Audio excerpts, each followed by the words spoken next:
Hello. Hello. Hello. Are we ready? We are. We I made hope it. so because we're live right now. So. Yes, we are. Thanks for reminding me. Okay, so I guess we will start by introducing ourselves. I'm S.H. Cooper, person over. I always get that wrong too. Yes. I'm Laurel Hightower. And the surprise I hinted at was my really gross office that no one gets to see normally. And you do. You're welcome. And I'm Brian Keene down here at the bottom of your screen. Yeah, you got the easy. Yeah, and welcome to my gross office. Poorly lit gross office. Thanks for trying to make me feel better. Oh no, it's the garbage. You've seen my office in person. The garbage is pushed off camera. It's on both sides. I can't lie. I'm sorry. No. That is why I blurred my background. No one knows if mine is messy or clean. We're just going to go with it's spotless. And I might have blurred background if I knew tech enough to, not leave a physical room when you tell me to leave a digital. We were doing a tech run earlier, and I told Laurel that her mic wasn't working, so she might want to leave the room and come back to see if it would reconnect. And she admitted later that she took that to mean leave the physical room. I should leave the office. I wasn't sure what that would accomplish, but I was willing to do it by God. All right. And I appreciated it. All right. A few things that I just want to cover real quick. There is about a 10-second latency between our streaming platform and YouTube.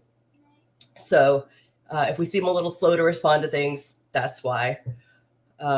We have a lineup of 13 authors tonight, all coming with vastly different, incredible stories that I'm super excited to hear and read myself. I apologize if my voice goes in and out. I do have a cold, but you know what? We're here. We're doing it. I have a big bottle of iced tea over here. We're going to get through the evening. And before I begin, I have a little thing that I wrote that I'd like to read, if that's okay with Laurel and Brian. Please Absolutely. do. Okay. I'd like to thank my co-hosts, Laurel and Brian, for allowing me to rope them into increased responsibilities every time we spoke, the authors for trudging through paragraphs-long emails of me over-explaining essentially how to read, and all of you joining us tonight for making their suffering worth it. The world feels like it's really kicked up its downward spiral lately, and we're all here tonight for a lot of reasons. Anger, fear, to hear good horror stories, but not despair, not defeat. We're here because we have voices and we plan to use them. When I initially posted online about wanting to do something, I'll admit there was a tinge of hopelessness to it. I'm just a tiny, no-name speck in a vast and different universe. What difference can I make? I didn't think it would go anywhere, just another shout into the void. And then people started responding. And because those people responded, other people started chiming in. And the void turned into a group of pretty spectacular weirdos wanting to do the same thing I did. Something. But what can a group of weirdos, even as spectacular as this one, who play make-believe on the page, do during times like these? As it turns out, we can transform our art into encouragement, into platforms, into a community. And though we be but small, we can use it to support the mighty, like the American Civil Liberties Union. The ACLU is exactly what it says on the tin, a union dedicated to protecting and preserving the civil rights of all Americans. I don't think I need to tell you why they are so important right now. If we are not someone directly at risk of losing our autonomy, our homes, our freedoms, our very lives, then we know someone who is. We love someone who is. And we need the ACLU standing between us and those who seek to bury whoever they deem other. That is why every donation made tonight is going toward the fight. Every cent we raise together sends a message. One side of the coin says, I see you, I care about you, and I'm standing here with you. On the flip side, we have proudly, deeply engraved, I see you, I am not afraid of you, and I am standing up to you. With all that said, I don't want tonight to be about anger or fear. I want it to be about how we have chosen to come together in the name of something good. We are choosing hope, unity, and togetherness in a time that demands division. We are giving a big old middle finger to hate and we are finding joy in each other and in horror. We are not the voices that are about to go quietly into that good night, because we are the ones already haunting it. Now that you've indulged my blathering, let's get to the reason we're all here. You're about to hear 13 wildly different tales that have crept out of every corner of the horror genre to thrill and chill you.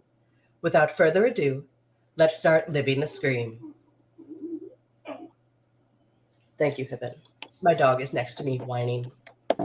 That was applause from Pippin. That wasn't a whine. I don't know. He's farting a lot.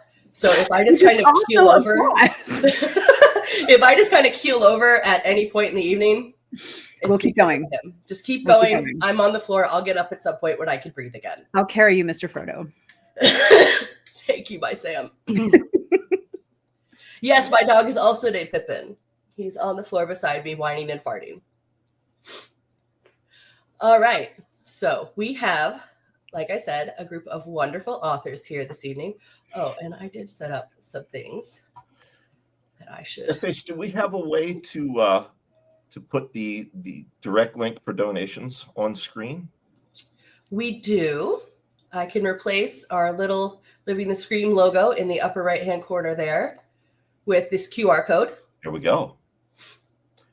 Now, for anyone over the age of 60 or also Todd Kiesling, the way you use that is you take your phone out. It's one of these, Todd. You might have something that looks like this in your house, and you want to open your camera app and hold it over that, and it will take you directly to the page where you can donate.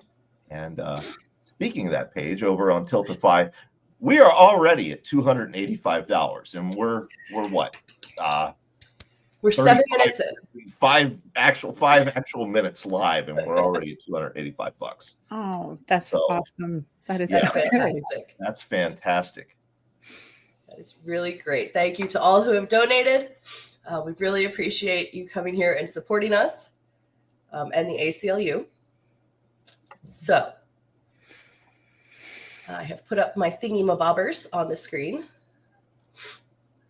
And now, why don't we add another thingy-mabobber on screen by the name of T.C. Parker. One of my favorite thingy-mabobbers. Hello, T.C. Hi. I feel like should I introduce myself, or do you? Yes, please. Yes, I should. Hi everybody. I'm Nat. I write as T.C. Parker. I'm not American, as may be apparent, but obviously I care about civil liberties. Snuck in. I did. Limboed under.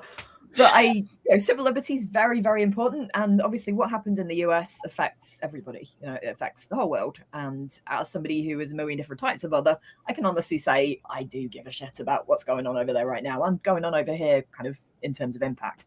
So yeah, whoever's listening, please do donate. The ACLU rather.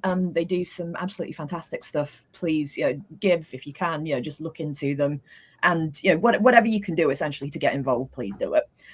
I don't want to make tonight about anger, as per what Sarah was just saying, but equally, I think it's fair to say we're all really fucking angry. So let's use it constructively. So here we go. What is the name of the story you're going to be reading, or the excerpt you're going to be reading tonight? So tonight I'm going to read an excerpt from a book I have coming out on Monday called Tradwife, which is, it felt quite timely, obviously, in as much as it's coming out on Monday, but also the reason it's coming out on Monday rather than mid next year when it was originally scheduled to come out is obviously because of what happened with Trump, and also what's kind of happening over here in terms of the rise of the far right. It's just to give a bit of a summary, it's about it's a true crime, a fictionalized true crime reconstruction about a mass murder in the sort of an entirely fictional Tradwife community based in the UK, and it's essentially about somebody that goes to investigate that and all of the stuff that happens off the back of it. But it's angry, as am I. So it felt right for tonight. Perfect. Are there any content warnings that our viewers should be aware of? There are many content warnings. So obviously the book is called Tradwife.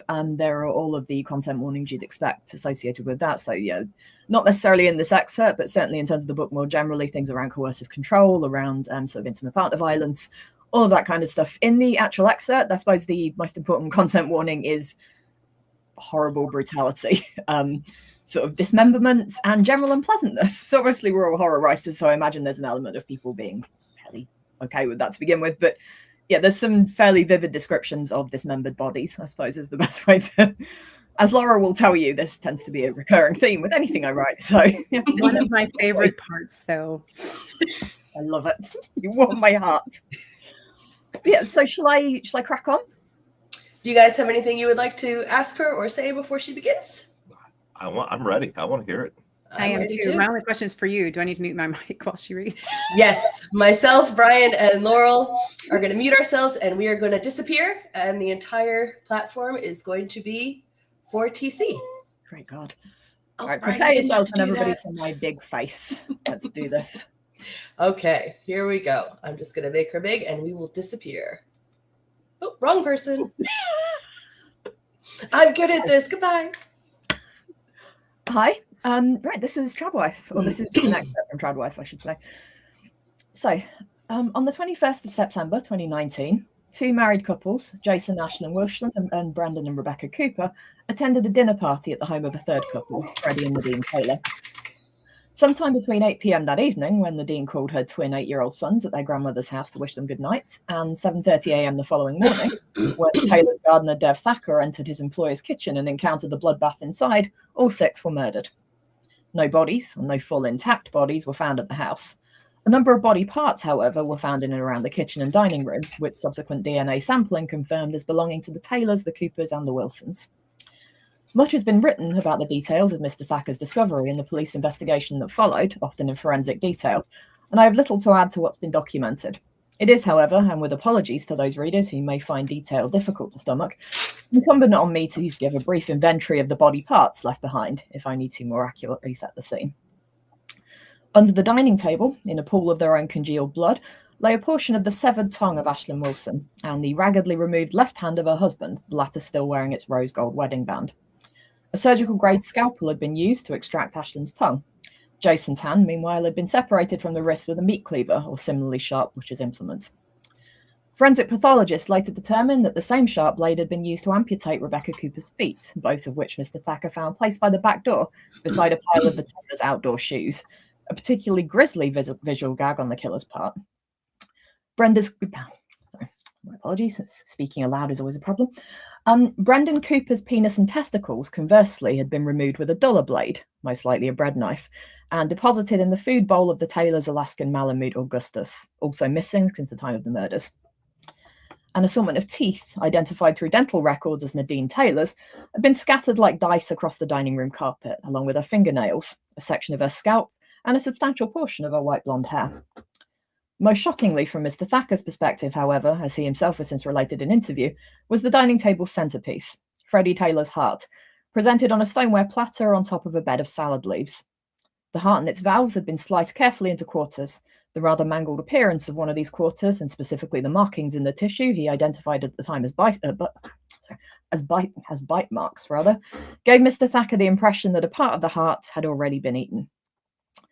The downstairs of the house was awash with blood, subsequently established, very late here, I apologize, subsequently established through DNA testing as originating from all 6 victims, though none, curiously, had been left by the vanished dog. This, in combination with the excised body parts, proved sufficient evidence for Nottinghamshire police, the force who initially took charge of the investigation, to label the mutilation and disappearance of the Wilsons, the Taylors, and the Coopers not as a missing persons case, but as murder. Freddie's 4th-generation Range Rover, taken from the Taylor garage on the night of the killings but never found, is widely believed to have been used to transport the bodies from the property and out of the wider Heart of Solomon site.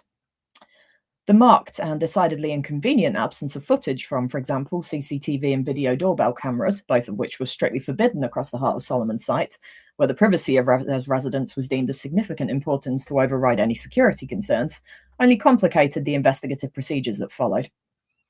Almost 4 years on, no perpetrators have been identified, no charges have been laid, and despite intense and enduring international media interest, the case remains unsolved. One need not be a Freudian to infer that the specific nature of the mutilations was intended to relay a message, to communicate some symbolic meaning to the police, and possibly even the general public. Nor, given what's now widely known of the victims, is it difficult to imagine why each victim was maimed as they were. why Brendan Cooper, for example, was castrated, or why Nadine Taylor, as well known for the dazzling brightness of her smile, the iron perfection of her hair, and the fire-red engine of her manicured fingernails as for her politics, was left scalped, denailed, and toothless. The context of these particular crimes, though, the backdrop against which they were committed, imbues them with a greater symbolic significance still. It's also arguably the reason the British public remained so fascinated with the case so long after it occurred. Because the Wilson, Taylor and Cooper murders took place not in a conventional suburban neighbourhood, as the dinner party setting might suggest, but in the heart of Solomon, Britain's first, and so far only, dedicated tradwife community. So I'm going to stop there because, honestly, it's pretty much a page break. But yeah, there you go. That's a little bit of tradwife. Apologies, put a specific content warning in there for the castration, but here we are. That was amazing. Wonderful. Yeah, I Wrath, my fellow Splatterpunk Awards founder, Wrath James White, if you're watching right now, you know, we need to talk about this later, and we need to get the book on Monday. It's the bread knife, and it's always the bread knife. It's the bread knife. The folks in chat we're all talking about the bread knife as well. Yes, all the comments were coming up. Bread knife. So serrated. Why a bread knife? So I'm sorry, this book comes out what date again specifically? So it's out Monday. This Monday. coming Monday. But yeah, so the context for it is, yeah, this is a true sort of a fictionalized true crime reconstruction of this horrible mass murder in this kind of tradwife community. But the kind of the rest of the novel is essentially somebody going to investigate it and the kind of story unfolding. And obviously various other things happen. And as Laura will tell you, I do enjoy not just one twist, but 10. So many different things happen and it snakes along, obviously. I'm so excited to read it. I have it sitting in my awesome. Yeah, excellent. Yeah, twists and just ridiculously good pacing in everything that TC writes. So pick it up, you're going to fly through it, and you're going to love it. I think what I'd really like, to be honest, if everybody sort of does read it, or if anyone wants to read it, I just would really like you to get as angry as I am. It's everything I write is pretty much powered by rage. I mean, I think I write because I'm angry most of the time, to be honest, but I'm more angry than usual lately, and this book is probably the angriest thing I've ever written. So if anybody picks it up, reads it, and then gets really pissed off and wants to do something constructive with that anger, then that would be fucking awesome. We have a question from Victoria Nations. She wants to know, what was your inspiration, and are trad wives a thing overseas too? So weirdly, actually, it was two. So normally when I start writing something, it's because I've read something in the news or read an article. So before I did what I do now, I was in academia, and my thing kind of academically was sort of media and politics. So what tends to piss me off is something political. So normally something related to what's going on in the UK and how horrific it's got. But actually in this instance, there were two books that I was kind of reading and listening to at the same time. So one was Laura Bates's Men Who Hate Women. So she's the founder of the Everyday Sexism Project, but she's fantastic. And it's essentially a documentation of everything that she's found online and the kind of misogyny stuff and the manosphere stuff. And it's horrific and it's all horribly true. So I was reading and listening to that. At the same time, as I was reading and listening to Eliza Clark's Penance, which is, again, a kind of fictionalized true crime reconstruction. Very British, very much kind of its time. So I think it's kind of set in the sort of mid-noughties.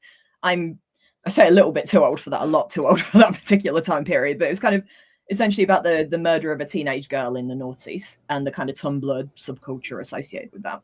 So basically I was kind of reading about fictionalized true crime and misogyny, getting more and more angry about that and more angry about everything. And then Tradwife kind of happened. To be honest, we're going to be happy it did. I hope so.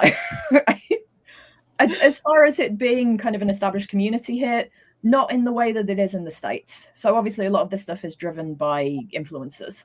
How much of it is actually representative of how people live, I don't think it's possible to say. I mean, I was reading an article literally about 2 hours ago about the disjunction between the way that tradwife influencers and US specific tradwife influencers frame kind of this idealized 50s lifestyle.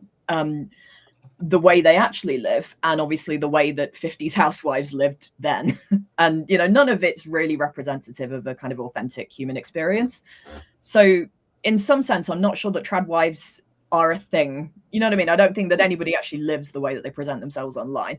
But I think that the misogyny, the conservatism, the racism, the white nationalism, all of that stuff that kind of underpins and fuels it is very horribly real. And certainly people are living in a much more kind of horribly ultra-conservative way here and obviously in the States. And it's, in fact, everywhere. I mean, if you've been seeing what's going on in Europe and kind of Austria and Germany, it's the tendrils of it are spreading. So it's definitely a thing. It's a cultural phenomenon. The trad wife aesthetic, I think, is very much a kind of online Instagram-y thing. But the aesthetic, I think, is almost kind of a sort of a front for the white nationalist misogyny. We had another question from Catherine, another one of our readers this evening. What was your favorite part to write in Trad Wife, without giving us spoilers, of course? Oh, shit. Okay. So my favorite part to write was a spoiler. Essentially, it was there are lots of twists in it, obviously, because it's a fictionalized true crime thing. I should say, actually, another influence on it was The Ghost That Ate Us. I think I love that book. Yeah, that's again that kind of style, you know, and that kind of sort of first person, but not quite at a remove, but not quite sort of the kind of aesthetic and the feel of it. So obviously, there's a lot of twists and turns. There's a lot of kind of unreliable narration, all of that kind of stuff. So I think probably my favorite bit is the last few pages, but I fear if I say any more about that, it really would be a spoiler. So yeah, but if you want a copy, I'm happy to send you one rather than like you buying it. Well, thank you so much. I'm so looking forward to reading Trad Wife, and you did so good reading it. Like, just hearing you makes me want to just be like, do you have an audio book that I could just like fall asleep to? I should probably say, actually, I'm not great at reading aloud at the best of times, but I'm slightly pleased with myself that I could get words out at midnight. Yeah. Everybody listening. So it's nearly 12:30 at night here. And obviously I'm knackered, but also I've got 2 young kids. So my usual bedtime is like 8:30, 8:45. So I feel like I've entered a new day now. Well, thank you so much for sacrificing your hours of sleep to be here with us and sharing your awesome story. Well, thank you so much for having me. And again, please, everybody listening, donate as much as you can. It's absolutely worth it for everybody's sake. So onwards. Thanks, TC. All right, thank you. See you guys later. Get some sleep. Yeah, get some sleep. I hope your roof stays on. That too. Trust. I'm All intrigued right. that Coops can fall asleep to that butter knife scene. You said you wanted an audiobook that you could fall Her asleep. voice is just so beautiful and soothing. And I mean, what woman hasn't thought about the bread knife, you know? At least once.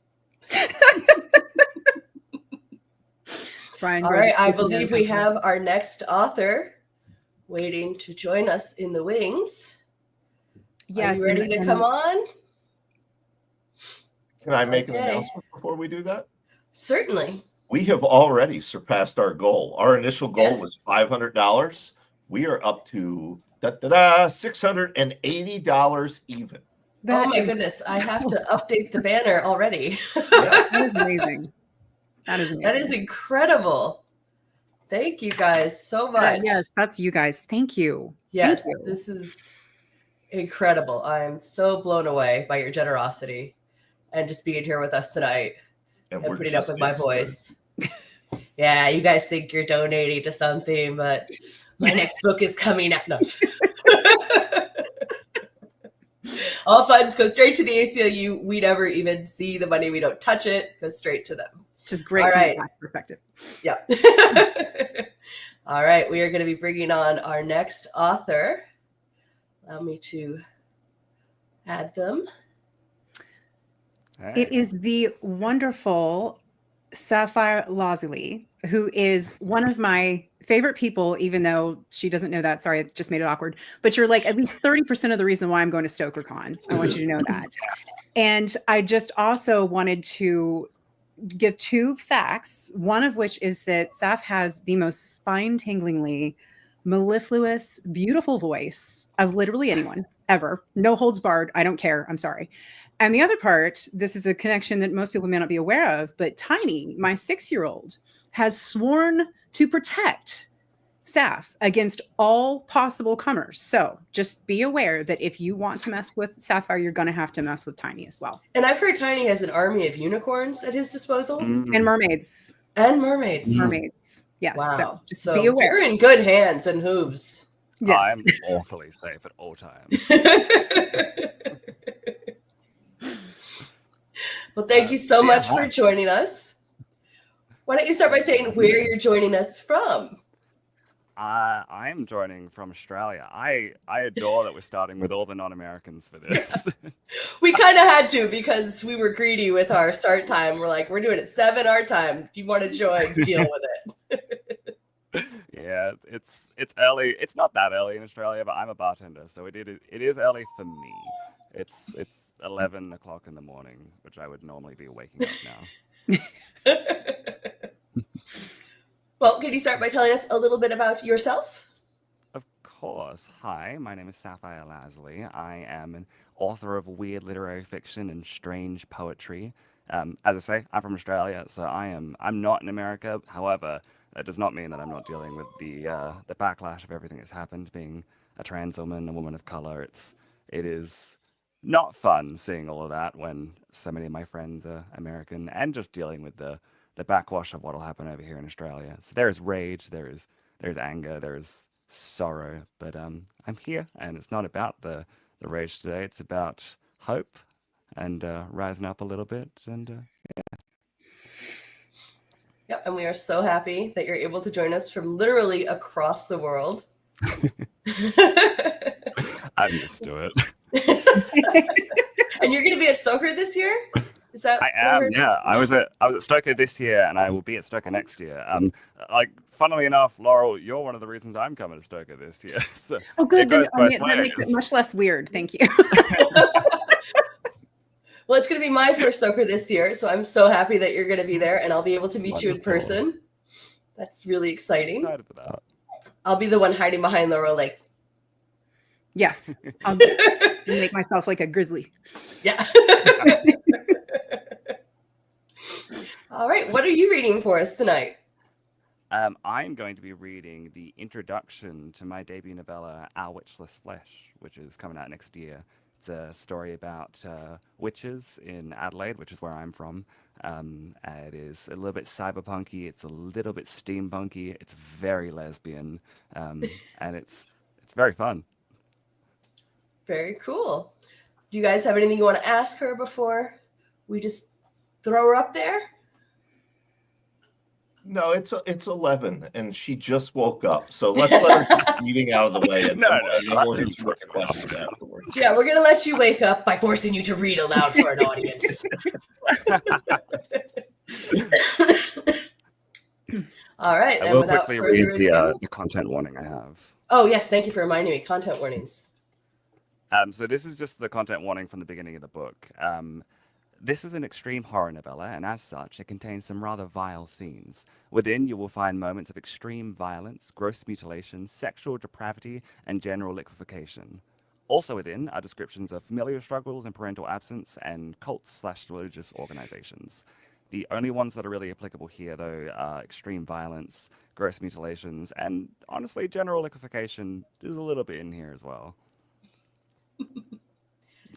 All right. With You that got my said- attention. I think we all perked up a little bit. With that said, I'm going to give the stage over to you, and we will mute ourselves, and you can start when you're ready. Thank you. Oh, that wasn't what I wanted to do. I swear, I'm going to get better at this as the night goes. I promise. All right, so this is chapter 1 of Our Witchless Flesh.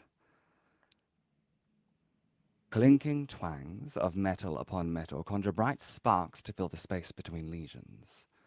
Those sparks, adorned in red dresses and oil-slathered shoes, dance within pools of her leaking blood. Everywhere. crawling upon the metal at her feet, draped against the railing by the furnace, seeping into newborn cracks upon Mistress Dahl's anvil. Each whack of the hammer sends the red somewhere new. Splash, thwack, splash, thwack. Fleshy dribbles and mechanical workings. The air is filled with a grinding purr, whispered viciously by Lady Fee's saw, spinning so unimaginably fast, flaring its many fangs at the girl by the altar. She's not yet been named, though I have ideas. Motionless, she is naked, dripping, violated to the very extent of what that word knows to describe, cracked open to unveil her marrow, yet willing. The nameless girl sits upon her broken knees, expressionless, waiting. Therein for the promised workings of her defilers, for the next pain to endure, drinking in the sights as well as the oil in her mouth. Oil and sticky red blood. Lady Fee raises her saw above the nameless girl's nape, lowering it slowly to devour her flesh. And as she does this, whispers of the old tongue are spat from her mouth. Words practiced of power, words of the old magic. Hammer, hammer, and flick thy petal. Tether, tether, not blood, but metal.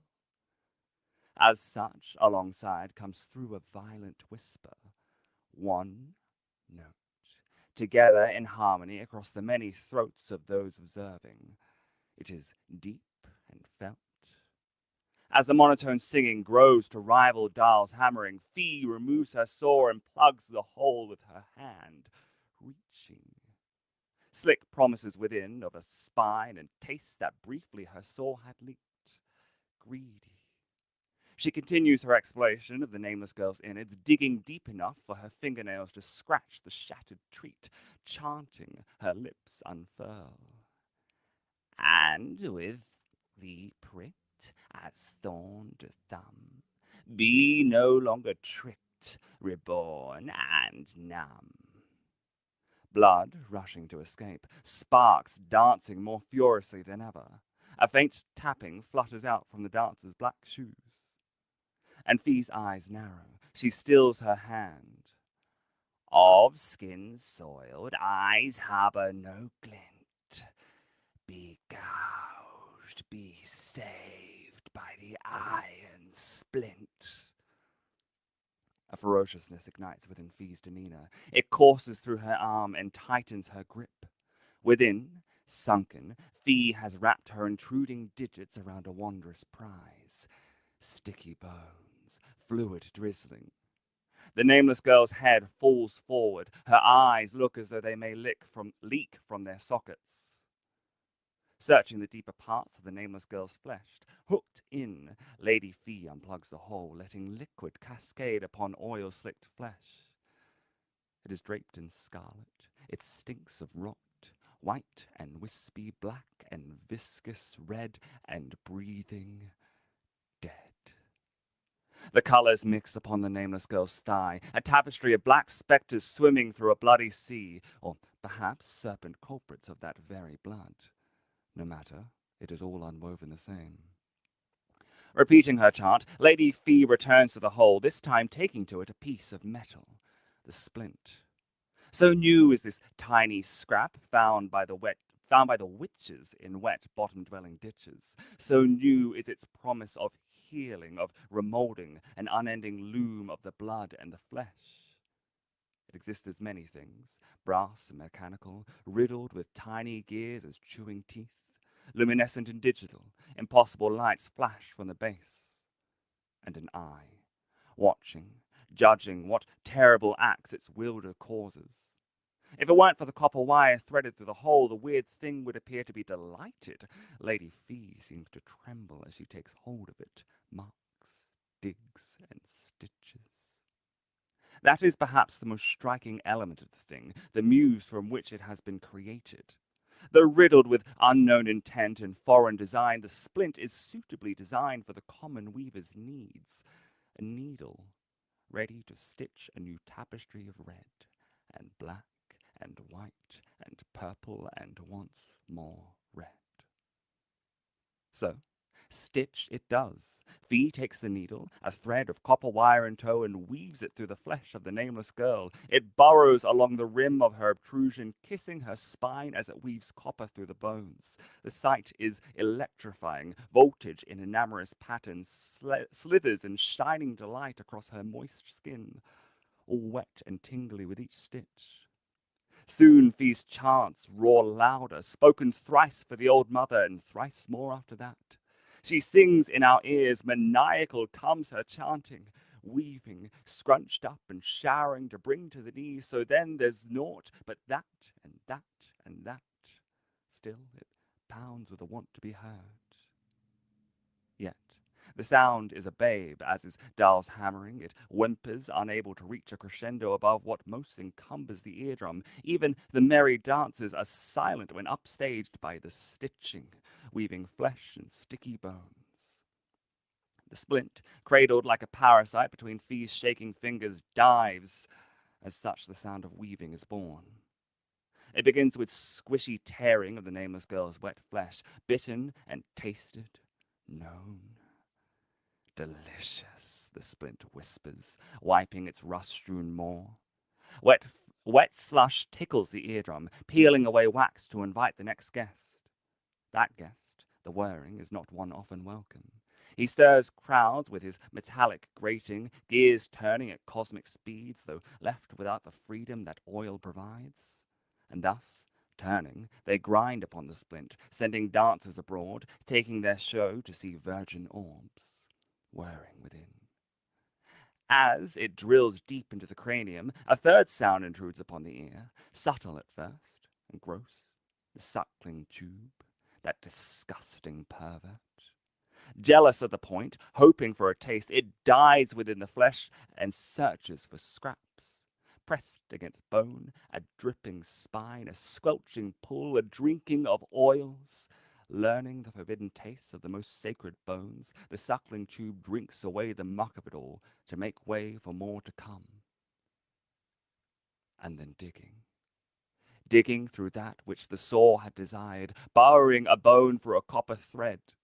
Whirring returns before a final squish erupts. The needle is through, a stitch has been made. Fee's eyes may as well be closed, certainly. She refuses to learn any more than the sound. Over and over this music plays, feasters and dancers, perverts and diggers, a festival of delights held deep within the pit. Dancing within the eardrums of each sister haunted forever by the temptation of sight. Fee weaves, sewing together her tapestry of nameless depravity, digging, feeling, sewing, stitching until, at last, the splint is secured. Dug partly into the nameless girl's spine and held otherwise by the copper wires sewn through her flesh. The low note fades. Dahl's hammering as silent as a sleeping babe. Stillness haunts the workshop for long minutes. Stillness that stings with prickings of unease. Dancers gone, a stage barren. Then movement. The furnace roars as fire is breathed through its iron lungs. Molten metal flows through rivers below the grated flooring. And a nameless girl raises her head, eyes open and locked to my stare. And that's it. That's the introduction of my book.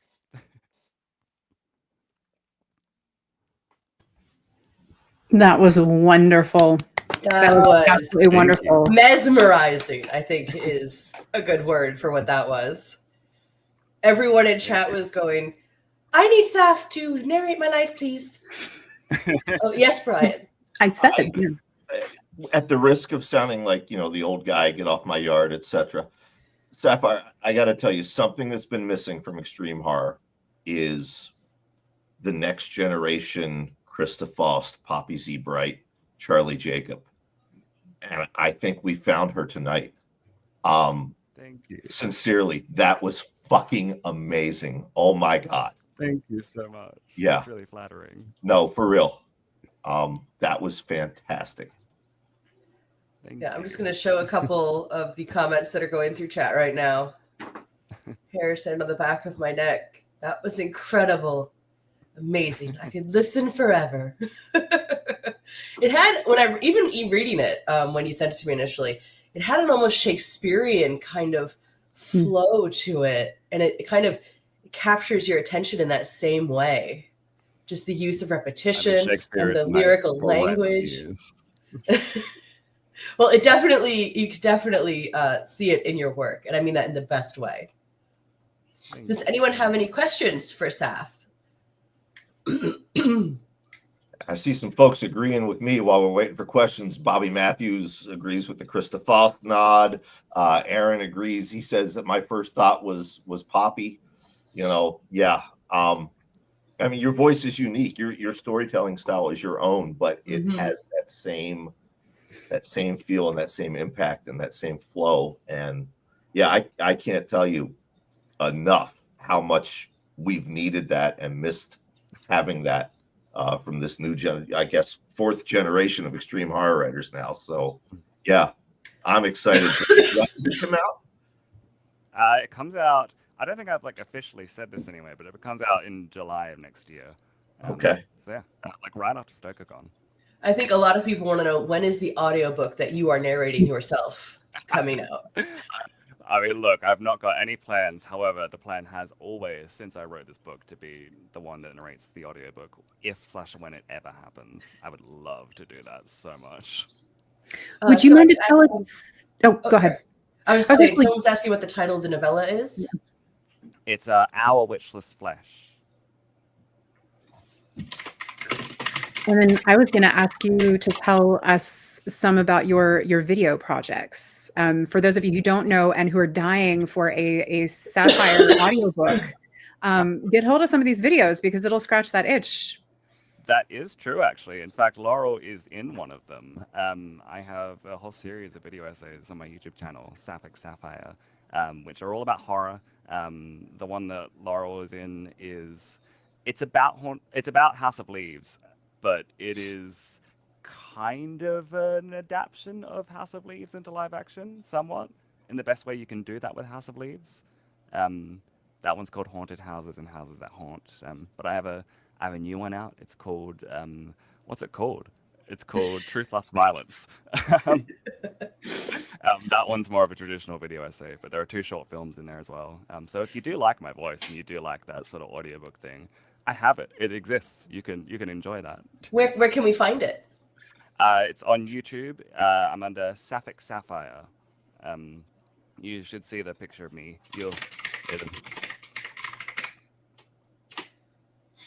Okay. We had another question from Charles Davenport. The words have a flow that you often don't get in horror. Did that develop over time, or has that always been your style? I mean, it's certainly developed over time. I've been writing for a while now, and I definitely have. Like when I went back and edited this novella, it had been about 2 years, so I could see where I was starting to do some of the things that I do now, but it was really fun to go through and sort of pick it apart and go, okay, well, this can be expanded here, and this is me trying to do what I do now, so let's make that more fleshed out. All the while still trying to keep hold of, the original manuscript. But the other thing is, I write by speaking out loud. So the reason I find that my work works so well with my voice is because as I'm writing, I'm speaking out what I'm saying. So the flow is my natural cadence, which I guess that's the theater kid in me. That's cool. We have another question, not necessarily about the book, but it looks like Sapphire has a cool outfit. Can we see the whole look? You do not have to do this if you're not comfortable. Only if you're comfortable. So I've got like this little skirt thing going on, the corset and the pig. I set up the like bisexual lighting behind me, so I thought I better get this thing on, I think that was the first thing we communicated over is I DM'd you and I was like, okay, where do you get your lace? Because it was. And in fact, I was thinking as I got changed this morning, the first time Laura and I ever met was over video chat for Haunted Houses and Houses That Haunt. I believe I was wearing this exact outfit, because this is what I wore to go see Barbie, and I'm pretty sure I went to go see Barbie after I met you. I love that movie. Anyway, It was great. it was.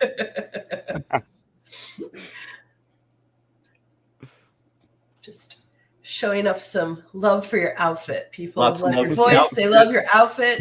You're going to just take over every facet of the creative world. I've been waiting just for great. it. My I've been waiting. master evil plan. All right, Sapphire, final question. How Mm. can I get my hair to look like yours? Look, this just happened, man. This was a haircut that went wrong, and I just grew it out after that, and now it's all this. It's fucking amazing. So, So long story short, just grow your hair, Brian. Yeah. Look, snip off the bottom if you I'm want. trying. Oops. Well, thank you so much, Sapphire. I think Yes, that you thank have you. a whole slew of new fans who are now eagerly awaiting Thank you so your much Witch for List having me. Splash coming out in July of 2025. Absolutely. July 2025. And Sapphic Sapphire is her YouTube channel. So if you want to hear more, make sure you go subscribe. I know some people were already over there doing that as we were speaking. All right, thank you so much. It was a pleasure to have you with us. Yes. It was good to Thank see you. I guess have a good day because it's day for Really you. enjoyed the reading. Thanks. Yeah, I gotta go to work after this. Have a good day at work. Thank you. Okay, should we take a look at where we're at? Yes, why don't we take a look at our Refreshing. Tiltify. Oh, everybody was so mesmerized by Sapphire that the donations stopped coming in. We're still at $680. Gee, Laurel, if only we had an incentive Can't for imagine people what to would want to be. donate. I showed everyone my messy office. Is that not I don't think that did it. Girl, what are you wearing? a hoodie? It's cold. What do you want from me? It's cold. But, you know, we are getting into the festive season. And so I'm going to go ahead and beg your forgiveness, everyone watching. And I hope this doesn't actually start reversing the donations. But we'll see what we can do here. All right. So please remember that I suffer from horrible anxiety. So donate because, dear God, what I'm about to do is going to destroy the rest of my night. And while she's preparing the way to donate, if you're just joining us, up in the top corner of your screen, you should see that little, what do they call those, QR codes? Yes. Yeah, It's a QR code that'll take you right over to the I'm down donation with the page. lingo. I'm down with the QR. There's also a link pinned to the top of the YouTube chat for those who are not as savvy as Mr. Keene. That's right. All right. All right. You need us to vamp more, or you got this? Oh no, God, please don't. No vamping. I can't. My heart can't All handle right. it. Everyone, close your eyes, turn away, don't look at her. Don't look. No one listen. No one look. Just pretend. Okay.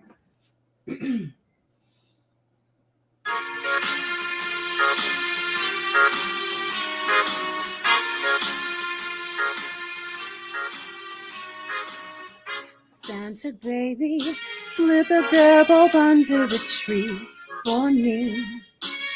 I've been an awful good knob, Santa baby, so hurry to Point Pleasant tonight. Santa baby, 100,000 megawatts to light blue.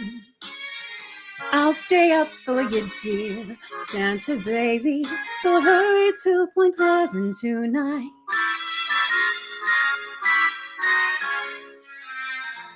Think of all the lights I missed.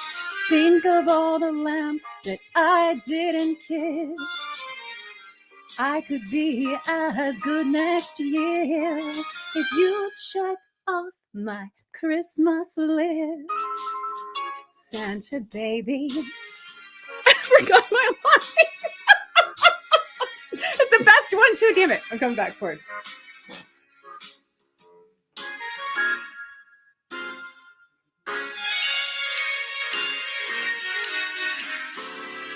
Santa baby, I want a caked up butt without squats, a lot. Predict disasters all year, Santa baby, so hurry to Point Pleasant tonight. Of all the times I never messed that line up. No, I like that you messed it up because it drew more attention to it. Oh, As an extra behind the scenes, I'd just like to point out that my 6-year-old has been singing about cake that butt since 10 o'clock. All right, Laurel, you know what you just did? What did I do? We were what, 680? oh my God. Has us at $805. Yes! Muffin! Worth it! Look, you got my dog riled up. Yay, thanks, Pippin! Oh, take a bow. That was fantastic. Oh, The I lyrics can't- were written with Coops, by the way. I cannot take credit for all of this, although the part was mine, yes. yeah, the butt part was all Laurel. Over 900. Oh my God. Oh my God. Oh, Thank you all for And we're making that just worthwhile. Like, getting started, thank you. I live in terror. You have no idea how sweaty I am. Oh, that was beautiful. You have a genuinely good voice. Like, Thank you. Thank you. that was really good. On top of being hilarious. Yeah, all my parody song book promos finally coming in handy. I should start doing Christmas parties or something, you know? Definitely. I don't know how our next guest is going to follow that Beautifully. beautifully. Yes. Can we bring her And on? yes, if she's Okay. ready, then we will go ahead. Yeah, and up bring next her we in. have the Pushcart Prize nominated writer Nicole M. Overton. Hello. Hi. Oh, And yeah, I can tell you that after Sapphire reading and Laurel singing, this is not going to be that entertaining, I can tell you. No. I've read your story. It is fantastic. It is going to be perfect. But we're so happy to have you here. Why don't you tell us a little bit about yourself? Sure. So I'm Nicole Wolverton, and I'm mostly a writer of horror and thrillers for adults and young adults. And I live in the Philadelphia area. And until recently, most of my adult working life has been spent raising funds for social service nonprofits, everything from abortion services to homelessness. And so I know very well the importance of ACLU's work and making sure that they have the funds to take on the coming shit show. So being part of this tonight and seeing that, you know, everyone is being so generous is fantastic. It makes me so happy. You just coming on has raised our amount to $955. Whee! So, yay! See? It was the perfect time for you to join us. So, what are you going to be reading for us tonight? So my publisher would probably urge me to read an excerpt from A Misfortune of Lake Monsters, which came out in July of this year, but it's not angry enough for this occasion. What is it while you brought it up? So A Misfortune of Lake Monsters is a young adult horror novel, but it's horror-mance. And it's been described as though Hallmark made a horror movie. So yes, totally not angry enough for this. So instead, I'm going to be reading a modified version of a short story I wrote called The Sum of Our Parts. And that story was published last year in an anthology from Atomic Carnival Books. And that anthology name is Greater Than His Nature. That sounds, I know the story is amazing. I'm saying that sounds amazing, but I already know it is because I've read it. Do you guys have anything you want to ask before we give her the stage? I'm ready for it. Ready All for reading. Then, all right, am I going to do it right this time? Here All we right, go. and just, I guess I should give trigger warnings, which are Oh, yes, blood, thank you. I keep forgetting. Thank you. blood, murder, revenge, and sexual assault. We have it all. You have my attention. I think it's a little concerning that it's the warnings that get your attention, Keen. That's the good stuff. You knew I was a scorpion when you picked me up, Coops. Very true. I'm just waiting to get midway through the river and then. All right. Without further ado, we will hand it over to you, Miss Wolverton. Very good. Someone once lived here. The front door hangs crooked, porch barely more than splinters. Flowers creep wild over broken windows. We came here after waking alone in the field, our bodies sprawled among smoking cinders, our gown in tatters. Perhaps the man who made us ran away. Perhaps something else happened. It is difficult to remember. We do know that black stitches sew our parts together to form the whole.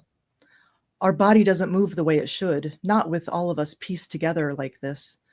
But I alone force a word to our lips. Rose. That is who I was. Our maker said we have no name now. We do remember that. That and more by the moment. We are Rose because I was Rose and I am the animus, the brain. Our maker heard of my fine mind for figures, perhaps. He dragged me from my grave, ropes under my armpits. It's becoming more and more vivid. He'd said, "You will be my greatest accomplishment." We might have been his for a time, but now there is a new and as of yet unnamed purpose in us. It glows like firelight under our skin, and just as dawn breaks, it drives us toward the town, strong as instinct. Fog prowls thick as the forest, and in the mists, our awkward jolts and halting steps hurt. Yes, we feel pain. Our maker saw to that. Said it was important for a woman to suffer. When we come to the first homes on the outskirts of town, a new memory comes. My father and I came here from market now and again. No one would recognize me now, though. No one would recognize any of us puzzled together as we are. We find a blue homespun dress and a torn bonnet on a drying line. They are enough to cover our scars and seams, enough to hide our face. We have felt the contours of our cheeks, our nose, our eyes, and all of this with our clumsy fingers. Stitches traverse the curve of our forehead, grafting on a head of wild black hair. It blows across our neck, even with the bonnet tied. It has only been 2 weeks since mother and father found my body in the woods, 2 towns to the east. A lifetime ago. Good morning to you, mistress. The voice comes from a doorway, a man with a sack of flour, the baker. The fog remains. We pull our bonnet lower and nod, the girls and I, and we continue on. I catch sight of our face in a window, and abruptly a name comes to mind. Jacob. Something burns brighter in us. A certain knowledge sizzles beneath our skin, and when the town wakes, we will find him, this Jacob. I am certain that he is our purpose, and that this is the justice left for us. We are done with our own suffering. We will see to it. We will hide in the shadows as the streets grow loud. And after hours of staggering along in the shadows looking for him, we see him outside the tavern, Jacob. The sky has gone the color of dirty ice. Light shines from a tavern window, smoke pumping from the chimney. Inside, we warm ourselves by a fire set in a stone hearth. No one bothers us, even in our wrongness. Perhaps they cannot tell we are monstrous, but being sewn together from scraps and set back to life, those are not the only things that makes one a monster. More mundane beasts reside in this village. Jacob sweeps into the tavern shortly thereafter. He smiles at the barmaid, the same smile he offered to me that once. Flame from the hearth warms our hands, and we are abruptly nimble. We are candescent. This body knows one very important thing. No girls will die tonight. Only real monsters. We will see to it this time. We cross the room, the skirt of our homespun swinging gracefully now. Jacob's attention is properly drawn, not to our face, of course, for he is not interested in that. His eyes chew over our bosom, our waist. Aren't you a pretty thing, he says. I once found him charming. Now we smile, but say nothing. What's your name, girl, he says. I am Jacob. Rose. we say. Our voices are melodious, all working together perfectly in our purpose that is so clear now. We tug the brim of our bonnet even lower over our face to hide the triumph. Shy are you, Jacob says. Join me for a pint. Shall we take it upstairs in a room, we say, giving our voices an alluring lilt. He brightens. Now there's a good idea. We wait as he makes arrangements. We see now, we see it all. I was not the first for Jacob. I was not even the first in the village. My sisters and I grow angrier, stronger with each step up the rickety staircase. Jacob climbs behind us, a beer in each hand. We make sure our skirts swish as we go. The room upstairs is small, with an abused sleigh bed in one corner. Beside it, a thin stand topped with a basin of water. A single window is the only source of air, but it is closed tight. The walls are stained yellow, bare of decoration, save a mirror next to the door. Jacob hands us a pint and takes a pull from his own glass. He wipes his mouth on his sleeve. We have no urge to drink. We are barely more than a shell of skin and sensation, and my brain. And of course, there is our mission, our rage. Our maker should have never underestimated us, and neither should Jacob. He pulls us close and we act our part. We pull away. He tries again. His hands clamp hard, his lips mash against ours. We wriggle from his grasp. What do you think you're doing, he says. You wanted this. He fumbles with the strings of our bonnet and we allow it. It is time for him to see. The window bangs open. Jacob startles backward, bonnet in his hand. Our black hair streams away from our head like wires, and he does see our seams and our stitches then. Oh, he sees us. What is this, he squeaks. Your rose, we say. We are your rose. We hear him, see the others that he hurt. Those who were not joined with us, we say their names. We are your Emma. We are your Margaret. Jacob's eyes widen. He fumbles for his pocket, for his knife. We laugh and take it from him. He stumbles backward onto the bed. He stares, horrified, as we unfasten our dress. Our now deft and clever fingers make quick work, and the dress falls to the ground. We stand proud of our parts, proud of our stitches and seams, and proud to stand together, dangerous, joyous. Jacob makes a noise like a rabbit caught in a trap. We unsew our seams with the tip of his knife, but the loss of our bindings cannot rip us apart. The fire, it shines within us through the cracks in our skin. He squeaks again when we lay ourselves over him. He doesn't know what noise to make, though, when our fingers unbutton his shirt, nor when our lips touch his skin, and by then it is too late for him. We bite down on his hot and spongy tongue. He thrashes and grunts. The slick slide blood soaks into the bedding. Shush, we say. We smile and draw the knife down Jacob's chest. Bloody rivulets run the topography of his ribs. Rivulets become torrents when we saw through the muscle and sinew. We are grateful that you keep your knife so sharp, we say. His mouth is a red and gaping hole as I was once a red and gaping hole. You held me down, we say, then threw me away. We remember. We reclaim ourselves. We reclaim us all. Jacob burbles out gibberish by this time, but we can see in his eyes that he knows me. Me, his rose, even within the skin of my sisters. He reaches his hand toward our face. We lightly push it aside. It is time, my sisters sing. The air boils hot and coppery. We are done suffering. We plunge our hands into his chest and snap through ribs to grasp his heart. We twist away the bits that anchor it to him. Our hands are as bloody as his soul. We set the heart in the basin. We carve him into pieces not unlike our own parts.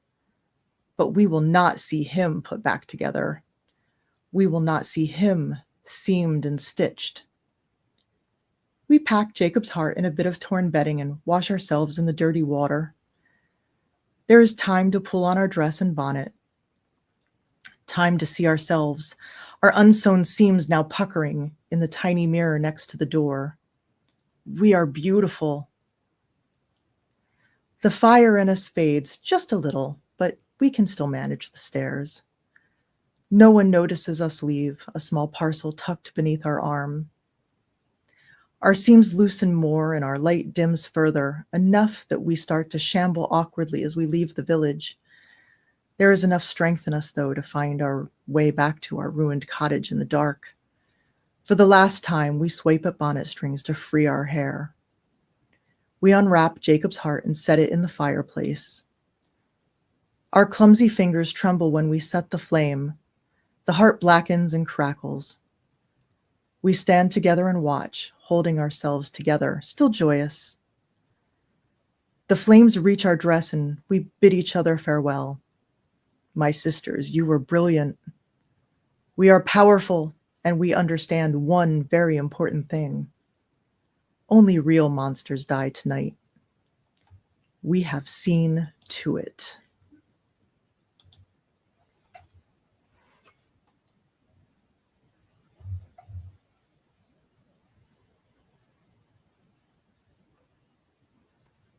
That was fantastic.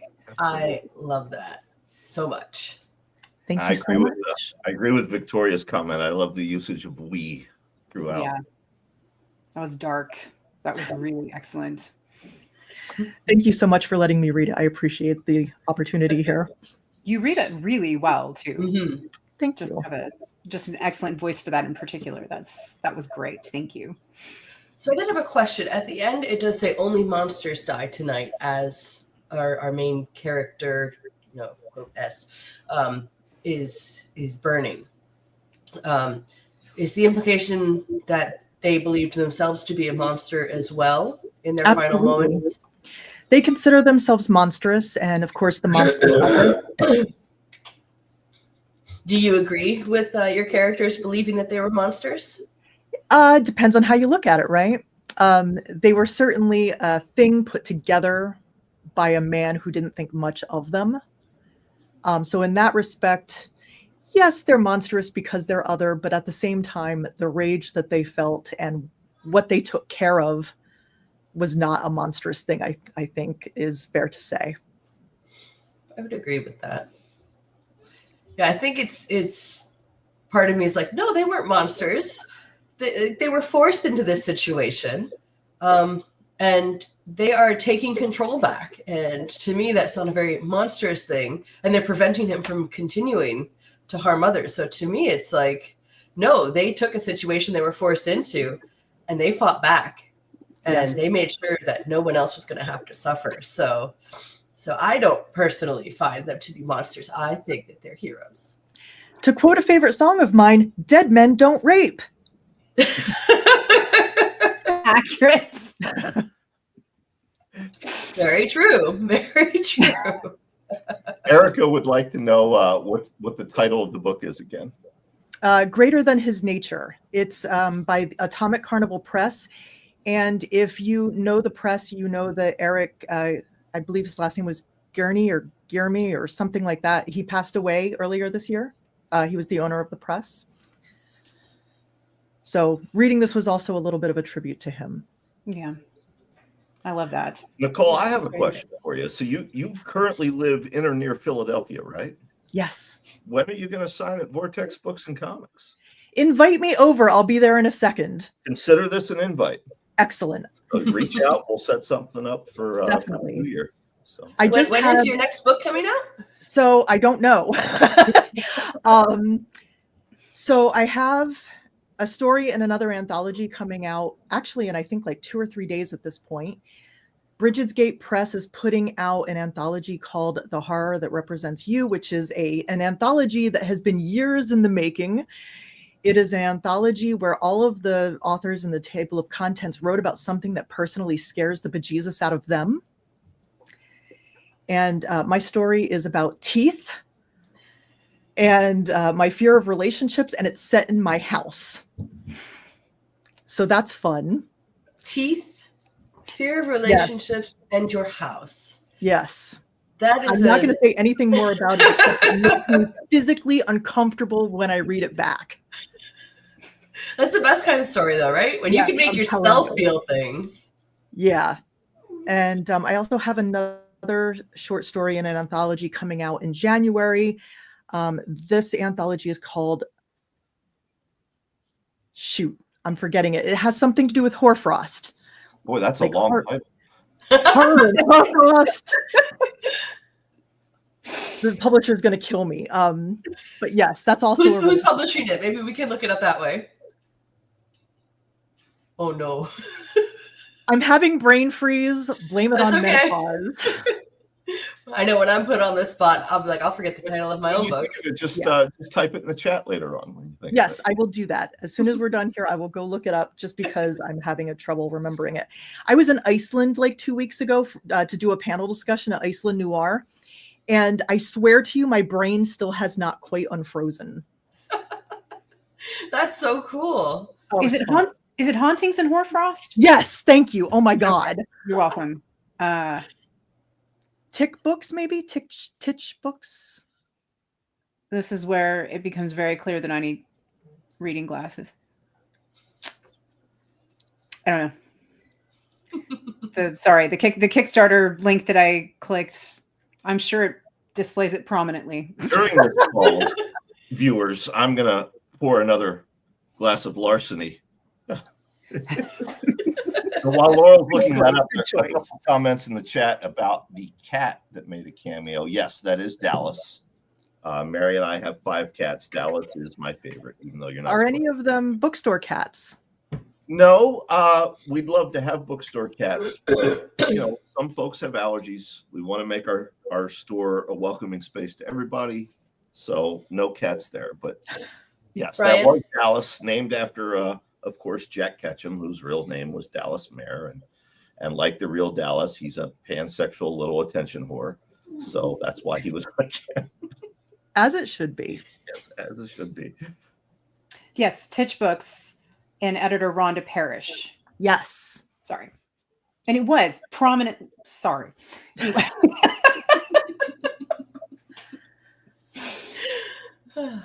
Does anyone in the chat have any questions for Nicole before we release her from the void?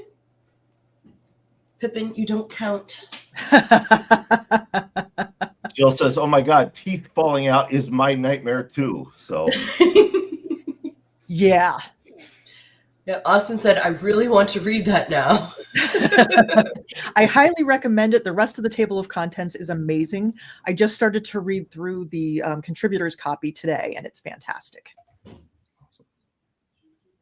All right. Well, thanks so much, Nicole. We appreciate it. Thank you. Definitely. And thank you so much. give more to ACLU. Yes. Yes. Give Thank more to you. ACLU. That was awesome. I hadn't gotten a chance to hear you read before too, so that's a special treat. Nice. Thank you so much for having me on. Thank you for joining us. Have a good night. Okay, we are at $975. Wow, that's almost double the goal that I had set. I think we can get to 1,000. Do they need incentive to get to 1,000, or do you think they'll just get there? I think they might need a little incentive. Well, do you have another song in you if we get to $1,000? I said, isn't it your turn? But I mean, I don't know. Weren't you going to sing? Well, I hadn't planned on it, but yes. You know what? Challenge accepted, Hightower. There we go. $1,000. Okay, well, you think about what song you want to sing when we hit 1,000. All right. I have a little message. We have a few other authors. Max. We have a few other authors who were able to join us tonight, but they did send in some videos for us to play, which I don't know what I'm doing, so it appeared on screen already. But I'm just going to let that play now. Max, as you've already seen, is the first. I swear I know what I'm doing. All right, let's see if I can figure this out. All right, here he comes. Booth. Hey, I'm Max Booth. And I'm telling you to please donate to the ACLU. You gotta do something. Even if you don't want to do anything, you just want to sit on the couch and melt into the cushion and try not to think about all the the travesties of this universe. You can still donate. Do it on your phone. Do it on your little laptop. You can donate a little bit. Make some bit of change, even if it probably doesn't mean anything in the long run. At least you can sleep tonight thinking, I did something! I did something! So They're that not was- wrong. Yeah, They're not wrong. definitely. So that was Max Booth of Ghoulish. Thank you, Max. Thank you for Max. unleashing your special brand of unhinged for us. We appreciate it. Yeah, they said, I recorded it, did not watch it, hit send. We hit 1,000. Oh, Oh. fuck me. Really? All right, That quick? Yup. Max got us there. Max, thank you, Max. So you know what that means, Brian. Do I have to do it now, or should we do another reading first? Well, who's next? I don't really have a costume change. Well, I guess I do. I'm wearing my hard spandex. Should I read now, or should we wait? Or sing now, or should we wait? It's up to you. Mary says the sing. Mary the says next sing. author is going to be painful. Mary doesn't get. So- Mary said she was spending the night writing. I guess she meant writing in the chat. I wonder if Mary was the one who bumped us over 1,000.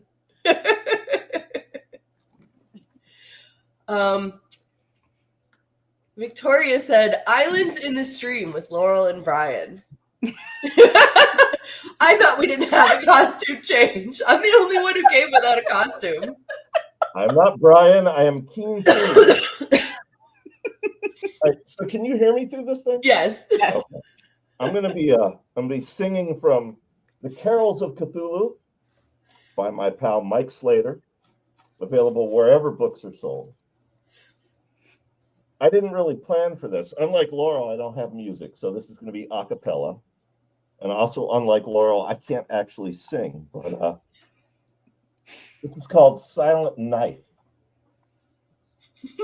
Silent knife, holy knife, blade so sharp, blade so bright, rounds up virgins soon to defile, stacked so highly the bodies are piled, screaming never shall cease, screaming never shall cease. Second verse, different than the first. Silent knife, holy knife, mortals quake at your sight. Horror stream from shadowy stars. Blasphemous hosts sing Ia, Ia, Cthulhu, Patagan. Night eternal is born. Night eternal is born.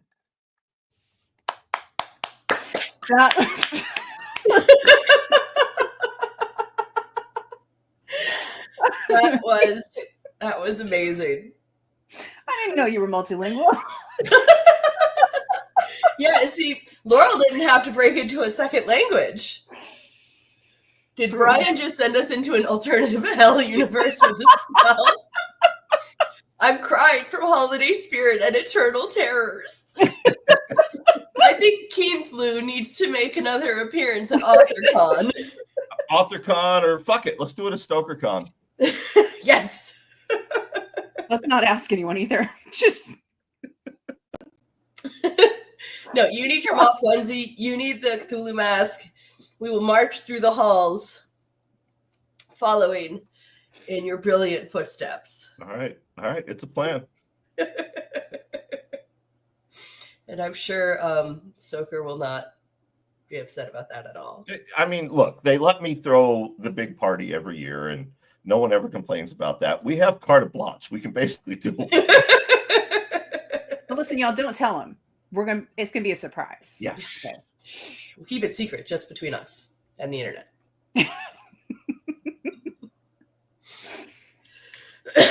right, so who do we have next, Coops?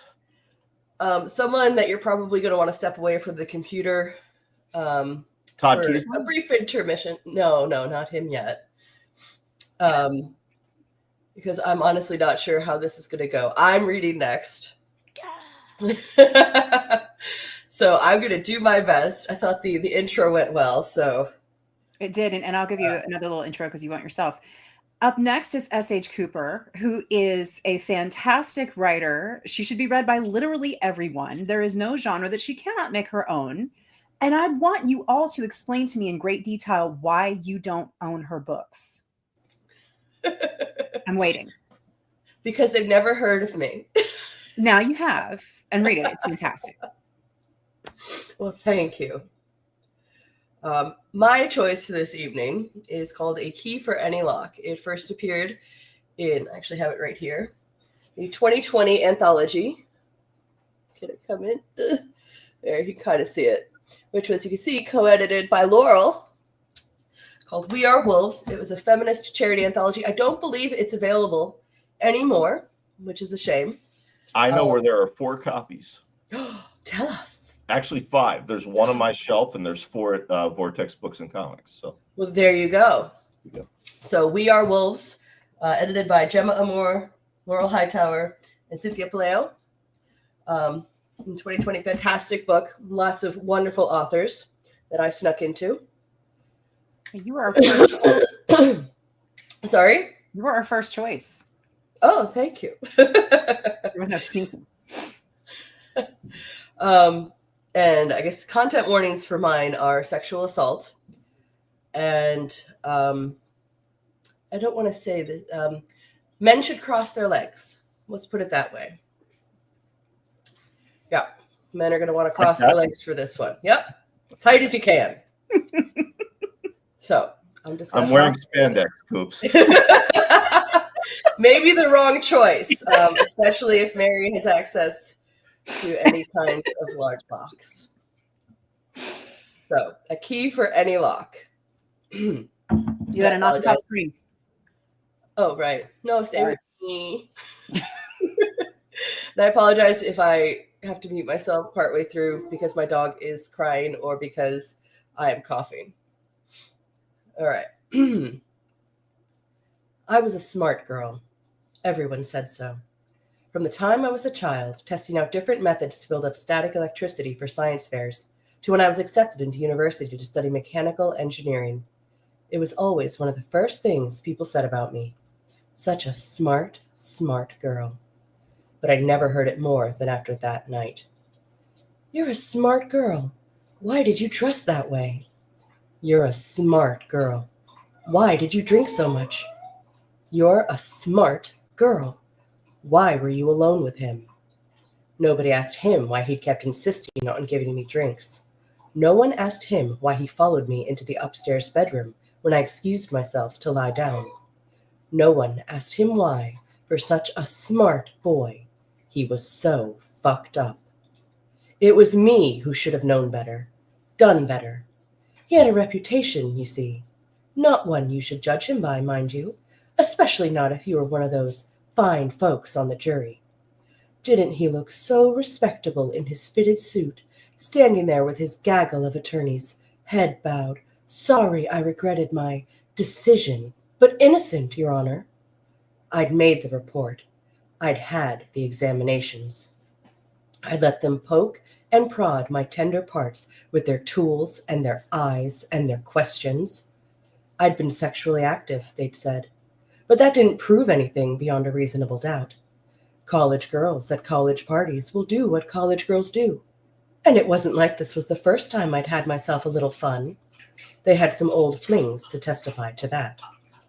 My side had our own evidence, including a slew of telling social media posts. They flashed up on a projector, his smiling picture beside his philosophizing. Somebody asked why only women can be sluts. It's because a lock that opens for any key is useless, but a key that opens any lock, priceless. He was very fond of that analogy. Women as locks, him as a skeleton key, destined to open them all. He repeated this same sentiment in a number of different ways, with a number of different words. always to a seemingly endless stream of likes. He even added the key as his middle name on his profile. But it was just a tasteless joke, he said. In the end, it was my word against his. His just came out of more expensive mouthpieces. We did the whole song and dance, but it felt like he'd been giving the steps ahead of time, and he outpaced me. At least, that's what the verdict said. We, the jury, find the defendant to be not guilty. It didn't take long for the anonymous phone calls, texts, and private messages to start.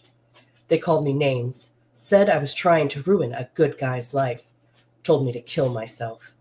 The faceless masses dubbed my case the lock and key trial, and crude pictures of an anthropomorphic padlock dripping white from her keyhole were spread around online. Every inbox I had flooded with abuse until it felt like there was no way to escape it. Campus no longer felt safe. The friends I thought I'd had frittered away. My world became very small, utterly tainted by that night. Time heals all wounds, it said. But I find that's more true if you weren't the one cut in the first place. While everyone else moved on, distanced themselves from the damaged goods, I was left to nurse my hurt alone. Nobody likes a liar, and with just 2 words, the court had made me a plagued jester. Mom and Dad suggested I move home for a while, let things settle down, maybe even take the rest of the year off. But that felt like admitting defeat. I wasn't the one who should be made to leave. Truth be told, though, I couldn't stay either. So I started driving. Long, aimless road trips where I could exist outside of being the lock. That's when I found the old farmhouse. I turned off the highway, followed the winding country lanes, left behind any semblance of life. The farmhouse was barely visible from the road, down an overgrown path I discovered when I was trying to find a place to turn around again. It was clear from the rot and collapsing roof that it hadn't been used in some time. I parked in front of it, studying its sagging frame through my windshield, before I pushed open my door and stepped out. Even from a distance, there was a damp, musty odor to the place. The stillness that surrounded it, interrupted only by the drone of unseen cicadas, was unlike anything I'd experienced before. The sense of utter aloneness, of being forgotten, seemed steeped into the very soil. I circled it slowly, studying its tired windows and decaying walls, running my fingers lightly along the uneven wood. Perhaps it had been red once, like in all the picture books, but age and neglect had turned it a splintered brown. I stopped short when I rounded the back, a surprised gasp escaping me. They were scattered across the ground, partially reclaimed by the tall grass. Green blades grew over bleached white, pierced empty sockets, forced their way through slack jaws.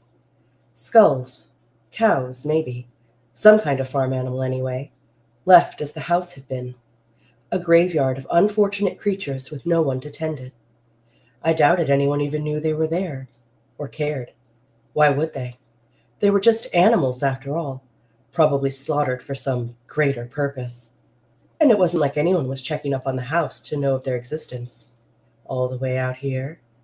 So isolated. That's when I started coming up with my plan. I didn't put it into motion right away. I had to be patient, gather my supplies. Cash-only purchases spread out over the next year across different towns I visited. An expensive wig from one, realistic temporary tattoos from a couple others, knee-high boots that were a size up, skimpy clothes that were a size down, colored contacts, and all the bits and bobs I'd need to build it. It shouldn't have been as easy as it was, especially not since I was using his own tactics.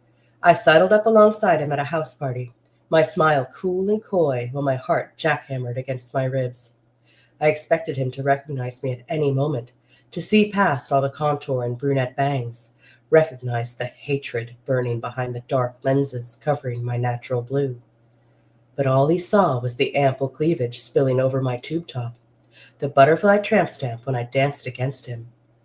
I'm not sure he realized I even had a face. His nearness, the stench of his breath, the grating sound of his laughter. Every touch came as a wasp's sting. I imagined my skin reddening beneath his fingers, breaking out in hives, rising in hideous bumps, and all I wanted to do was claw at my own flesh until there was nothing left of him on me. Endure, I told myself, after dodging yet another sloppy kiss under the guise of playfulness. Endure. The drinks kept coming. I made sure of it. He downed them all without ever wondering why I never had to refill my own cup. We stumbled out together just after midnight, a seemingly drunken pair on their way to more debauchery. I didn't have a car, I told him. I'd come with friends. No problem, he replied. He had his.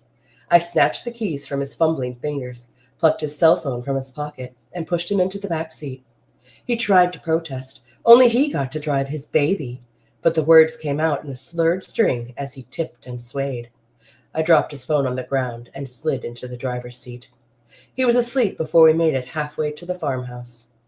Getting him inside was a challenge. He was dead weight, and I had to haul him, inch by inch, through the dark and the dirt. He stank of cheap beer and piss. I grit my teeth and let my fury transform me into a lioness, a black widow, a she-wolf baring her fangs and dragging her still-kicking prey towards her lair. We made it into the farmhouse, pitch black until I'd found the lamp I'd left by the door. Its light was intentionally dim, offering little more than shapes and outlines to see by, but maintaining anonymity. No undue attention needed. I slapped him until he stirred enough to help me stand upright. He grinned like an idiot while I stripped him, giggled when I pushed his arms up over his head and closed the manacles around his wrists, never registering the cold metal pressing against his naked front.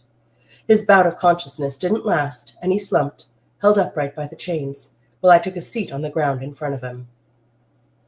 When he finally opened his eyes and the confusion became murky understanding that something wasn't right, but he wasn't yet sure just how wrong it was, I allowed myself to smile.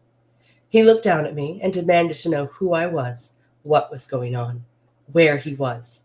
The usual questions, I suppose. I came to stand in front of him, separated by the contraption between us. I rested both hands upon its smooth surface and stroked it affectionately. He followed my gaze down to it.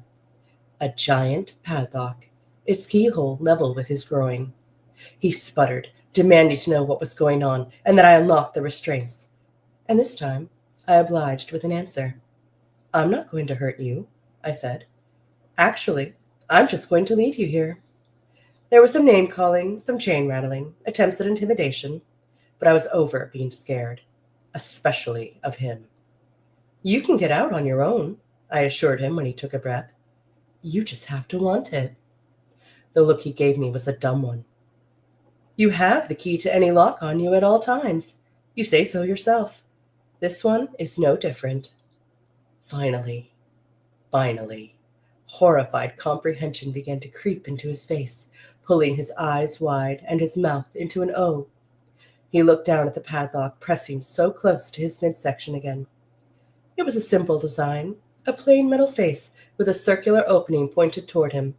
Solid, strong, but innocuous enough, save for its size, far larger than the typical one I based it on.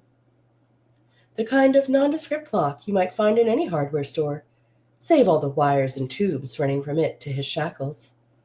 And what was in it, of course? All those gears and turning parts, all those hungry, sharp edges. All you have to do is use your key, I said, fingers caressing the lock. Granted, it'll be the last time you do. Some locks are just so temperamental, unforgiving. But it'll be worth it, won't it? You'll be free. The implications were setting in, and he yanked his hips back, twisting to the side with one leg raised defensively. What's the matter? It'll just be a moment of pain, a bit of blood, a lifetime of memories. Bitterness seeped into word, tore at their corners, turning them into jagged little knives flung from my throat. But you'll be alive. You can move on, live up to all that potential I hear you have. I stepped back, taking a deep breath to steady myself. At least I'm giving you the chance to make a choice. He yanked at his manacles, screaming I was a bitch, a psycho, while I walked towards the door. I wondered, after all was said and done, would I care? If the cop showed up at my door because he'd made the choice and managed to drag himself away from this ruin, or if his withered ghosts, cursed with hunger and thirst and hate, followed me to the end of my days, would I care? Why was I doing this to him? His question made me stop walking, stop wondering. I half turned, lips pulled back into a gallows smile. Because I'm a smart girl, and I knew no one else would.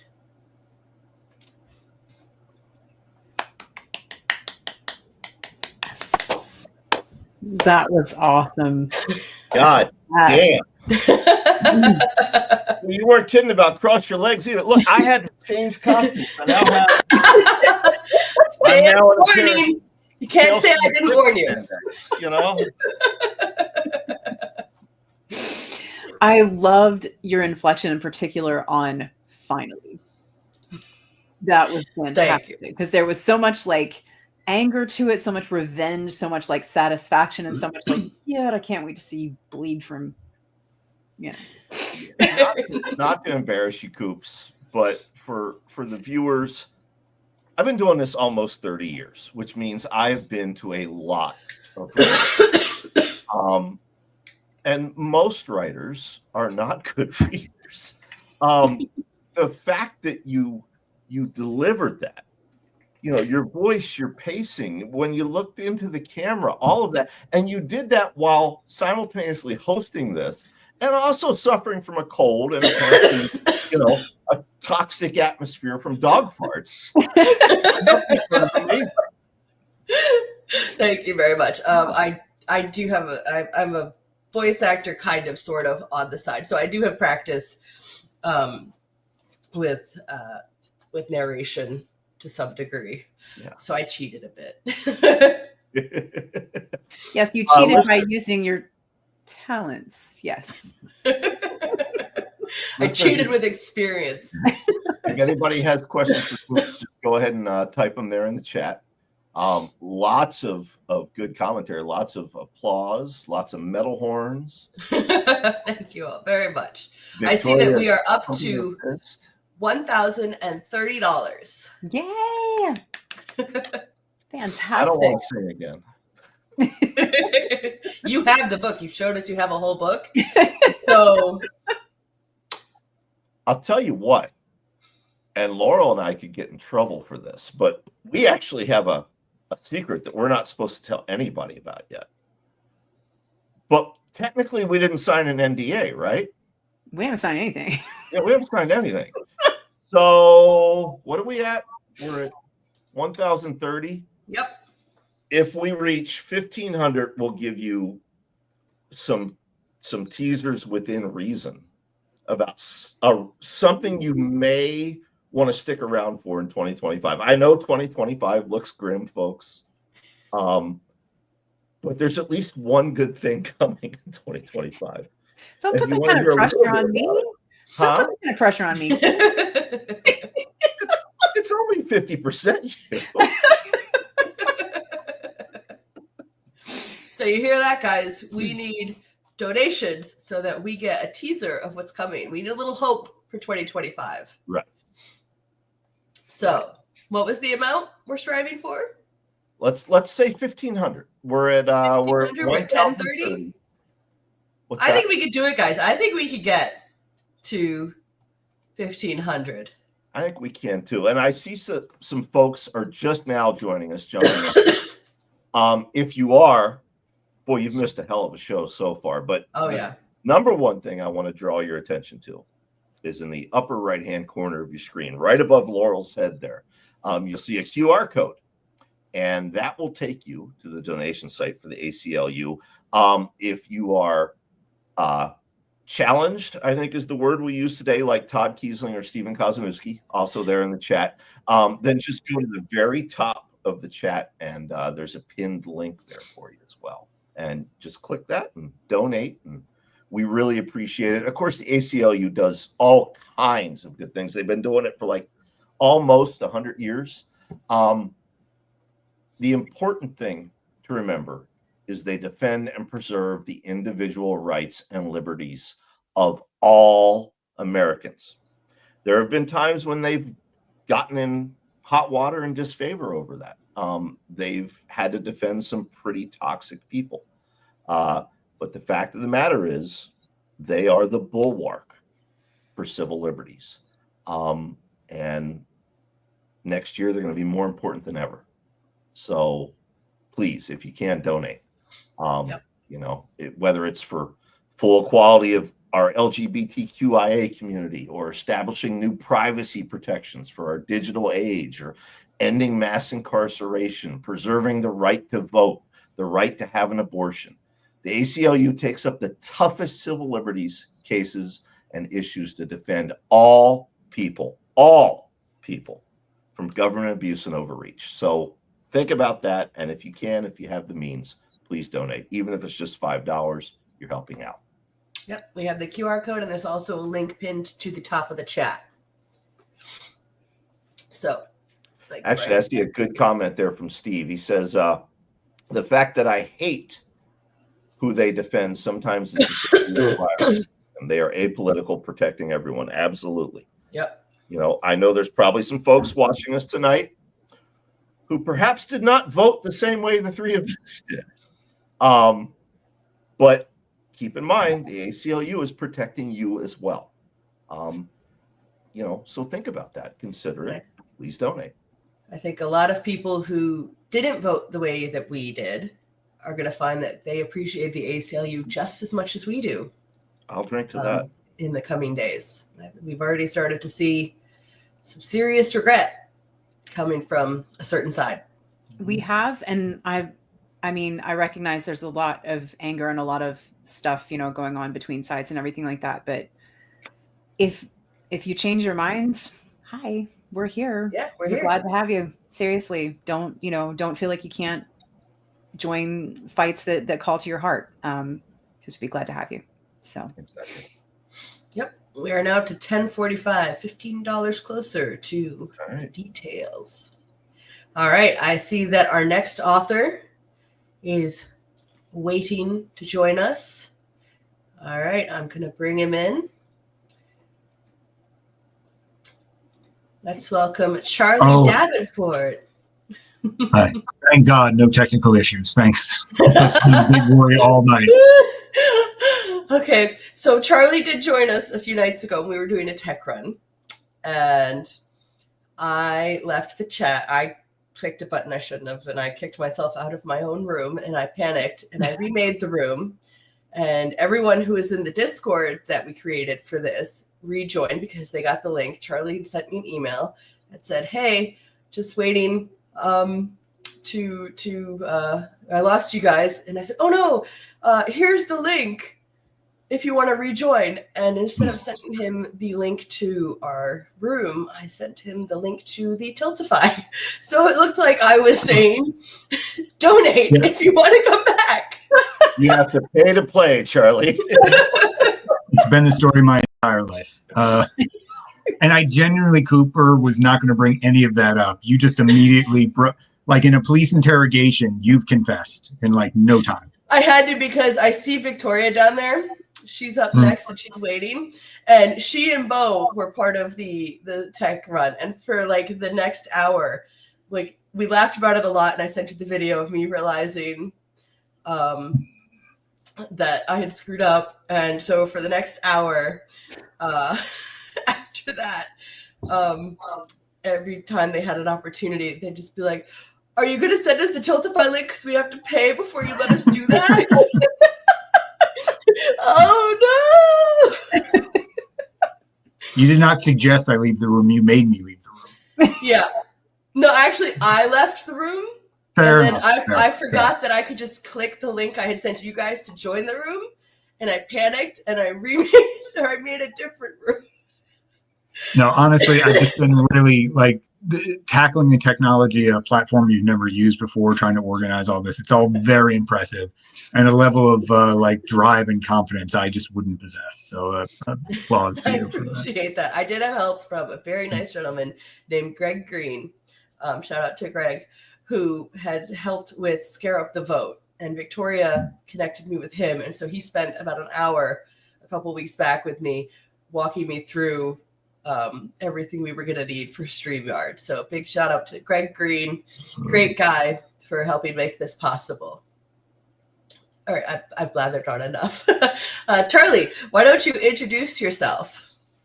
Hi, I'm Charlie Davenport. I'm on No Sleep from time to time, and just very grateful for the opportunity to do something in the current situation we find ourselves. Yep, that's how I know Charlie. We're both No Sleep alums. Very happy to have you here. What are you going to be reading for us tonight? A story written just for the occasion called The Cruise. We've been talking a little bit about trigger warnings, and I started thinking about this. By the way, Cooper, as I was listening to your performance, I completely forgot I was up next. Like, I was really enthralled by that, so I wanted to give you praise for that before I moved on. But in that regard, as you can see in my room right now, there's no thought to outfit or lighting. I look as though I'm a prisoner somewhere. So please all enjoy that, and hopefully the You're not story will supposed to come mention the prisoner part. We told you. I will pay you eventually. Let me out. Okay. Click the link, Davenport. But for trigger warning for content, it's not the usual sort of trigger warning or content warning. I think this story is very much about the moment we're in. Not to give too much away about it, but a lot of people are feeling exhausted. A lot of people are willing to just kind of I think somebody used the phrase, melt into the couch and just kind of stop. And this is sort of an attempt to address that feeling. And I'll go into that more, I think, afterwards. I don't want to give too much away to start, but it's called The Cruise. All right, then why don't we give you the stage and you can take us on the cruise. At $60,000 per person, the fast forward package was a deal. A 4-year voyage, over 100 ports of call. So, when the price of eggs shot through the roof, we were at the buffet's omelet station. Tariffs were a problem for the folks back home, and we were on vacation. When the deportations began, we were playing shuffleboard on the Fiesta deck. Kids in cages were a problem for the folks back home. This was our vacation. When the guard was ordered onto the campuses, we were on the observation deck taking in the northern lights. Riot shields, tear gas, and rubber bullets were a problem for the folks back home. We were on vacation. When the teachers were arrested, when journalists disappeared, when the emails from home slowed and then just stopped, we were sleeping off Margarita Mondays. Look, it'd been 12 years of conflict and panic and fear, and we deserved a vacation. But when we pulled into port and saw our shores after 4 years, they were waiting for us. Decked out in uniforms we did not recognize, demanding to know where we'd gone, who we talked to, and why we'd left in the first place. Vacation was over. No more casino nights, spa days, or Hamilton tickets at the Poseidon. We were the folks back home. The end.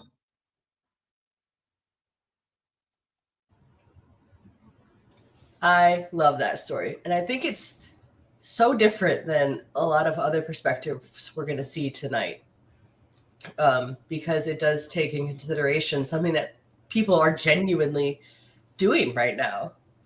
Yeah. Going on 4-year-long cruises. Yeah, I heard that, and there was a small part of the lizard brain who thought escape hatch, and then realized, the implication of that fact. You're just going to give up, and we talked about the history of the ACLU. We have to think about the time in history it came from. When we're coming from a time where it's not a perfect time, but so many rights have been established that didn't exist before that time. And the ACLU started, I believe, in the 1920s, when so many of the rights and privileges people experience today just were not a thing that had existed before. So we're fighting somebody trying to push back against that, and they were trying to, at that time, force it into creation, to force it into being. So it's not an impossible task. I know it seems like, I believe Cooper said this, when I woke up the day after the election, I felt like I was full of poison. I believe that was your turn of phrase. And I felt like that. But even if it is only a small change, you have to do something. Mm-hmm. So if you were given an opportunity to take one of these 4-year cruises, do you think you'd do it? I would not go on a cruise at the best of times for a week. Me neither. I mean, I think everyone remembers the stories about those people who were trapped and there was explosive diarrhea like that everybody was getting. And delightful, all of that sounds. I think I'll pass. Same. Yeah, same. The history of ACLU, right to explosive diarrhea. That's what you've signed on for. Yeah, I did 4 years in the Navy. I never want to set foot on a boat again. No, no. Although we did have an earthquake here in California about 2 days ago, and I was in my backyard and I thought, maybe do I have the flu? Everything feels a little wobbly. And then I realized it felt very much like being on the deck of a ship again. So Bo says, you can't escape tyranny. You can only succumb to it or fight it. Great story. Thank you. I really appreciate that. A great comment there from Amy Lynn as well. She says it felt like an updated version of First They Came for, Very much inspired by Pastor Niemuller's writing. It kind of gave me the idea for the structure. Very, very much was on the forefront of my mind. Austin says the film Triangle of Sadness comes to mind. That was not on my mind, but now that you said that, it does. Yeah, definitely see the similarities. So, Charlie, I've got a process question for you before we let you go. Obviously, flash fiction, you wrote it specifically for this occasion. How many drafts? One draft and done? Ready to go? Or did you fine-tune it? 2 drafts and then a rewrite literally like a minute before we went on, because I was like, oh, wait, no, this is a much better line. I love it. That's the writer way, isn't it? God, there are so many times like listening to the podcast that shall not be named here, no sleep, like hearing a story and like the actors giving it their all and it's perfect as it's been written. And then I thought, oh, but if I had said this, yep, that would have been so much better. My wife, I wrote a story once called Every Day is a Parade. No, Everybody Loves a Parade. And my wife was recommending it to a friend of ours. And she goes, and it's a time loop story, sort of. And she goes, oh, every day is a parade. And when she said that, I was like, that's so much better than what I wrote. I hate when they do that. How dare Sometimes you be better than a me? good writer than me. Stop doing my stories better than me.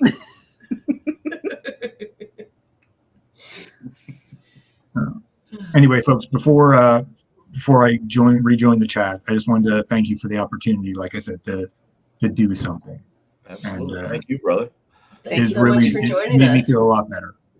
It was Thank you very very much. distinct and just the last line delivery. Fantastic. Yeah. Yep. Thank you. It's a I really appreciate good reminder that this is home and there's no escape. Like you could try and go somewhere else, but you're going to eventually come back usually. Yeah. And unfortunately, America does have an impact on the rest of the world. So home can follow. As so many of our other readers have said, we have an outsized footprint. Mm-hmm. Yep. Well, thank you so much, Charlie. It was wonderful to have you here. Loved your story. All right. Thank you very much, folks. You have a good hanging night. around, so see you soon. Right. Laurel, Yep. would you like to introduce our next Poison? I would.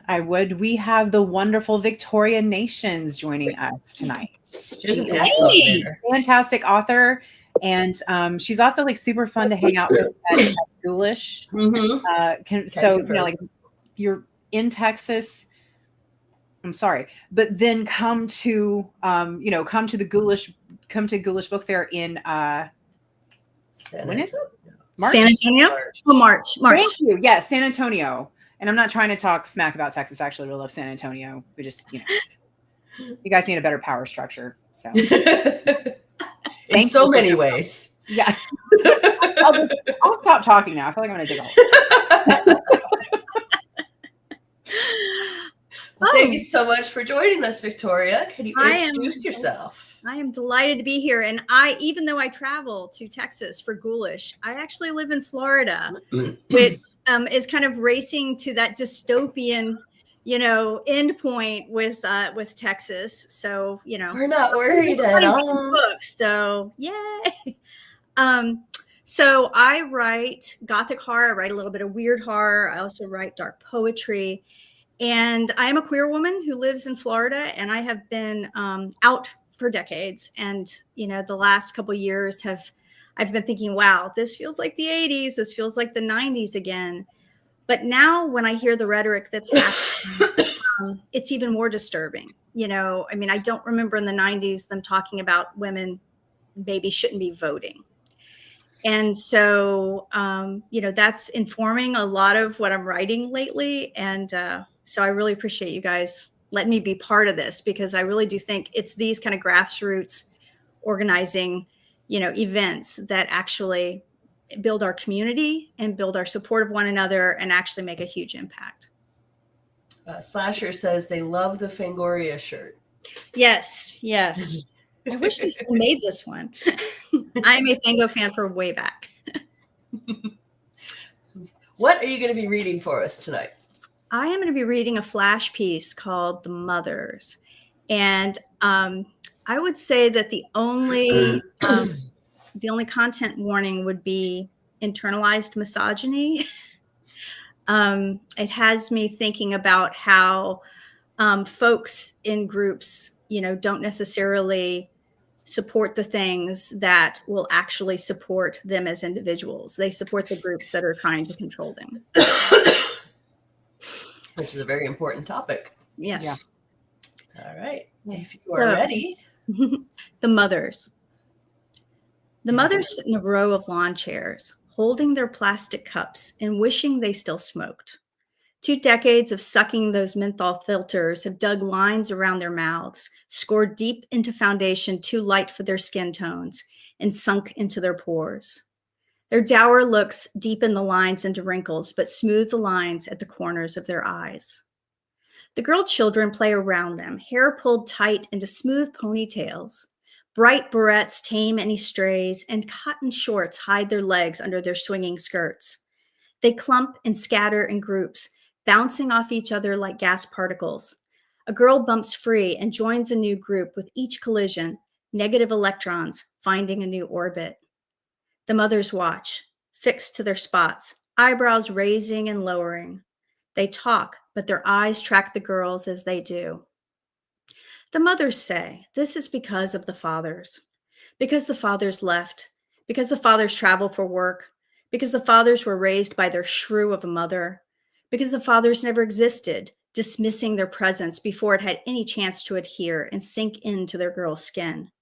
Parenthood does that, they say, coats the mothers in a dulling film that folds into crepey wrinkles around their faces, down their necks, funneling into the gap between their breasts that never fed their girls. Each has left their breasts untouched for the fathers, the ones who are to the blame, and fat lot it got them. The girls turn and giggle and fight around them, germinating bodies that have years before they choose between children and freedom. The mothers hope they never choose and wish for the day they have to, just like their mothers did, cursing the girls to be sorry for either choice they make. One girl stands to the side, hardly orbiting around the girl groups, barely revolving around the mothers. The mothers watch her, suspicious that she's untethered. Who does that one belong to? They ask each other and to themselves. Are they friends with that one? They point to the girls, trying to place blame based on proximity. None of the mothers claim the outsider.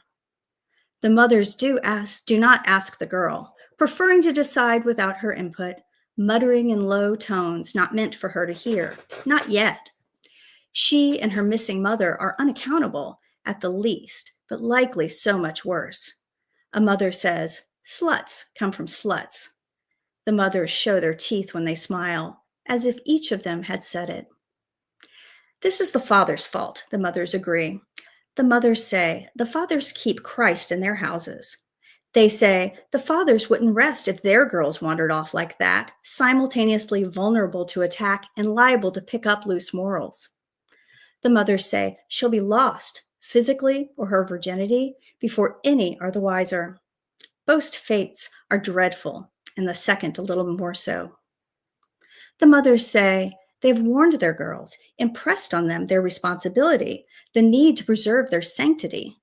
They say, I once knew a girl, back when I was a girl, and she was never the same afterwards. They shake their heads in unison, imagining the girl who was tarnished, bright metal coated in scum. The mothers nod together, their eyes darting between the wayward girl and their own, who is safely with the others, crying and gasping and holding her tongue, smoothing her hair, careful to not be bounced from her group.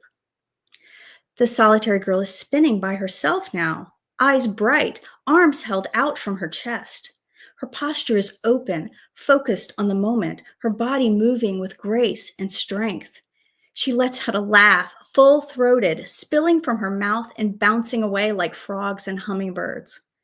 The mothers purse their lips tighter, confident the girl's fate has been sealed.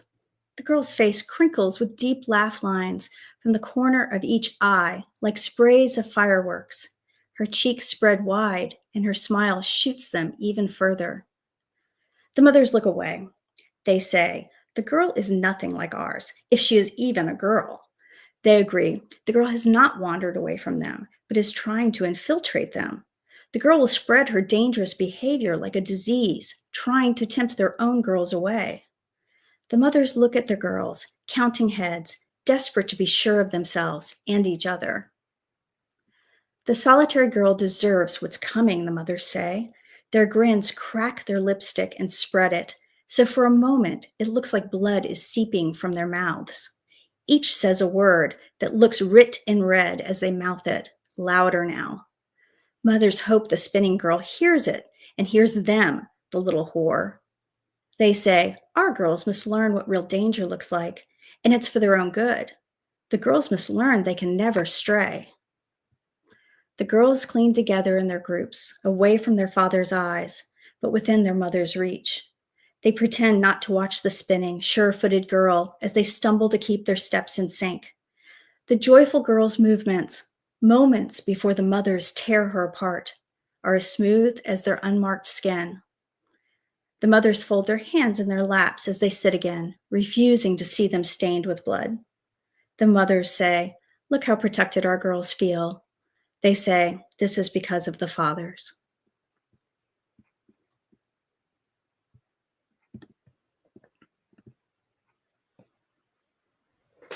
That was amazing. That was really good.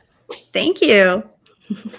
I love it because it's such an important message that we often overlook, I think, in the part we play in keeping ourselves down to some degree, like you said before the story. And not only that, but the way that we expect others to keep themselves down, and we get angry when they want to rise above. Yes, I think that kind of freedom, that being not being part of a group and just being open, that threat. And that kind of openness and freedom is, what's being attacked when we attack folks who are trans, folks who are in the LGBT community, folks who are just want to maintain the right to vote. It's the non-coherence, it's the that is considered to be a threat and is actively being put down right now. Mm-hmm. And I think We're getting a lot of applause in the chat for you.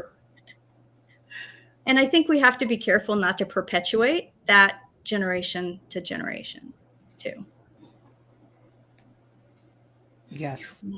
Yeah, accurate. Because I like the older I get, the more I like the idea of being a protector for younger women. Hmm. But I like, I like what you took here as this, because I don't know, I feel like we've all been in those parenting groups or whatever, where it's a little bit like it's about falling in line. God, I have no words. My words are just completely gone. Sorry. I know there is I can't, it's like, yes, if you are not part of the group and what's considered acceptable behavior, especially in the mothers groups, it's actually insidious how much that can be. They will reject you and cut you loose and, kind of consider that people get what they deserve. Mm-hmm. Yeah. I like that it's a young girl who's out dancing. Someone who is obviously being raised outside of this community and who has good role models. You can see the implication is that she's being raised by women who, dance freely, who smile and have laugh lines. At least that's how I look at it. It's kind of like a symbol of hope that, yes, there's this community of mothers, but then there's other groups of mothers who want their daughters to succeed, to have the opportunities that maybe they didn't have. And that it's those group of mothers who are like protecting their children are really becoming the smaller little cloisters, and the world around them is continuing to change. Yeah. And I think we've heard that so much tonight already with Tradwife and, various other themes. I think this is a very common theme that's running through things. Yeah, I definitely think so. I think that's what you're going to get when you have a lot of femme-identifying authors coming in. We have a lot to say. Well, and I am so appreciative of y'all having this event. I mean, like I said, I really do think that these kind of things create community that ripples out, that strengthens so many different communities at once. Even though it's just an event in time, I think these kind of connections and the messages really do fortify us and bring us together. So thank you for y'all doing all that. Well, thank you for joining us. It was a pleasure to have you. I love that story. I loved it. The minute I read it, when you first sent it to me, I'm being bothered by a cat. I apologize. I know. I've been trying not to push one down. Well, he's here. He's so big. I can't just hold like this pretty little Dallas cat. It would be like. He's here. He's demanding. Well, thank you very much for joining us this evening. It was a pleasure as always. As always. Goodbye. Do you have any, we talked to other people about upcoming projects that they have. Do you have anything that you would like to mention? Absolutely.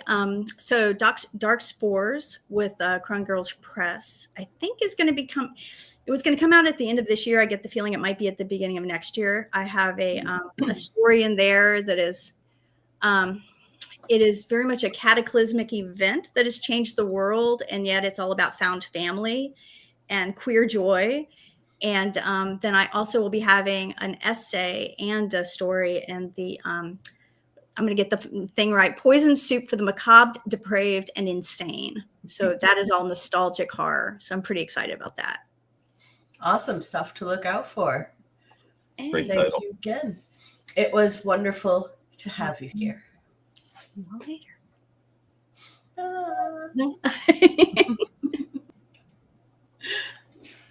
Okay, before we go to our next author, who I see waiting in the wings, I do have another video, which is probably just going to pop up on screen. It's going to be Max? No, it's not going to be Max again. It's going to be a little calmer, a little quieter. See, when I was doing this before by myself, I was certain that they just stayed down in the backstage area until I called them up. But apparently I was wrong. So I'm just going to let this one come up and end up where it ends up.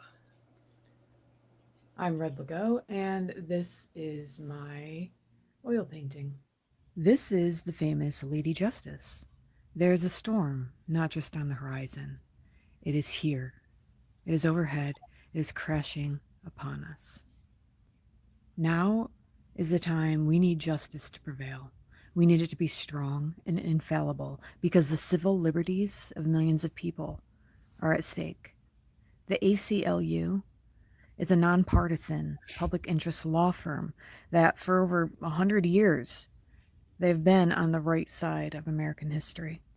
Don't let this storm erode our justice system. Spread the word and donate to the ACLU if you can.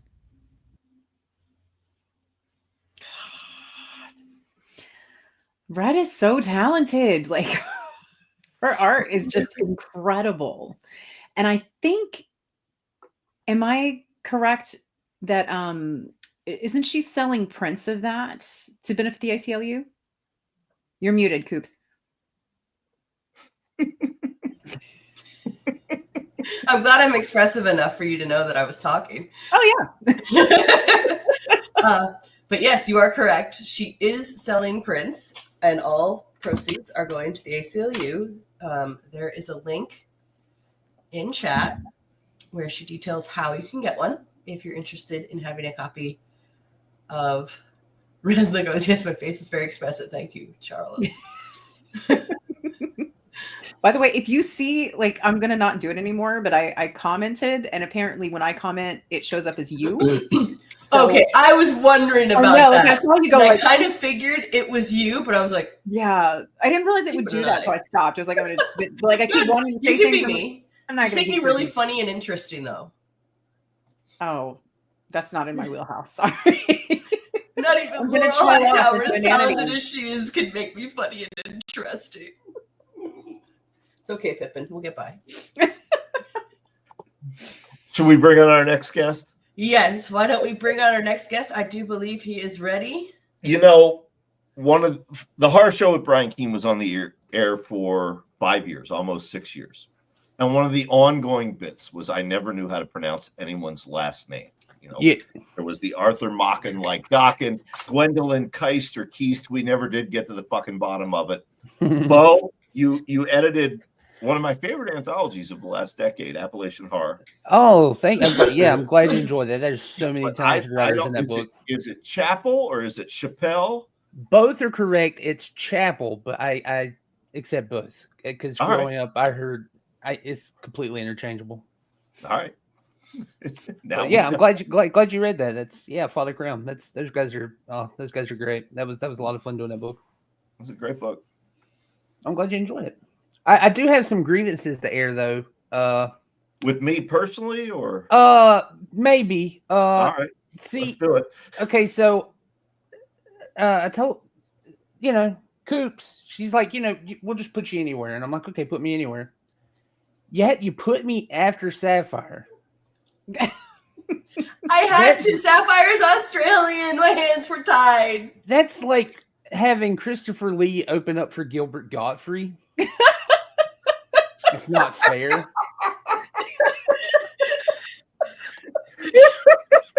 And then I come on, and what happens? Laurel steals my act. I can't do that. That's garbage. That's why I asked to go first, because I knew I couldn't follow you. So no musical numbers. Hey, you can do a musical number. We are open to musical numbers here. It's not the same. It's not the same. Oh, we're up to 1280. A musical number could push us closer to 1280. Oh, Lord. That's good. $1,280. Another musical number. And I can't do it. I am sick. I could do a William Shatner-esque musical number. I think we need that. Do you guys think we need that? I think we need that. It's a 2,000. We hit 2,000. I'll do it. I'll come back. Okay. I got to come back later in the evening anyway. Right. Yeah, he's ending our evening tonight. So 1,500. Let's talk about the stakes here. 1,500. Laurel and I talk about something that we haven't yet signed an NDA for. 2,000. Bo comes back and does his best William Shatner-esque. I don't even. Can you see? It's right there. I'll put on that Darth Vader helmet. Nice. Excellent. I don't know if it'll be very audible, but we'll try it. What is it going to take to get us another Cthulhu Carol? Let's go with 2,500. Okay. Or is that reaching too much for the stars? I think we might be reaching a little far, but I really want to hear you sing "I'm Every Woman" in that mask. In the mask, Well, Brian. save it. Don't give it away for free. Oh, Yes. Oh, Mary Mary says says $2,500 and she'll sing with Keen. with Keen. There we Let's go. make this happen, please. All right, we Let's do need this. Okay. 2,500. We All right. need all the musical numbers. All right. Love it. We'll get All there. right. We'll get there. But all seriousness, it's very cool. You completely smashed your initial goal. That's incredible stuff. Yeah, it's Congratulations. incredible. Thank you. Blown away by the generosity of the horror community. Like, for a bunch of friggin' outcasts and weirdos and just the most depraved people that you could find under the rocks. Really know how to pull it together. The weirdos are always the most level-minded people. Yeah. Because the rocks flatten our heads. So what are you going to read for us, Bo? I am going to read it's a short story that's out of print, and it's going to be in my short story collection coming out next year. And what is the title of your short story collection coming out next year? Ribbon Echoes. It's going to be short stories, things are out of print, stuff that's never been printed. Actually, some comics in there and stuff too. So I'm excited about that. And what are you reading for us tonight?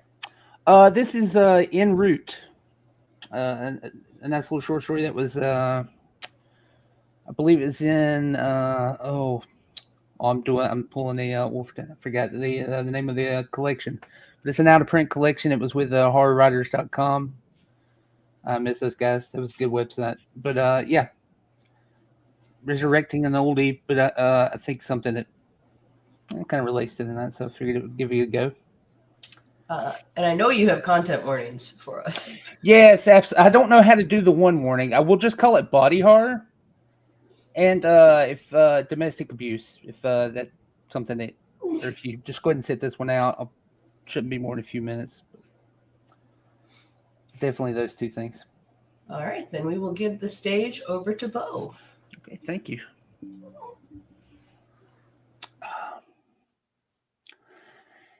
The inverted flames just outside his car window gently woke Benny up like Sunday morning sunlight. But the smell of coffee coupled with bacon had been replaced with gasoline and the overwhelming taste of copper. Benny spit out the blood it had pulled in his mouth and undid his seatbelt, sending him to the interior roof of his overturned luxury sedan. He crawled like a beaten dog out of the driver's side, cutting himself on the broken glass all around him until his hands were cast in the fuel-soaked mud. Benny's blurred vision came into focus on the road he had been driving on just yards away. But there were no passing headlights, and the path up the bank and back to civilization was near impossible with the bones in his legs, shattered like fine china on a kitchen floor. Benny was too stubborn to admit he was moments away from dying. All he could do was crawl away from the wreckage at a snail's pace and curse her name. "Rebecca, you fucking bitch," he mumbled to himself. "Can't even stay dead." He had seen her just standing there, naked in the middle of the road, like she was waiting for him to come around that bend and wreck. Benny was one of those guys who always blamed someone else for his troubles. Maybe it was because whenever his mother would try to reach him, maybe it was because whenever his mother would try to teach him to be responsible for his actions, his father's hand would find its way across her mouth. His father's belt, soaked in sweat and booze, shaped Benny into the man he was now, crawling like an infant. And when Benny made his first million, he returned the favor by putting his dad into his cheapest coffin possible.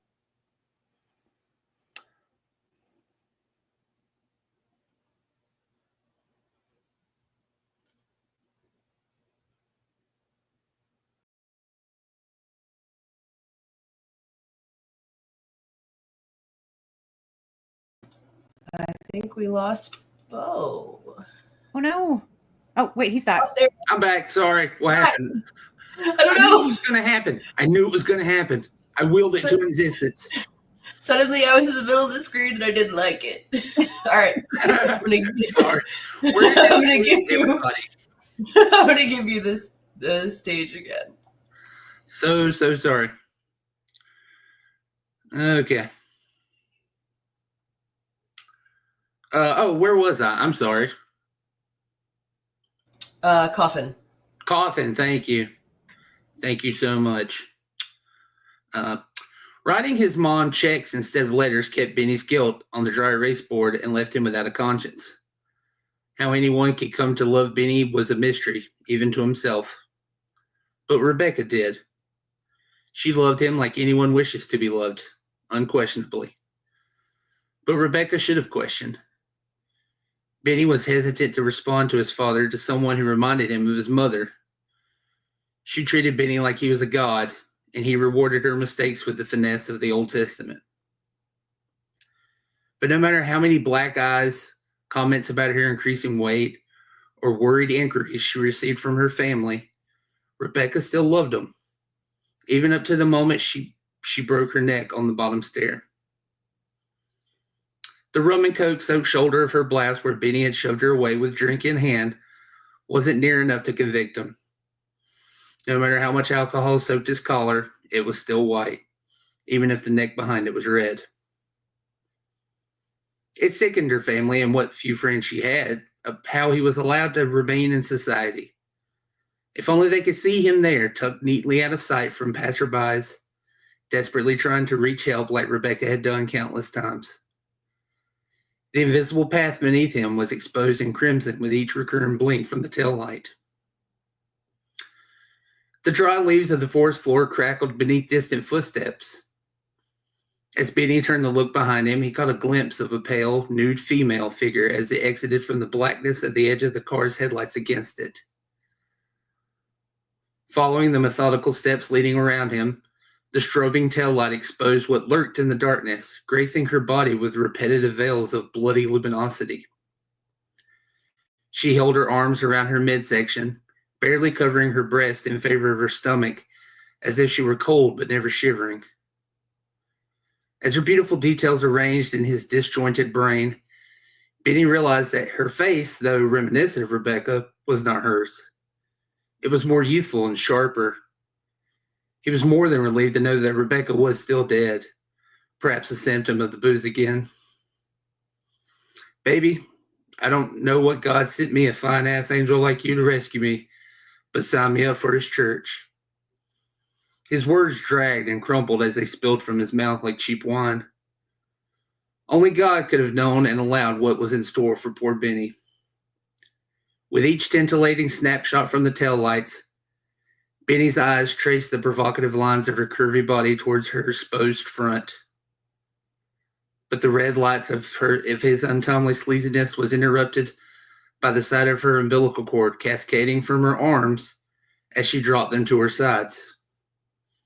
The cold shock traveling down his spine was met with the burning flames that had traveled down the path Benny made from the start, igniting his body in damnation. The horror before him could no longer be hidden from his sight. Her eyes stared into his, allowing him to see that they were his own, set like stones in the image of his mother. I could have loved you too, Daddy, she said as the fire consumed her father.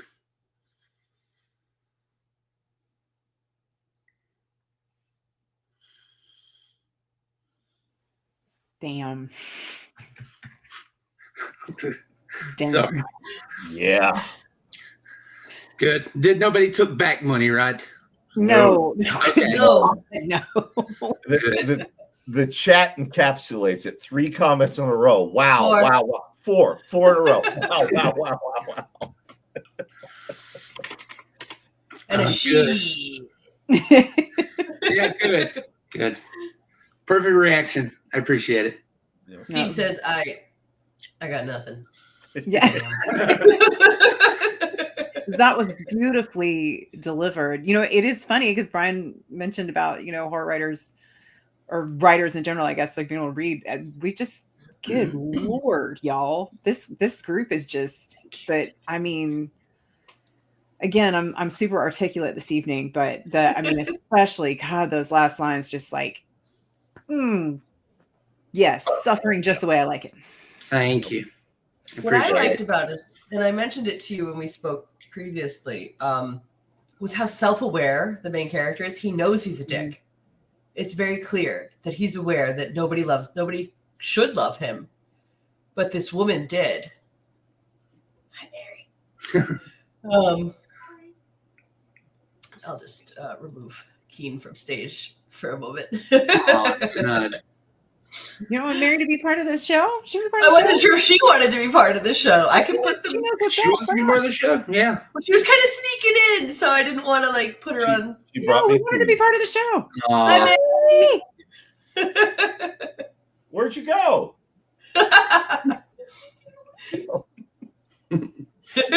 Like the head just peeking up. That's all, folks. But yeah, I enjoyed the fact that your character was self-aware and that there were no excuses for his behavior. He was just a dick. He knew he was a dick. He knew no one should love him. He didn't apologize for it. And I think that is something we don't see terribly often. Characters usually try and justify to themselves, I'm a good person because even though I hit her, she deserved it. I'm a good person because it was her fault she died. I was just a little upset, but she made me that way. Yeah. Those are always the worst characters to me. The ones that are they're completely self-aware of the evil that they're doing. I'm not saying anybody in real life or anything, but just the fact that they know they're going to get away with it, and yeah, so it's fun to just set that up. So you as a reader, you're immediately satisfied with the ending. I hoped. So That's always been my Sopranos season 6, the final season. My favorite part. You know, he has the near-death experience. He has an opportunity to go one of two ways. He embraces who he is. You know, he realizes I'm not a good guy. I'm gonna fucking go with it. And yeah, you know, then the show really kicks into high gear. yeah, there's always a price to pay. Yep. Mm-hmm.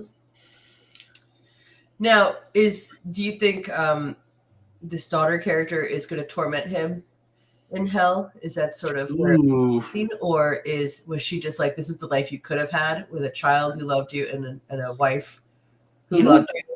The worst kind of hell for people like that is having to relive the same thing over and over and over again. Because especially when they're self-aware, they usually are aware of, you know, they try to mask that pain, they try to hide it, they try to forget it, but having to relive it over and over again, I think that would be the ultimate torture. Todd says, I love how it looks like Bo is wearing a crown of action figures right now. Thank you. And Steve says, there's always a price to pay is a great title. So good, yeah. You should claim that one for anyone Maybe. else. I was being cutesy because en route you can rearrange the letters and it's in utero. Oh. I was being cutesy. I'm not sure I'd call that story cutesy, but you do. It's cute to me. It's got a baby in it. It's cute. It has an umbilical cord in it. There ain't no baby attached to it. It's a baby. It's the suggestion of a baby. It's a grown woman with an umbilical cord attached. The chat is all going, holy shit, whoa, the baby is in round. Yeah. Does anyone have any questions for Bo before we release him back into the world, crowned in his figures? Michelle, yeah, I got to stay in here. I'll be back later, hopefully without any technical issues.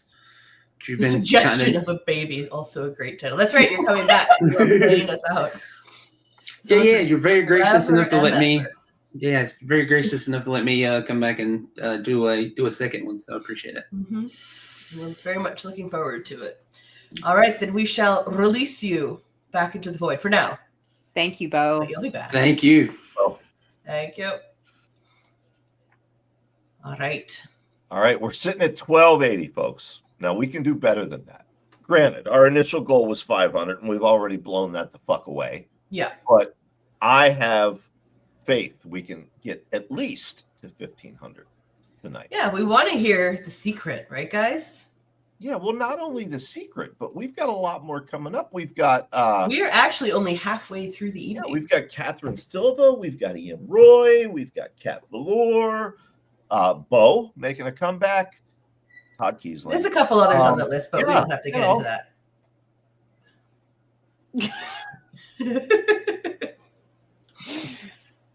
All right. So would you like to introduce our next author, Brian? Would I? Yes. Our next author, and I always get yelled at when I say things like this because, there's 50 other authors that say, why don't you say that about me? But this next author is one of my favorites of this new crop of horror authors. She, her stuff is feminist grief horror is what everybody describes it as. I just call it a kick in the nuts. It is Laurel Hightower. I didn't know I was next. Have you not been looking at the schedule? Honestly, no. You think I made it for fun? No, I think you made it because you're in charge and I'm just sort of trailing behind. If you need us to stall, I can eat my burritos. Everybody. Yeah, let's watch Brian eat his burritos. Oh, got it. I was just like, it did feel like one of those award ceremony. I was like, ooh, oh my. So thank you for the long introduction. I was like, oh, She's like, who is so wonderful and great? Me? No, I had no idea I was next. I did, but what I love is that when I meet new people, they're always like, you always say you're awkward. I don't understand. I'm like, give it 10 minutes. Thank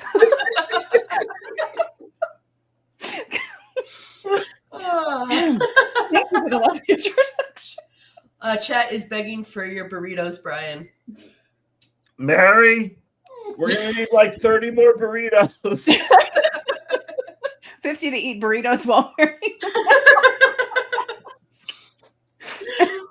All right, deal, Victoria. Thank you, Mary. Thank you for While your Laurel support. reads, I will go get the mask and I will shove a burrito through it for $50.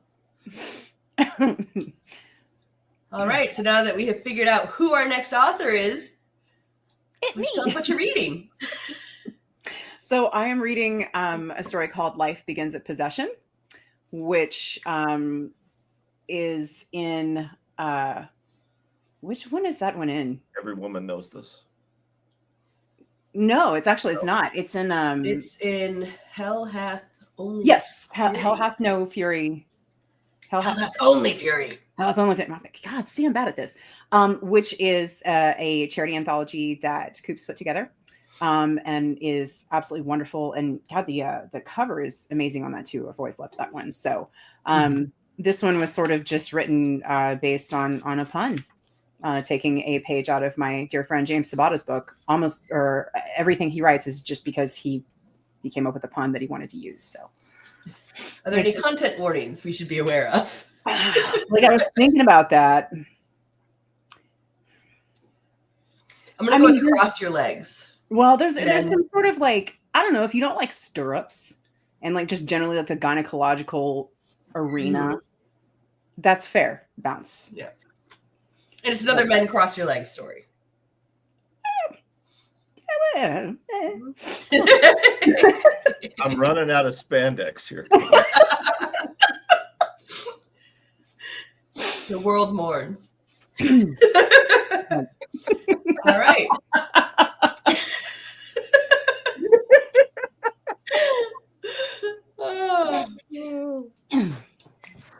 All right. If you are ready, then we will give the stage over to you. All right. If I can figure out how and see my eyes are burning. Life begins at possession.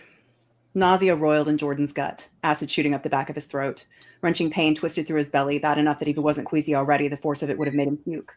Coughing and gagging, hugging the porcelain bowl of the waiting room toilet closer than he'd ever held his wife, he briefly wished for death. When he finally stopped long enough to catch his breath, he fell back on his ass, wincing at the burn of newly formed hemorrhoids. Too weak to move, tears stung his eyes, and he buried his face in his hands with humiliation complete. Boys don't cry, came another scornful voice in his head, and Jordan shrunk into himself as though the old man's ghost might be peeking into the bathroom stall like one of those perverts. Mr. Cruz? Is there a Mr. Cruz in the waiting room? At the sound of the nurse's muffled call, he struggled to his feet, wiping his mouth on his sleeve and tumbling from the bathroom without flushing. Me, he rasped, using the wall for support. He felt eyes on him the whole way, not a single one sympathetic, and his face burned almost as bad as his ass. The nurse was younger, in her early 30s, he guessed, pursing his lips at the septum piercing and the tattoo that swept from her shoulder to her nape. Step on the scale, please, she said. He breathed heavily through his mouth, the stench of sour vomit crawling up his nose. Why the hell does it matter? He asked. She blinked. Why does what matter? He gagged, swallowed it back. Why does it matter how much I weigh? The hell difference does it make when I'm suffering? Her gaze went flat, and she pursed her lips, turning to the blood pressure cuff. Weight has an effect on many health conditions, Mr. Cruz. Step on the scale. But I'm not fat, he sputtered, his gaze traveling up and down the nurse's own body before he could stop himself. Her expression assured him she hadn't missed his look, and she crossed her arms. Are you refusing treatment? It's fine. You can sign a form on the way out. I have patients waiting who'll be glad to take your place. Talons of pain unfurled in his gut, and he groaned, panting. Please, he whispered. Scale, she returned. Seething, he stepped on and bit his lip while she fiddled with the sliding weights. It's a good 10 pounds up from the last time you were here to see us, Mr. Cruz. Any changes in your health? He belched and covered his mouth too late, and she winced away from the noxious cloud. Can we please just get in a room to talk about this? She stayed silent while she took his blood pressure and respiration and led him back through a maze of hallways until she came to a room with an open door. Jordan staggered inside and collapsed on the table, curled on his side. So, what brought you here today, Mr. Cruz? Having some stomach trouble? Yes. Oh, stomach trouble, he gasped, just as an immense fart bubbled from his ass. He whimpered at the sting of it and covered his nose, his gag reflex heightened by his own stench. I can see that. What else? Pain. Oh, lots of pain. Just your stomach or elsewhere? It's mostly there, but it's like my skin doesn't feel right, and my he couldn't think of an elevated term for butthole in his agony, so he just gestured, sending waves of heavy stench smearing through the room. I see, Mr. Cruz. When was the date of your last erection? What? He jerked upright before he could think better of it and was barely in time to grab the emesis basin she handed him. She waited him out, offering him a cup of water to rinse his mouth, and when he was quiet, she repeated her question. The fuck does that have to do with anything? She pursed her lips. Language, Mr. Cruz. There's no cause to talk to me like that. Just answer the question. Grinding his molars, he thought back. It had been a while for he and Laura. It rarely seemed worth the effort anymore, and he could get himself off without bothering to pretend to search for the elusive and, he was convinced, non-existent female orgasm. Besides, she couldn't turn him on the way he could. Admiring himself in the full-length mirror, watching his impressive erections spring to life. He was so damn proud of it, he usually didn't require much physical stimulation to finish. But when was the last time? He hadn't been feeling good enough for arousal the last couple months, so it must have been just before... No, he wasn't going there. Last week, he said finally, his gaze meeting hers long enough to tell she didn't buy it. Okay, Mr. Cruz. The doctor will be in shortly. Please strip everything off and put the gown on, and I do mean everything. It was at least 30 agonizing minutes before the doctor made an appearance, and by the time the door opened, Jordan was ready to beg the man for relief. He was brought up short when another woman entered, just as punk rock pathetic as the nurse. She wore the white coat of a doctor, but that was where her professionalism ended. Her hair was two-toned, dark purple on one side of her part, electric pink on the other, the short strands gathered into a pair of pigtails. The nurse slipped in behind her, and he had the impression of more people waiting in the hallway. Mr. Cruz, I'm Dr. McCorvey. My nurse tells me you've been a bit combative. I'm hoping you've got that out of your system. I'm not combative, Angela, he said, peering at her name tag, just miserable as hell. She raised an eyebrow, the polite smile fading. That's Dr. McCorvey, as I said when I came in. The uncomfortable silence stretched on, and Jordan's gut gurgled, pain spiking with every breath. Finally, he glared. I'm sorry, Dr. McCorvey. She nodded. Don't let it happen again. Before he could spew the words that flew to his lips, she pushed him back on the table, her gloved hand palpating his stomach, then his testicles with excruciating firmness. So your last erection was a week ago? That's odd, but it happens in some cases. She beckoned to someone in the hall. Lisa, you bring the card in here, please? Yet another heavy metal reject sauntered in behind a cart with a big screen, barely closing the door before she pulled out a thin wand that was as long as her arm. Humming, she squirted lubrication on it while Jordan's gut turned to ice. The hell is that for? Strong hands bore him inexorably back down to the table. Scoot forward, please, till your butt's at the very end and put your feet in the stirrups you'll find on either side. What? What the fuck? No! The doctor sighed and nodded at her nurse. Can you help the patient, Gwen? The nurse pulled him roughly down the table and jammed his feet one by one into a pair of uncomfortable stirrups. Jordan was left with his genitals in the air, his asshole flapping in the wind. Before he could utter another protest, the Lisa woman put her hand on his abdomen, smiled, and said, This may be a bit uncomfortable. Before he knew it, something was jammed up his ass, every centimeter scraping against the tender surface. A scream was torn from him and his pelvis lifted, trying to buck the foreign object from his body. Unfazed, Lisa pushed down on his belly and moved the wand around sickeningly, studying the screen all the while. She looked over at the doc and smiled. Just as you thought. She flipped a dial on her monitor, and all at once a crackling wubba wubba wubba sound filled the room. Strong little sucker, isn't it? Dread turned Jordan's body to stone, his ass dropping back to the table as the tech turned to the screen so he could see. What is it? He asked. She pointed to a small dark shape with erratic edges and a pair of glowing red eyes. See these? Those will be its horns. They usually come in around the 3-month mark. Not long to wait. He couldn't speak or move, staring at the image of the monstrosity that had taken over his body. Numb, he didn't even react when she pulled the wand back out, accompanied by yet another gust of foul gas. It's a demon, Mr. Cruz. Are you telling me this wasn't expected? He choked, forced himself into a sitting position, wincing with each movement.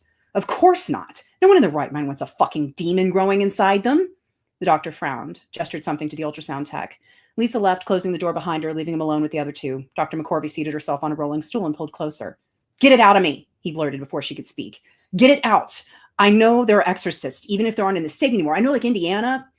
You don't know what you're saying, the doctor interrupted. This little, innocent demon might not be what you were expecting, but it has a right to live and breathe too. You know the law. Life begins at possession. That demon is a living, hellfire-breathing entity with a whole eternity in front of it. You don't have the right to rob it of that. For all you know, it could lead the next insurrection against heaven. Jordan's breath came faster. What about my rights? When did mine end? McCorvey pursed her lips. Should have thought of that before you got possessed. How'd it happen anyway? Ouija board? Hex? He said nothing and she raised an eyebrow. Summoning? We used a protective circle!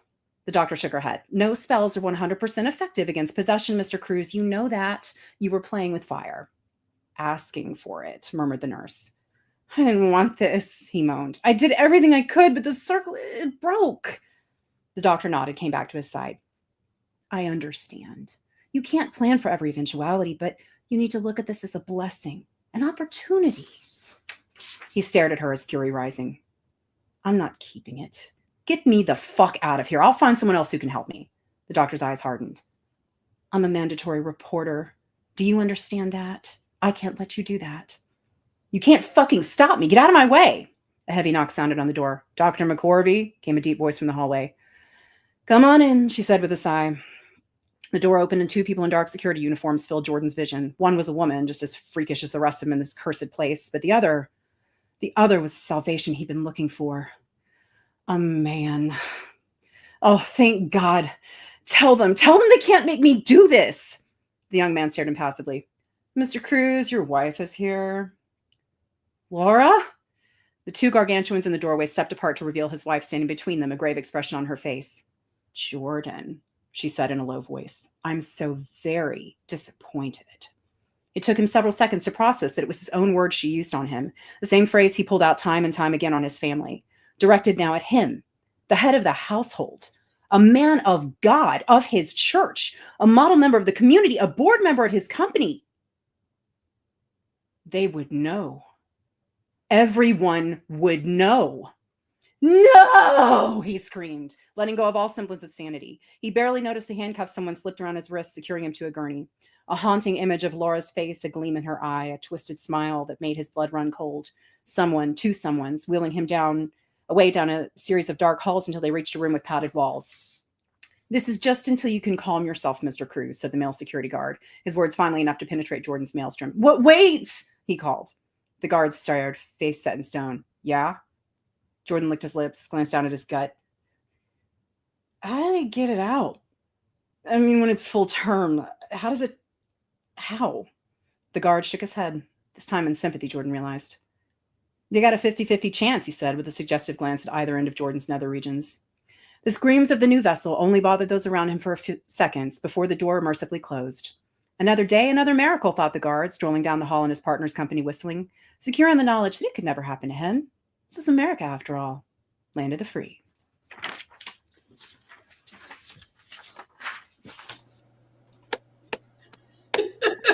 I get the award for most fart jokes in history. Yes. And that is why you're one of my favorites. It was that real poignant grief horror that I was working with there. I felt it all the way down to my butthole.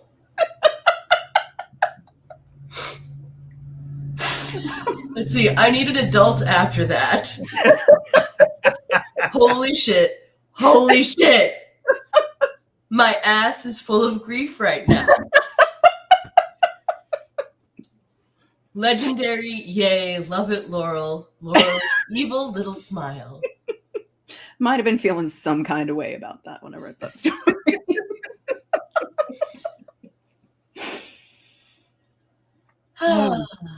That's fine. Kind of scared, says Slasher Radio. You don't have to be scared as long as you don't try and summon any demons. That's right. Those protective circles, they're not 100%. Keep your circle closed, people. If you like that, folks, donate. The QR code is there on the screen. Also, at the top of the comments, if you're watching this on YouTube, Coops has pinned the direct link. We are currently at $1,280. Of course, every dollar collected tonight goes to the ACLU, who have been, fighting for the civil rights of all Americans, not just some Americans, all Americans, for nearly 100 years. So we would like to, we started the evening hoping for 500. We've blown way past that. Yes. But, we'd like to see this get to 1,500, maybe more than that. But the only way we can do that is with your help. Victoria promised to, what did she say? She'd pay $50 if I ate a burrito with the Cthulhu mask on? Yes, she did. Now, Victoria, I'm not one to kink shame, and I've certainly done all kinds of things in my life, but this is probably one of the weirdest requests. Do this for money, Keen, that I've ever got. But do it for the ACLU. You eat that burrito through the mask for the ACLU. I'm starved. My burrito got cold, but I was waiting. So, and I promise no one's going to clip this portion of the stream. Everyone hold up your hand. I solemnly swear we are not going to clip. No, go ahead. Brian Keene showing a burrito in his Cthulhu hole.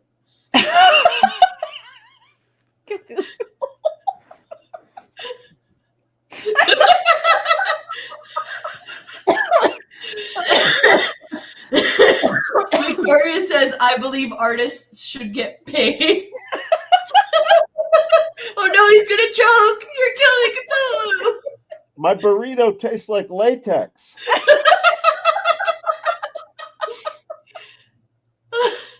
Mary says, I have dreamed of this moment my whole life. We're glad we could make it come for you. Anne says, I'm in the mood for calamari. I'm sure your wedding day was special, but the burrito through the mask, this was her dream.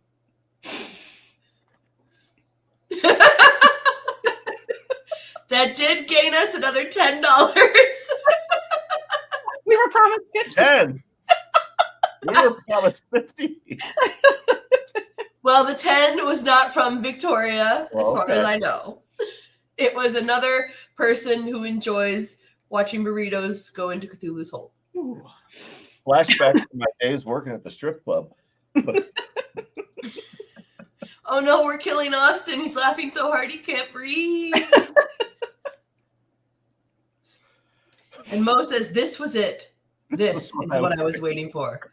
Not the horror stories, not the night of authors coming together for a community. It was Brian Keene putting on a latex mask and shoving a burrito in his mouth. We are up to $13.90. There we go. Because Mo paid double what was offered. Oh, Mav Lux came back on and feels like he missed something big. Do we have any more burritos? I've got half a burrito left. We have half a burrito left. We're at $13.90. If we get to $1,400, nope, it's got to be $1,400. In the next, I don't know, minute. While we're waiting to see if we get there, I think it was W asked in the chat about Bo's Appalachian Horror Anthology. Yeah, it's easy to find. It's called Appalachian Horror, oddly enough. Yes. It's available on Amazon and wherever books are sold, paperback, Kindle, etc. I'm a sucker for anything set in Appalachia, going all the way back to, old timey horror writers like Manly Wade Wellman. So yeah, I really enjoyed that anthology. So yeah, check it out. Elsie says, "Wow, you could have taken bites. You didn't have to take it all in one shot, sir." I'm a professional, LC. All right, we just need $10, and he'll repeat his act. So if you missed it, Bob Pastorella says, "I get here just in time to see this." Dude, you missed like the. Jill says, "I think Keen found his OnlyFans market: masks and burritos." Well, did we get there? Nope. All We're right. at $13.90. The mask is gonna Good go night, back. sweet prince.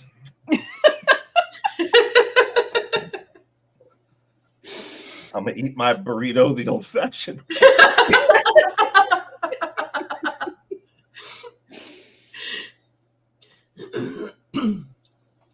Who do we have? Oh, poor cat. Burrito, Brian.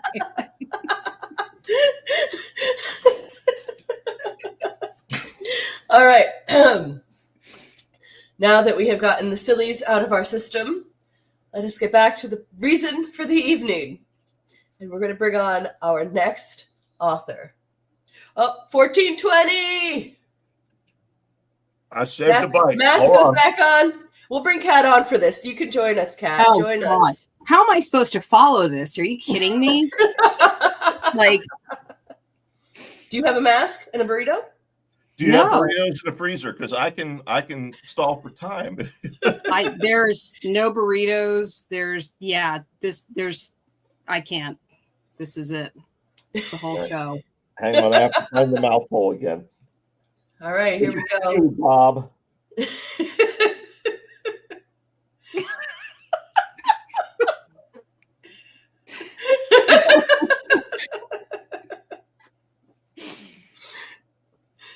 Oh, Mary says we have more burritos.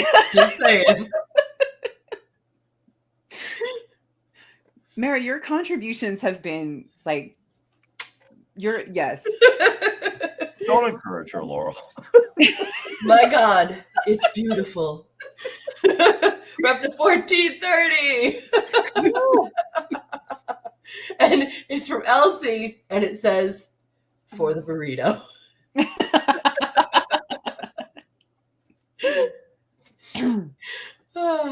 All right. Now that we've given Brian Keen acid reflux. Make sure he's breathing. Good. Mary, you ready to do some Heimlich maneuvering? Great.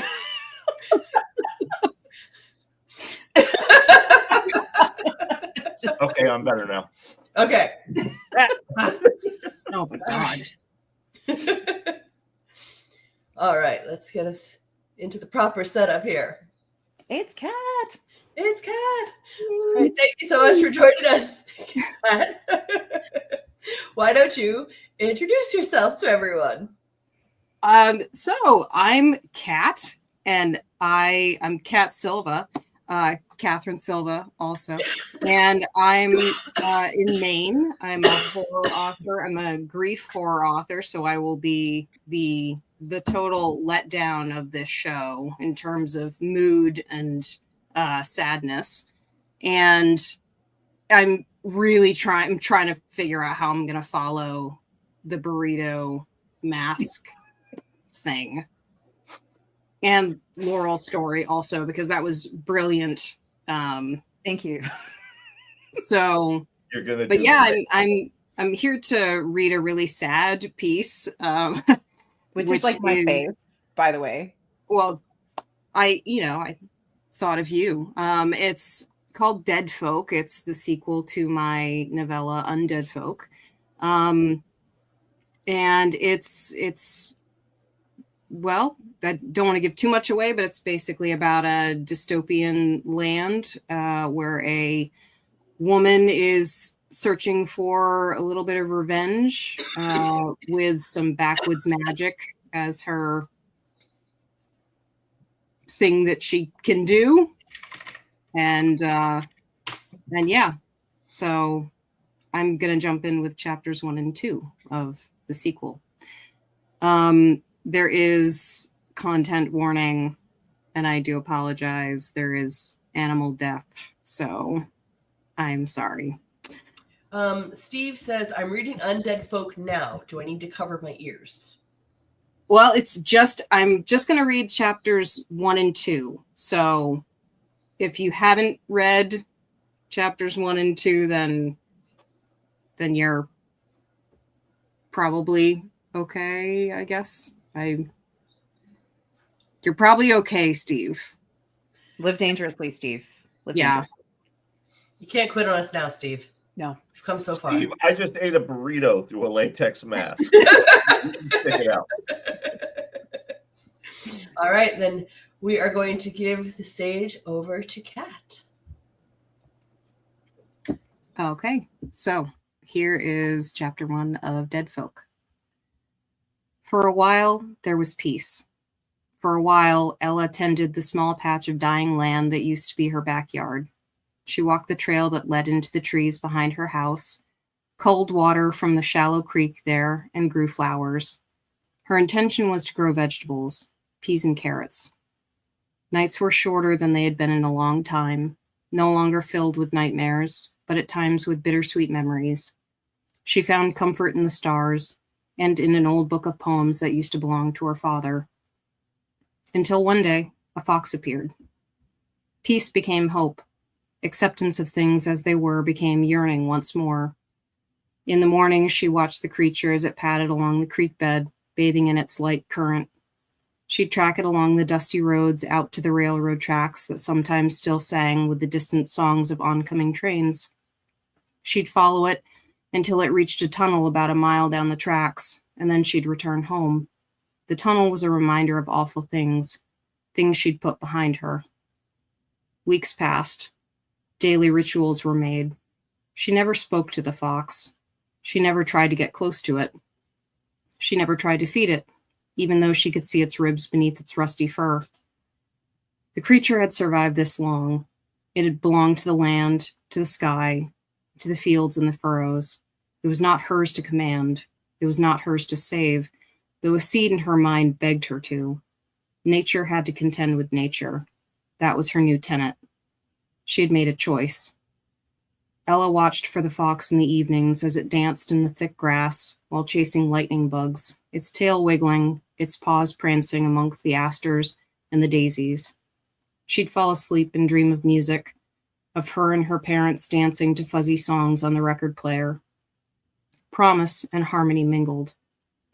For most of the spring, she observed her new friend. Then one day the fox didn't show up. She didn't panic, not immediately. After all, the fox could go wherever it chose. It wasn't human. It didn't keep schedules like one. And it had clearly done something else for a time before it had appeared at her house to play. But as that first day grew long and hot, her mind edged to doubt. It wandered as she collected her water from the creek, as she did her daily scout of the roads nearby, as she dug up ripened vegetables in the garden. Its absence festered. She rooted herself to the house, even as the sky turned pink with evening. She couldn't and shouldn't have gotten attached. She knew this. She chose to think of the fox bounding through the yellow hills in search of skittering field mice, its bright orange tail like a flame as it vanished into the distance. It brought back peace for a few hours. Ella watched for the fox as darkness fell, and busied herself with preparing vegetables. She focused on mending her clothing by a waning lamplight, and tried to remember the lyrics to a song her dad used to whistle when they traversed the railroad together after the fall. It came back choppy, a word here or there. She finally pieced a sentence together before she fell asleep. Day 2 was even worse than day 1. Still no fox. Part of her mind had held out hope that she'd see him in the daylight once more, but it was silent outside, and the silence gnawed at her like she would at a bone if she had even that. That day, she tore up her roots and let her wandering mind carry her feet. That day, she ignored the smoldering itch of terror that the tunnel brought and traversed the path through its dark mouth. She remembered where she'd nearly died in it, strewn upon the tracks, pummeled until she felt rage like beetles burrowing beneath her skin. Desperation, madness. She'd only touched those nerves a couple of times, once on those very same tracks when her dad had died, and the other, a night she would rather forget. The daylight on the opposite side of the tunnel recentered her. There was a path that led off into a field of wildflowers, a path she knew better than anyone left alive in that wretched twist of land. She didn't want to walk it again. She'd said her goodbyes to what lay at the end of it months ago. The fox waited for her on the edge of the god-awful town, left sprawled on what was left of the meandering road there. It did not go from hunger. At first sight of the blood, at the way its body tumbled delicately in a heap, all of her quiet simmered. She inspected it, took its soft paws, its thin ragged pelt between her fingers, and the simmer deepened to a boil. Foxes are magic. The words were not her own, but she repeated them in her head. They became an anthem, a devotional, a broken decree. She gathered him in her arms as though she would a loved one. There were no tears.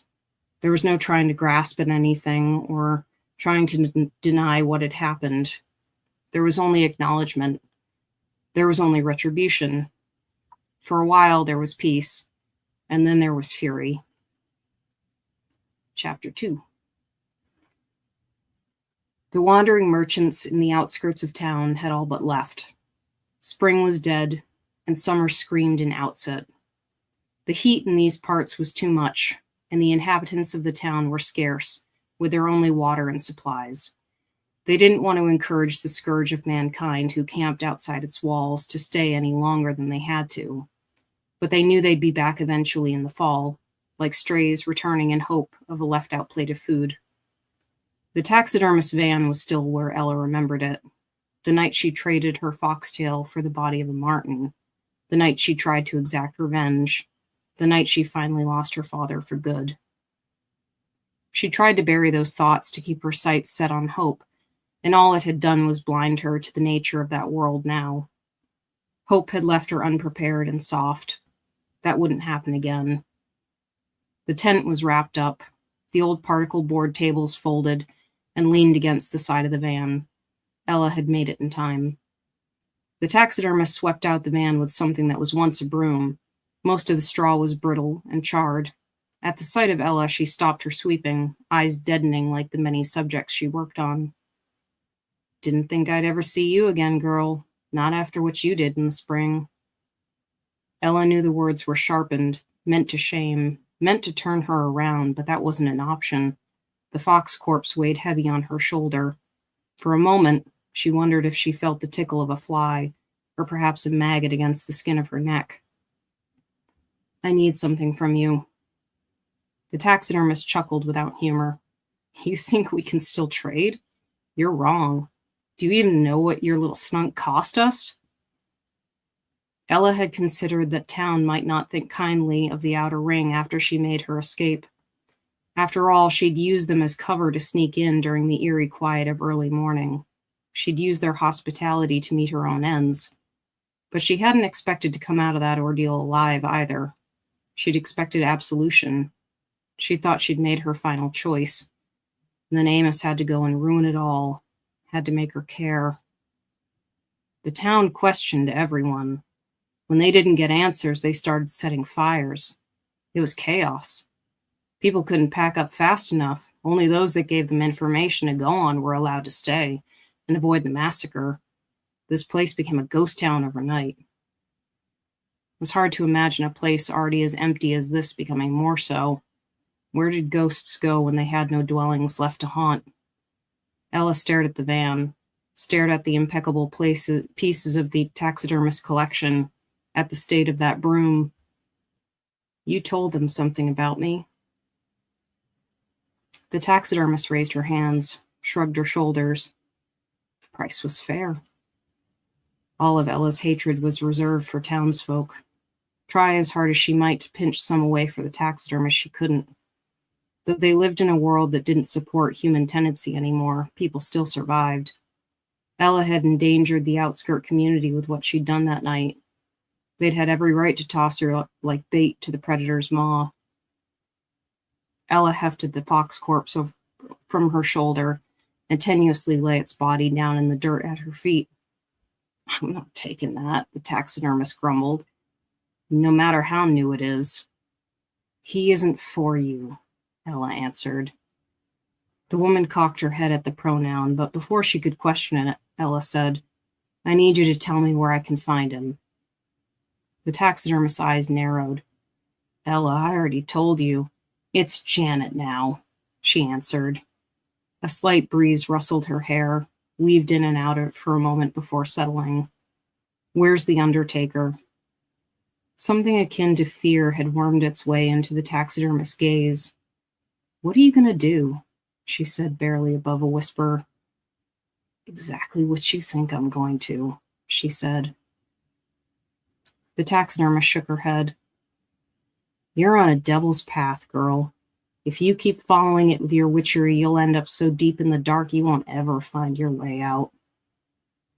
Ella considered the words. She'd ventured into this darkness before, blinded by her own tears, goaded by curiosity and a sense of wanting. No, needing to belong. She'd wanted to know who she came from, understand everything her parents had been before she'd lost them. Magic trickled in their blood. It had guided their meager existences in her childhood, invisible like air but present. They had never flaunted it. They had never misused it. It came around here and again like birthday candles, and she'd caught flickers of it before it faded into the austerity of their everyday lives. That darkness was as much a part of her as she was of it. She locked eyes with the taxidermist. It's Janet. Tell me where the undertaker is. With a shaking finger crooked into the returning breeze, the taxidermist pointed her toward town. And that's it. That was gorgeous. Yeah, that was good. That was beautiful. I just want to read a couple of comments that we were getting while you were reading. Victoria said, beautiful emptiness and stark images. Elsie Marino said, my favorite Cat Silva stories, polished, beautiful, desperate. And I think it was Keesley who said he needs a hug. Yeah. Yeah, that was fantastic.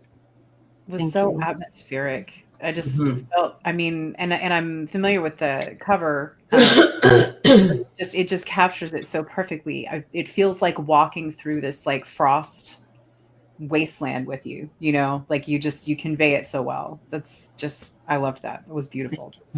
I appreciate that. It's a reminder of why I love grief horror so much. Yeah, I love to write it and I love to read it. So thank you for letting me share it. Mo says yes, and then...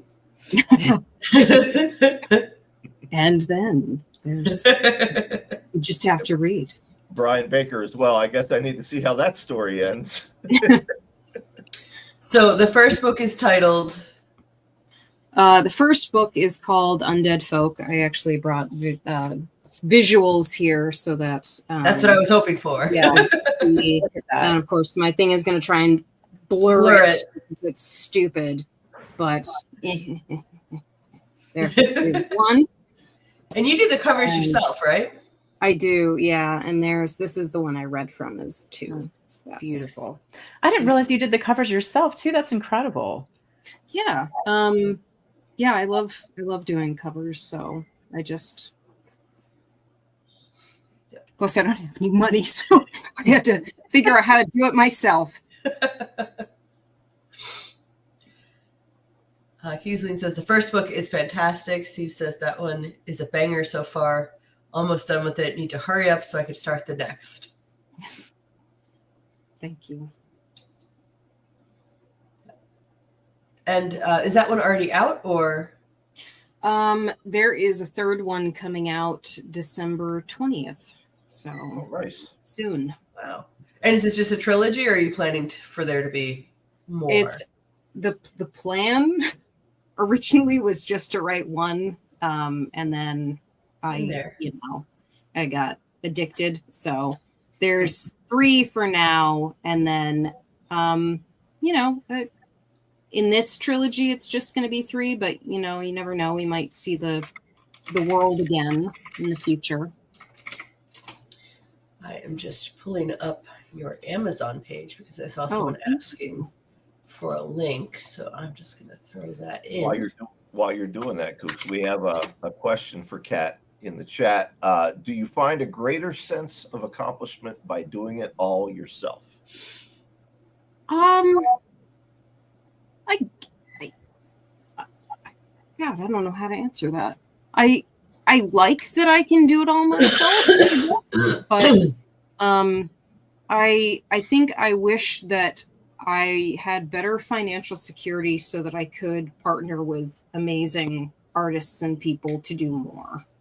That's, the goal is always to be able to do more and do more with amazing people. So someday I'd like to get to that point, but for now, if I can do it myself and I can put out something that's quality that I'm proud of, then I'm happy. Well, we have repeated comments saying what beautiful covers you have. So thank you. You're doing something right. Doing a lot of things right. Yeah. Do you also do the formatting yourself or just the covers? No, I do it all. You do it all. Yeah. Well, thank you so much for joining us. Yeah, thank you. Beautiful. Yeah, truly. Especially after the burrito eating. Well, all the fart jokes. We needed some. We needed brought balance. it back down Balance to a level has of been seriousness, restored. and it's got to ramp back up to burritos and masks and other what have you. I'm out of burritos, so it's back to you, Hightower. Mary has already told us that there are more. So we're on to you. Nice try. Mary does a lot of drugs, and she can reach you, I'm just waiting to see like a dark figure appear around the corner behind him. Mary, do you have any Nerf guns? How much do we have to raise to watch you pelt him with Nerf? Just ballpark figure. Mary, if you're listening right now, the Nerf guns are not in the gun cabinet. Uh-oh.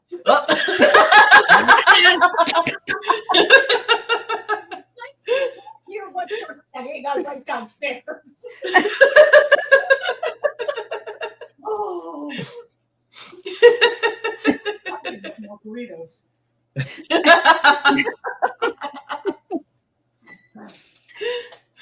Don't threaten me with your cooking. Listen, no one here is going to stop whatever she does to you. Nope, I will just, oh no, we've lost Brian's feed. There is no video evidence of it. Jeez. What a shame. Well, thank you very much, Kat. Thank you. Pleasure to have you. Loved your story. Seriously, that was fantastic, Kat. It really was.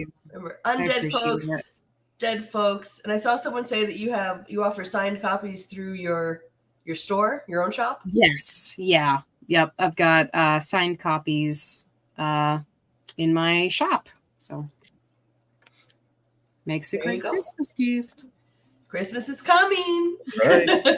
Well, thank you very much for joining us. You have a good night. Thanks. You too. Okay. All right.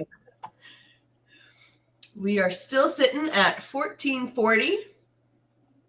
And I'm out of burritos, folks. So the rest is just because you actually give a shit about your fellow human beings and their civil liberties. Yep. And look, we have some high dollar donations, but we, $5-10, that helps. Every little bit helps. And it's not just about helping other people either. I mean, your liberties are kind of Yeah. Just saying. You know, if you're just joining us, which a lot of people are, we talked about this earlier. Maybe you didn't vote the way the three of us did. But what you need to understand is the ACLU is there for you as well. You know, they're fighting for all people's civil liberties. You know, and yes, they do great work for people of color. They do great work for our LGBTQ community, but they also do things like protections for, you know, government surveillance, protecting us from that, ending mass incarceration, all kinds of things. Freedom of speech. If you like being able to come here and read stories about demons farting out of buttholes. Yeah. You know, Who among us doesn't want to protect that right? Yeah, they really are an apolitical group. Don't believe everything that you hear on the cable news station of your choice. The ACLU is important, and this is important to us. And yep, and that is why we are all here, because we all want to make sure that as a community, we're doing what we can to protect not only ourselves, but each other. And that's what tonight is about. It's about coming together, looking at a cause that's bigger than any of us and saying, you know, we may not be able to hold the pillars up ourselves, but we can put little stones at the base and help. Victoria just pointed out, if we get $60 more, Laurel and I can talk a little bit about the thing we're not sure we're supposed to be talking about yet. Yep. So $60. $60. And we still have, I think, 1, 2, 3, 4, 5 authors waiting to go. We have one waiting to go right now. So why don't we bring her on stage? Welcome. Hello. Hello. Thank you so much for having me. Thank you for being here. Why don't you introduce yourself to everybody? Of course, yeah. My name is Ellie Roy. I write as E.M. Roy, and I'm a queer horror author from Maine. My debut novel came out in 2023 with Ghoulish Books. It's called Let the Woods Keep Our Bodies. And it's a sapphic queer coming of age type of small town horror story. And it's absolutely fucking amazing. Like I thank gushed you so over it much. to you, I think, at the time, but yeah, it's Thank coming of you. age. It's beautiful. It's poignant. It's dark and it's frightening, and it's amazing. That's so sweet. Thank you so much, Laurel. My pleasure. It was wonderful. Laurel's like everyone's hype person, and what I love about Laurel is also genuine. I'm just living in a world where I get to read this. I'm sorry. I'm living the dream. This is amazing. Elsie says your Deftones shirt for the win. Oh, thank you. Yeah, I had to wear, had to rep. And yeah, we have our Maniacs back to back. You and I know, you and right? Kat. Yeah, that was funny. Unplanned. We were side by side. All right. So what have you brought us this evening? Yeah, so I am actually going to be reading a short story that is going to be published in an anthology that Kat is putting out through Strange Wilds Press next year. So this is like an exclusive little sneak peek at it. It's called Cabin Creatures, and it's the whole theme of the anthology that Kat is so amazing putting together is it's called Boreal. It's an anthology of taiga horror around the taiga biome. So lots of forest settings, like spooky, cold winters type of vibe. And this story is rooted within that and also expands upon like the how a place can be impacted by the people that are living in it and become like a sentient being in and of itself. So not to spoil it too much, but. All right. Well, if you are ready, we will give the stage over to you. Awesome. Let's do it. All right, here we go. Trails are scattered throughout the wilderness all over the world. Hiking trails, game trails, paved pathways, and well-worn walks, twisting and turning like tangled veins between the trees. All trails have unique destinations. All trails lead to the cabin. Untouched by time, the cabin seems to exist light years away from civilization. Gnarled wood paneling, a rickety covered porch, and just 2 rooms, one for sleeping and one for gathering. Well-crafted, sturdy, and quaint. It smells of wood stove and pine, nostalgia. Home, even when darkness falls at impossible hours and the days turn to minutes, even when the cold comes to claim its forest and all the unknowable inhabitants. Now, the cabin houses 2 women. Sina stands boiling a pot of water on the stove at its heart, warming herself and the surrounding walls. The light from the small contained flames caresses her hands, her face, but she is not comforted. She braids her blonde hair back and glances over her shoulder at the door for the 1,000th time. It does not open. Pinpricks of stars find their way through the windows, and their paths are unbroken by passing travelers. She sighs and bites at her fingernails. Sina's wool sock-covered feet tread over to one of the cabin's few cabinets.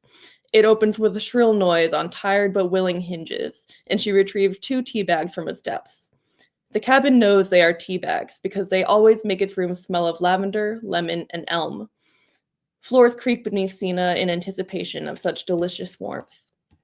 The tea bags fall into 2 empty mugs as the water begins to bubble at the stove. Sina's long fingers worry at the thread of one as she stares unfocused before her. Then a different sound cuts through the quiet. Crunching snow beneath running, stumbling feet, closer and closer. A weight suddenly collapses against the front door of the cabin, and the porch trembles in protest. Sina flinches and lunges for the doorknob. Hallie? The door swings open to reveal Sina's wife on her knees. Half frozen, snow in her dark hair and eyelashes. Blood runs down the side of her face. Hallie's icy blue eyes are wide and feral. What the fuck? Sina yanks her to her feet and into the cabin's embrace. Gravity, or some other force, shuts the heavy door behind them unnoticed. It saw me. I think I woke it up, Hallie stutters. Her body convulses under the harsh kiss of winter, as if she carried the cold in with her like a pack on her shoulders. The thick blanket Sina drapes over her does almost nothing to lessen the burden. It's coming! What? What saw you, baby? Here, you're all right. I'm making some tea that'll warm you right up. The water is bubbling over the rim of the pot. It stings against the stovetop. No, we need to hide. Hallie grabs her wife's wrist in a vise. She's pushing away the hand that holds the cloth, delicately wiping at the wound on her temple. The cold weaves tendrils of night through the 2 rooms of the cabin. Sina and Hallie's bed, its multitude of blankets, a rug-covered living room and couch, photos and artwork adorning the walls. The cabin has never felt more exposed. Hallie, there's nowhere to go. A thundering. Tree branches snapping like bones. The impressions in the snow of Hallie's panicked boots are overtaken by something bigger. The forest gives way to a shadow. The thing steps onto the porch and has to duck down to fit under the overhanging roof. Boards break into splinters beneath it. Breath fogs up the windows and obscures the stars. Hallie scrambles like a cornered animal into the bedroom, while Sina tiptoes over to a chest built into the floor. She opens the lid on silent hinges and loads the shotgun waiting inside. Her heartbeat ricochets off of the wood paneling, aims the gun at the front door, and waits. Heedless of the latch, the door bursts open and snaps from its frame, hanging limp and lopsided. An unleashed gust of winter wind extinguishes the flame within the stovetop. With lumbering effort, the thing bends down to look inside the cabin.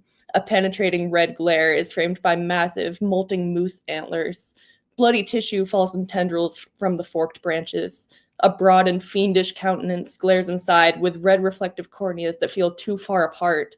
The antlers and the shape of its skull are at least remotely recognizable, but this is no moose. The cabin knows this, because moose do not stand on 2 legs. Sina screams and fires the shotgun directly into the creature's red eyes. The sound hurts in the enclosed space, but the creature barely falters. Instead, the shadow slowly parts below the eyes and widens into a gleaming wolf grin, full of canine teeth and blood-stained gums. Droplets of gore and saliva seem to freeze when they touch the wooden floor, joined by a string of strange tissue from its molting antlers. It lumbers forward. The creature's antlers knock unevenly against the wooden doorframe, too wide to fit through. It snarls instead and reaches a thick pelted forelimb inside. The appendage is padded, but with extended digits not unlike fingers topped with crooked claws and too many swollen joints. It stretches towards Sina's shaking, frozen form. She still clutches the shotgun as if it were nailed to her palms. She leans against the wall as the creature's distended claws inch towards her throat. The cabin supports her weight, as it was built to do, but it cannot shelter her from this fate. Hallie then dashes out from the bedroom and throws the pot of still steaming hot water into the creature's face. The limb snatches back to its owner in an instant, its red eyes squeezed shut as the flesh sizzles and smokes. Through teeth sharper than daggers, it releases an ear-splitting, window-shattering howl. Glass shards explode into the night from the force of the eldritch screech, and Sina and Hallie's ears leak blood with their own cries of pain joining the cacophony. It trudges backwards off the porch and into the snow, still emitting deadly reverberations of grief and agony. The forest parts to clear a trail wide enough to suit the creature. Its dark pelt and hulking antlers melt back into the tree's embrace. Sina and Hallie collapse onto the wood floors that are powerless to cushion their fall. Their breath comes heavily, shuddering against the cold leaching into the cabin through the broken door. Gravity, or some other force, is unable to close it. Something is wrong. The blood doesn't stop flowing. Hallie crawls over to her wife against the wall and allows her head to fall into her lap. They each speak comforting words that the other cannot hear. Redness pools beneath them and seeps into the wood flooring, the rug, and then they're quiet. The cabin eventually knows they are dead because its room smells sickly sweet and rotten. It stays that way for a while, until even the smell abandons the cabin. Now, the cabin houses a fox. Her fur is at its thickest, warding off the cruel winter months, though at this point a thaw is on the horizon. She is apprehensive at first, but trusts the trails that led her here. Wind whistling through shattered windows, snow blowing in wherever it can. It's dark within the old wooden walls, as if to shut her out, as if to grieve in solitude, to rot, alone. The fox lifts her snout to sniff the air and finds that there is no life inside this strange den. So she makes herself at home. She tears up the bed sheets and shreds the rug, rips holes in the couch with her teeth, and plucks out the downy cushioning within. The cabin submits to her. That is all it can do. She collects the softest material into a sizable nest and settles herself in it with a fluffy tail covering her chilly nose. The fox becomes 3 in Sina and Hallie's bedroom, 2 wriggling kits warmed by their mother's belly. The cabin does its job, insulating its inhabitants as the snow becomes pouring rain and the forest becomes green. The kits teethe on the femurs and ribs, so eagerly discovered in the main part of their den. It smells of fur, dust, and distantly, pine. Once in a while, an uncanny scream echoes between the trees from miles and miles away, and the cabin quivers on a crumbling foundation. The fox mother perks her ears and guards the entryway to her den intently. It stays that way for a while, until the kits grow to mirror their mother in stature. Even this trio of foxes stops returning back to the den. Now, the cabin remains barren. Winter arrives to greet its skeletal structure, the mismatched bones and frozen wood stove at its core. The snow is heavier than it has ever been before on the cabin's exhausted roof, but it does not cave in. It waits. It remembers. And the night finally comes. Stars poke holes through the darkness, the trees awash in moonlight. Vibrant greens, blues, purples carve winding trails in the sky, shifting, illuminating lights to guide lost creatures home. The hulking creature with moose antlers and wolf teeth reappears. The cabin creaks its floorboards, nails fluctuating, settling, wood grain ever so slightly bending of its own accord. It creates different rhythms, mimics Sina's soft footfalls, Hallie's urgent movement, even the fox mother's pacing and her kits tussling. Noises of life transmitted through the long-standing wood edifices. The slightest of flames flickers among the ashes in the wood stove, gathers strength to share any semblance of warmth. It is the phantom smell of tea that lures the murderous creature back. Piercing red eyes gleam through the windows, the doorway, as it did so long ago. Gravity, or some other force, shuts a cabinet in the darkness. The creature lurches toward the sound. It's starving, and turns the brittle walls into splinters with its massive bloody antlers in its mad struggle to enter. Its heavy footsteps cause the cabin's weakened foundation to creak and groan just a bit longer. Hold on just a few moments more. In Sina and Hallie's bedroom, the fox mother and her kit's den, the cabin shapes the wind into whispers, lost voices, murmured declarations, yips and comforting croons. The creature is drawn into the room like a moth to flame. It enters, splitting wood in its wake, and finds the room, the whole cabin, is abandoned. Before the creature can turn to run, the roof collapses under the weight of snow, and the foundation sinks into the frozen ground. It howls its lethal, unearthly cry, but is cut short by the crushing beams that split its skull with their weight and send preternatural blood spilling new trails into the white of the snow. The winter-toughened ground opens to swallow the creature until snow, wood splinters, and dirt cave in on top of it. The green and blue and purple paths in the sky converge above this singular point. The forest itself quakes for miles in all directions, shuddering snow off of the most precarious and remote tree branches, until every creature on every trail knows that the cabin's revenge has been wrought. All trails lead to the cabin. Now, in the spring, the wood ruins of the house is overgrown by innumerable bountiful plants. Animals visit its nooks and crannies, raise their young in its shelter for a while. Hikers stumble upon it, remark upon the craftsmanship evident even in its destruction, and then they move on. Winters come and go, and certain spaces between the wood planks are able to keep the mice, squirrels, and other small critters warm. They do not know they rest upon a grave, a birthplace, memories, and forgotten fragile lives. It smells of pine. It is home to many creatures. The cabin loves them all. And that's it. That was wonderful. That was beautiful. Thank you. I just want to read a few of the comments that were going through the chat while you were reading. Love the haunting feel this story provides. Teething on ribs? Did I hear that correctly? Yup. That is one of the best described monsters I've heard in a while. Everything being viewed from in the cabin is perfect. That's literally so leaning up to the edge of my seat. Thank you. That's so sweet. Very, very visual, which is what you want with a monster story. I mean, it was cinematic, you know. Yes. Amazing. What I liked Thank you about so it much. was that it's very much this is the world we leave behind kind of story to me. It's one that was a home. It was filled with love. It was where, a mother raised her children. And I really liked that sense of this is a good place. And because good people were here, that's what it's made of. That's what its bones are. Exactly. Yeah. And I think you put it like really nicely, Sarah, in when you said like the things that we leave behind, the things that we're fighting for still remain even after we're gone. And that can provide shelter and hope for others who come along after us. So I think that's a very nice sentiment to take away from it. Yeah, definitely. Bo says, question for the author. When's the friggin' movie? Oh man, I wish. Tell me. And while you were reading, our amount raised went to $1,670. Wow, that's incredible. Hell yeah. Hell yeah. Fantastic. That's wonderful. Thank you to everyone who donated so far this evening. And thank you, Ellie, for your monster being the driving force that scared people.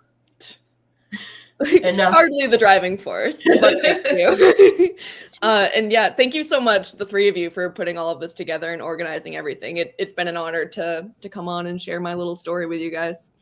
Oh, it's a pleasure. Thank you so much. Thank you. Definitely a pleasure. And that was no little story. That was That was a chunky story. Yeah, it was a long one. No, but I mean, it had impact. Yeah. Yes.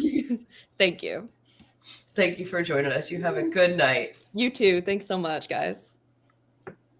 All right. As the chat is shouting, secrets, secrets, tell us your secrets. Coops, when you initially put this together, and you approached Laurel and I, and you set the goal at 500, were you nervous that we'd hit 500? Yes. Well, how are you feeling right now?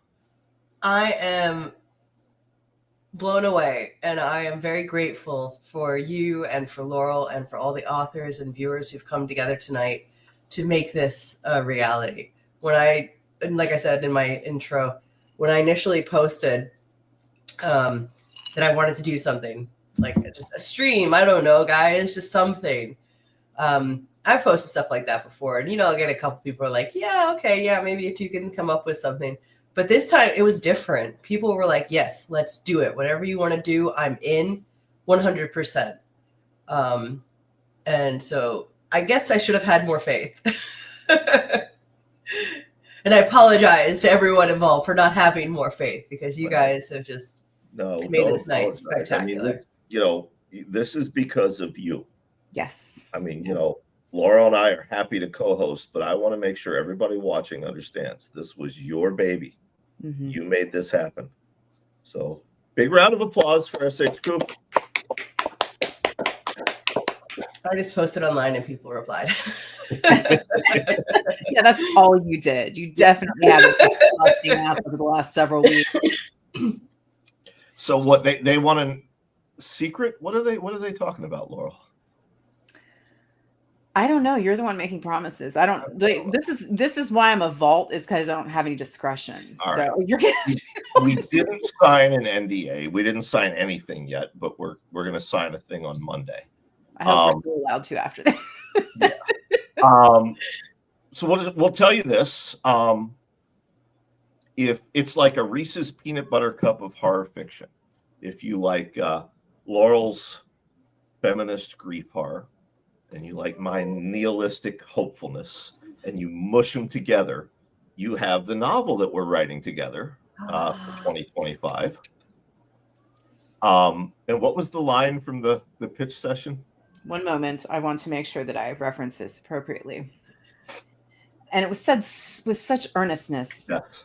It is crucial that the dick be taken seriously. It is crucial that the dick be taken seriously. That's really all we can tell you about it. You will get full details very, very soon. But it's the two of us writing a novel together, and it involves a dick. No, well, I for one, no. We should have never. I for one have never been more excited for a dick.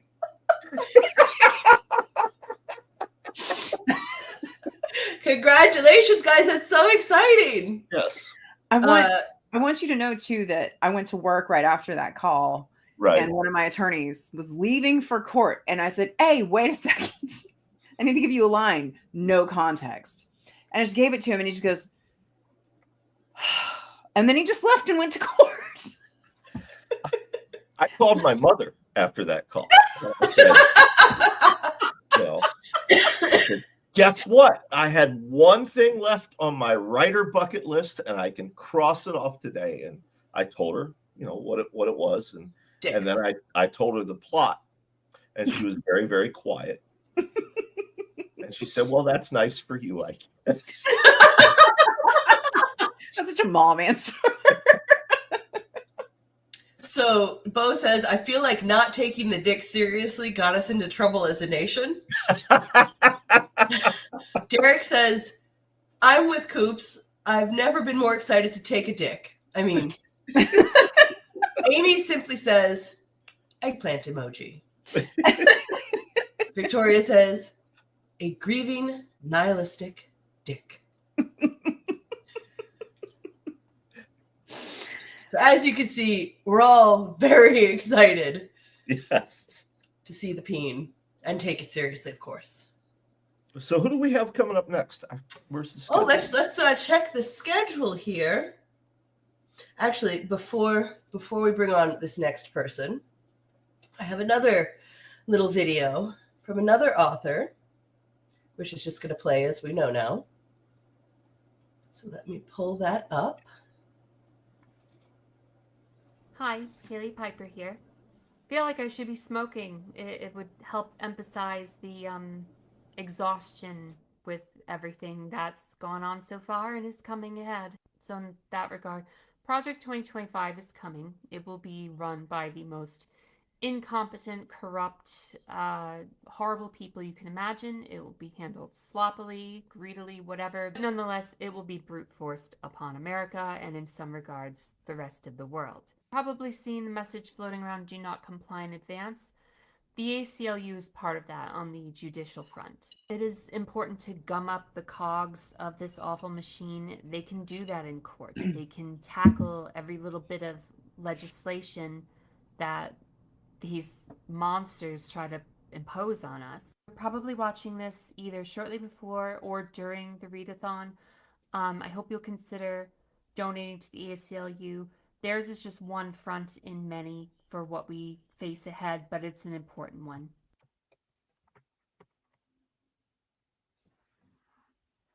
So that was Haley Piper joining us virtually this evening to share just a little encouragement about the importance of donating to the ACLU.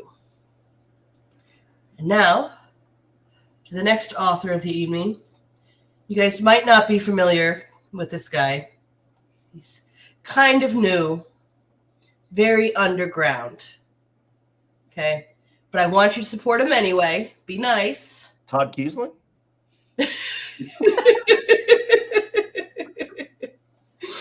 Man, speaking of dicks, here's Brian Keene. Perfect segue, Kiesling, because it is Brian Keene. Oh, fuck you, Kiesling. All right. Content warning, trigger warning. Hi, I'm Brian Keene. Actually, this is fairly tame. The only content warning is a suggestion of suicide and lots of talk of fecal matter. I wrote this back in 2008 at what was at that time the height of my career. It's a very, very angry story. It's not political. It's more of a personal anger. This is called Golden Boy.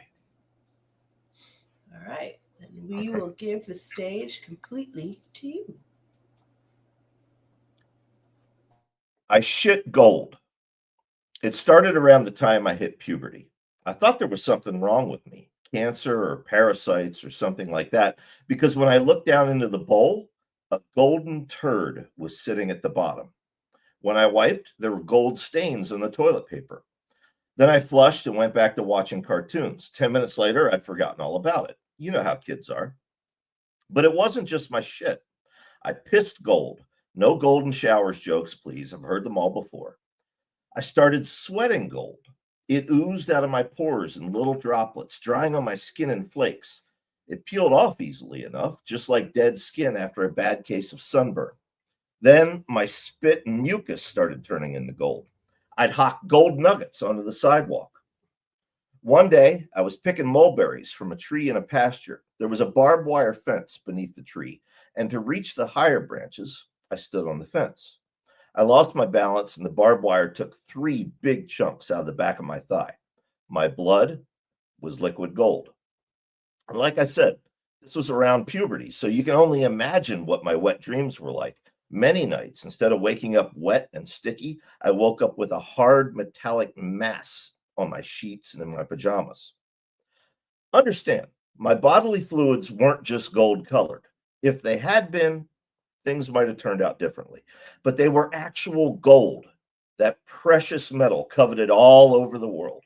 Gold, the source of wars and peace, the rise of empires and their eventual collapse, murders and robberies, wealth and poverty, love and hate. My parents figured it out soon enough. So did the first doctor that they took me to. Oh, yeah. That doctor was very interested. He wanted to keep me for observation, wanted to conduct some more tests. He said all this with his doctor voice, but you could see the greed in his eyes. And he was just the first. Mom and Dad weren't having any of that. They took me home and told me this was going to be our little secret. You see, I was special. I had a gift from God, a wonderful, magnificent talent, but one that might be misunderstood by others. They wanted to help me avoid that, they said. Didn't want me to be made fun of or taken advantage of. Even now, I honestly think they meant it at the time. They believed that their intentions were for the best. But you know what they say about good intentions? The road to hell is paved with them. But that's bullshit, of course. The road to hell is paved with fucking gold. My parents started skimming my residue. Mom scraped gold dust from my clothes and the sheets when she did laundry and from the rim of my glass after dinner. One night, they told me I couldn't watch my favorite TV show because I wouldn't eat my broccoli. I cried gold tears. And after that, it seemed like they made me cry a lot. Everywhere I went, I left a trail of gold behind me. My parents collected it, invested it, and soon we moved to a bigger house in a nicer neighborhood with a better school. Our family of 3 grew. We had a maid and a cook and groundskeepers. I hated it at first. The new house was too big. We'd been a blue-collar family. Now, Mom and Dad didn't work anymore, and I suddenly found myself thrown into classrooms with a bunch of snobby rich kids, all because of my gift. I had nothing in common with my classmates. They talked about books and music that I'd never heard of, argued politics and civic responsibilities and French Impressionism. They idolized Che Guevara and Ayn Rand and Ernest Hemingway. I read comic books and listened to hip hop and liked Spider-Man. So I tried to fit in. Look, nobody wants to be hated. It's human nature, wanting to be liked by your peers. Soon enough, I found a way. I let them in on my little secret. And within a week, I was the most popular kid in school. I had more friends than I knew what to do with. Everybody wanted to be friends with the golden boy. But here's the thing. They didn't want to be friends with me because of who I was. They wanted to be friends with me because of who I was. There's a big difference between those two things. So I had friends, girlfriends too. I remember the first girl I ever loved. She was beautiful. There's nothing as powerful or pure or unstable as first love. I thought about her constantly. I stared at her in class, dreamed of her at night. And when she returned my interest, my body felt like a coiled spring. It was the happiest day of my life.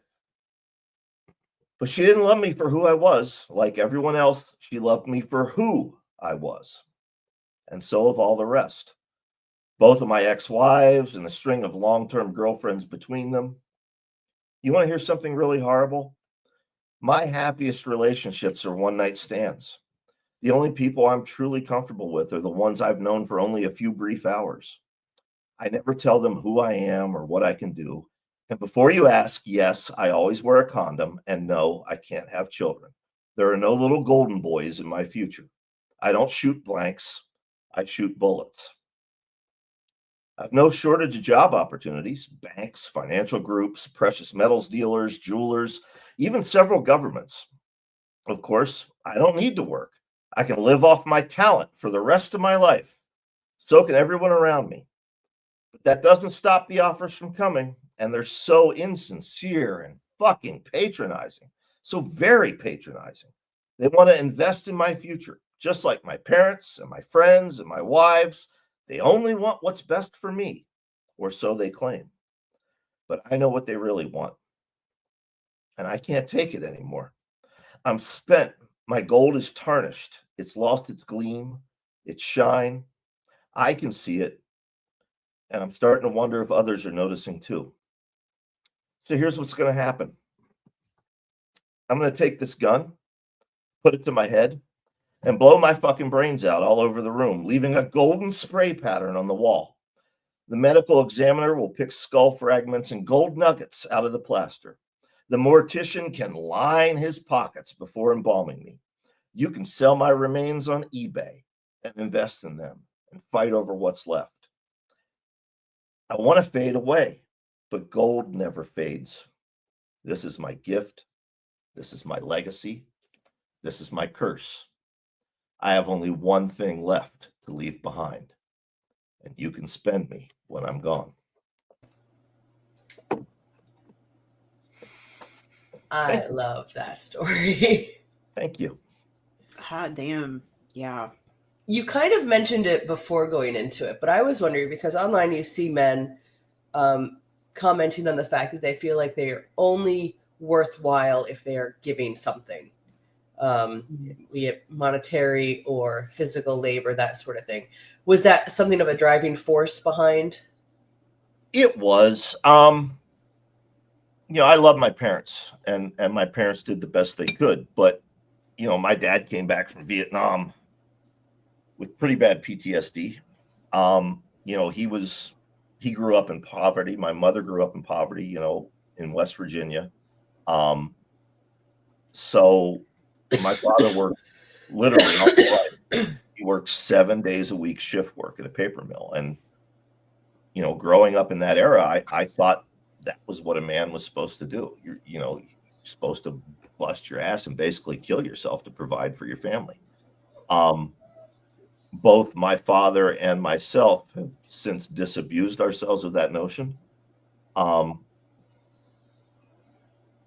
I almost equate it with deprogramming. If you grew up in that era and you lived in certain areas and, in certain economic conditions, that it's ingrained in you. So that was part of it. And honestly, like I said, I wrote that in 2008 when I genuinely believed that, I could have published my grocery list and they would have handed me a check for it and people would have said it's the greatest fucking thing ever. It's funny, but it's also incredibly sad. Mm-hmm. I had a lot of anger about that, to the point where I was going to write under a pseudonym and submit it blind and, see if the process was any different. And unfortunately, people figured out the pseudonym was me like a month into the project. So I never got to pull that off. But yeah, I haven't read that story aloud in years. I think I read it twice at conventions after it was first published. And in rereading it now, I was like, oh, shit, yeah, I put a lot of what I was feeling at that time into this. So. Kiesling says, crying bean. For your pseudonym. Well, thank you. I really enjoy that story. And I do think it's important that we do see more of a masculine voice and perspective in fiction. Because I think so often it's easy to say, oh, we understand how guys feel. We see the guy's perspective so often. But I don't think it's so emotional. Like that last line, especially, you could spend me when I'm gone. It hits like a fucking gut punch. And I think that's so important to be able to express that yes, men feel this way. And it's important to acknowledge that men feel this way and deprogram, like you said, like they shouldn't be feeling like you're just here to be spent. So yeah, I do think that's an important social commentary to keep in mind, that it's not just women, not just trans people, it's cis men too who have expectations that we need to keep in mind and address as part of the larger social issues that affect all of us. I agree. See, Kat, you weren't the only one that brought the room down. So I actually thought it was going to be a story about his fight with Chris Golden. I didn't know what was going on. LC says, same upbringing I had, blue collar, endless grinding, passed from generation to generation. Yep. And Kat says, touche. No, I mean, it's true, man. I before the Rising took off, I was working usually 2 jobs, coming home and trying to write after that, and still be there for family and friends. And it was killing me. And when I was lucky enough and privileged enough to be able to start writing full time, it was a whole new set of problems, and all that went into that. So. Victoria says the part where the parents made their child cry because it was more profitable was heartbreaking, but disturbingly familiar too. Yeah. Yeah. We're definitely seeing that with the rise of like YouTube parents. Yep. Making their kids perform. I would like to backhand Jimmy Kimmel. Like, I don't know. That's very specific. Do I not know? He doesn't he? Isn't he the one that does the Halloween candy thing? Like the punking the kids, like the parents, like having them on and having the parents like steal their. I don't know. There's something he does. That's like I know what you're talking about. I think that's him. Yeah. Yeah, but they're like, see how your kid reacts if you tell them you took all their Halloween. And it's so gross because it's such a huge betrayal of trust. Like your child's ability to depend on you and trust that they can depend on a certain level of like reality and decorum, and that's just a baseline, and it starts from infancy. And I know people, maybe they haven't thought about it and how it affects the kid, but man, I mean, you're going to destroy that child's trust in you forever, because there's all these things that you just believe. You're like, no, my parent would absolutely never do that. And great. I'm glad that you had a joke. I'm glad you appeared on Jimmy Kimmel. Enjoy the rest of your life with your child. Should be fun. Hope it was worth it. Oh God, Kusin says like that video of the parents gifting their kid an Xbox, but it's just the box. Then they got upset because the kid was crying about it. Yeah. What is wrong with people? No, I mean the number of people who treat their children like an appendage, like an accessory, and don't give them credit or room for, I don't know. Anyways, I'll go on a diatribe. Don't let me start. Let's get to the next person. Okay, we're cutting you off. Cutting you off, Hightower. We've got 3 more stories. We're currently at $1,675. I would really like to see us get to $1,750 by the end of these 3 stories, and I think we can. I think we can. I think we can too. So 1675. 1675. 1750. That's our new goal. Just here amongst us friends. All right. Our next author I see waiting in the wings. So I am going to bring them on. You ready? Give me a little. Okay, cool. All right. Here we go. You're muted. Sorry, I was trying not to let my cats yell during the previous story. Oh, it's okay. My dog's been sitting next to me the whole time going, because I'm not paying undivided attention to him for every second of every day. How dare. Sorry, I know. Pat, are you in a starship right now? Because you... Yeah. Yeah? This is my office. It's crazy. So It's a cool office. That's very cool. Yeah. It was previously a walk-in closet, but I don't have that many clothes, so I turned mine into a recording booth, so I feel you. A lot of people in chat, like the chat is a stream of cat, hey cat. Hi. So clearly you do not need an introduction, but why don't you go ahead and introduce yourself anyway for fun? My name is Kat Velour. I'm assuming the people in chat are Slasher Radio fans, which is the podcast that I co-host. I'm the writer of Revenge Arc and the Desert Island game, and of course Puppet Shark, the novelization. So Puppet Shark? Yes. Is that what it sounds like, or? Yeah, it is. Real book, real movie. So okay. Well, unfortunately, it's not Puppet Shark you've brought to us tonight. What have you brought instead? I have brought Reveneer, which is a short story. It is from my collection of short stories that just came out last month called Resurrect Your Darlings. We had talked about a couple different stories when we were discussing me reading, but I was trying to figure out which one would be the best and the angriest, and then we talked about this being one that's about constructive anger and art. So yeah. Any content warnings? No content warnings, I don't think. I have the tamest story on the docket for the night, so I think I'm safe. I think there's maybe implied assault, I think general that's the only one that I murder vibes. General murder vibes. Yeah. I love that. All right. French, so, I guess. yes, we need a content warning for French. So yeah, prepare yourselves. All right. So if you are ready, we will go ahead and give you the stage. All right. They say the best revenge is to live well. Camille had found that to be undeniably true, though the adage had proven hard to follow at first. Rage had been the only thing to pull her from the literal gutter where John had left her. She'd risen from a puddle in an icy rain, wanting nothing more than to warm herself with his blood. He had shed enough of hers, after all. It only seemed fair. It was only the beauty of the night that had saved her from seeking immediate satisfaction. Clouds had hidden all the sky. The storm must have knocked out power, for there had been no streetlights to illuminate the grisly state she'd been left in.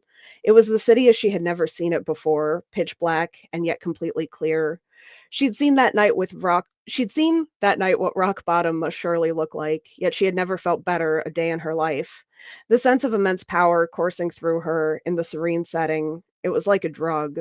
She wanted more of it, more of everything, to make more of her life this time around. Getting even was something to be savored, and that was what had sent her home. Tonight, she meant to see if it was worth the wait. This piece is very challenging, pondered the critic aloud. The old Camille would have wondered if challenging was meant to be good or bad. The new Camille smiled. She already knew. It wasn't just her newfound sense of confidence either, the same confidence that had made her apply to display her work in the gallery to begin with.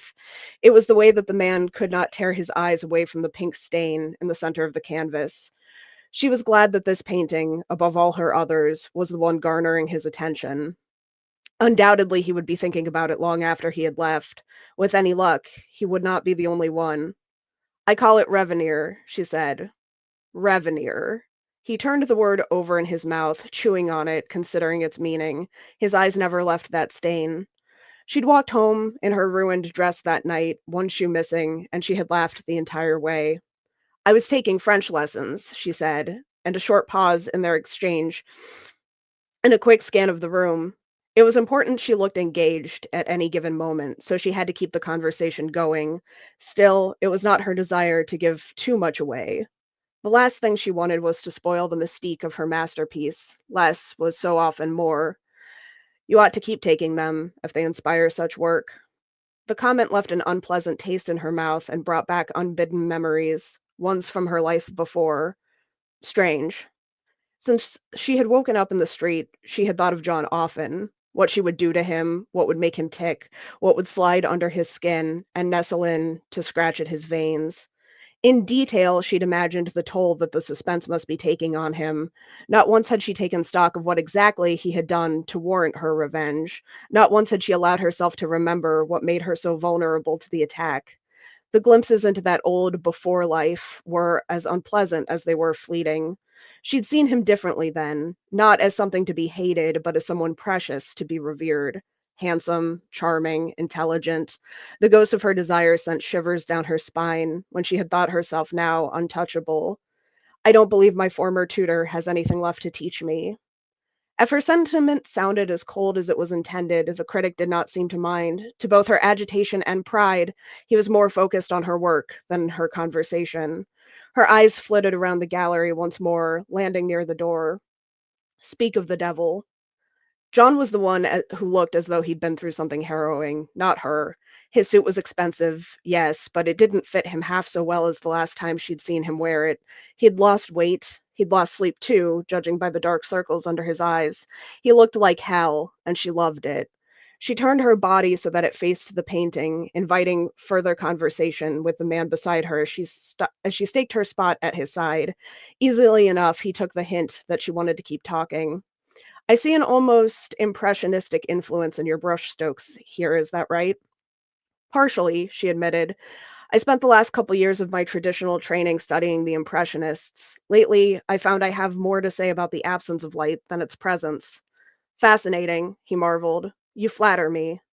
He did, too, though she knew that her latest pieces were strong, worthy of praise. She did so long to hear it from another. She hungered for success more than she had before. The admiration of an esteemed member of their little art community did wonders to ease the doubts she had about the conversation still ahead of her. It had been so hard to find a dress that had covered all her scars to wear to her show. Now she felt as perfect and whole as she'd intended to present herself. The hairs on the back of her neck stood up as she felt her former lover approaching. She made no move to acknowledge it, rather urged the critic on with a small smile and nod. Do you mind if I ask? The words of his question trailed off, but his hand gestured to where his eyes had lingered. the pink stain. It was subtle for a focal point, but the geometric, almost ragged nature of the blotch amidst such soft abstraction certainly succeeded in making its point. John could not have chosen a better moment to arrive, better for her, at least. It was just as she'd been picturing all this time. She was smiling gently in front of her masterpiece while a prestigious member of the art world admired her creation. She'd been mid-conversation and success, even. It was almost too perfect. Camille. His low voice cracked in her ear. She touched the critic gently on the arm in way of dismissal. Pardon me for a moment, will you? Of course, of course. He hesitated, but then finally broke away to take in other pieces on display. She turned to John with a wide smile. His expression made her want to paint. It was all she had hoped for and more. Her eyes glittered as she drank it in. What had the last 2 months since their parting done to him? She didn't have to imagine much, since it had been a frequent fantasy of hers during all that time. He would have been anxious at first, scanning the news, waiting to hear the worst. It must have built up all the more as he reconciled what he knew to be true with the utter silence. He'd have been eaten away by the seeming lack of consequence. Maybe, just maybe, there was a moment of relief buried somewhere in there where he had truly believed he'd gotten away with it. Hell, imagined it even. Camille smiled at him politely, as if to ask what he wanted. She certainly didn't need anything from him. She had already won. I didn't hear from you, he whispered. She had not invited him, of course. That would have given away the game. It would have been contact. It would have been an admission that she still thought about him, even after what he had done. She would have killed to see the look on his face when he had heard about her show, however. Missing that had been the hardest thing. Did you want to hear from me? She asked, in her most innocent tone. He didn't answer at first, but she rather suspected that the answer was no. Possibly he'd been having nightmares lately of their next confrontation. His lips curled into a weak attempt at a smile. It's just been a while. I haven't seen you.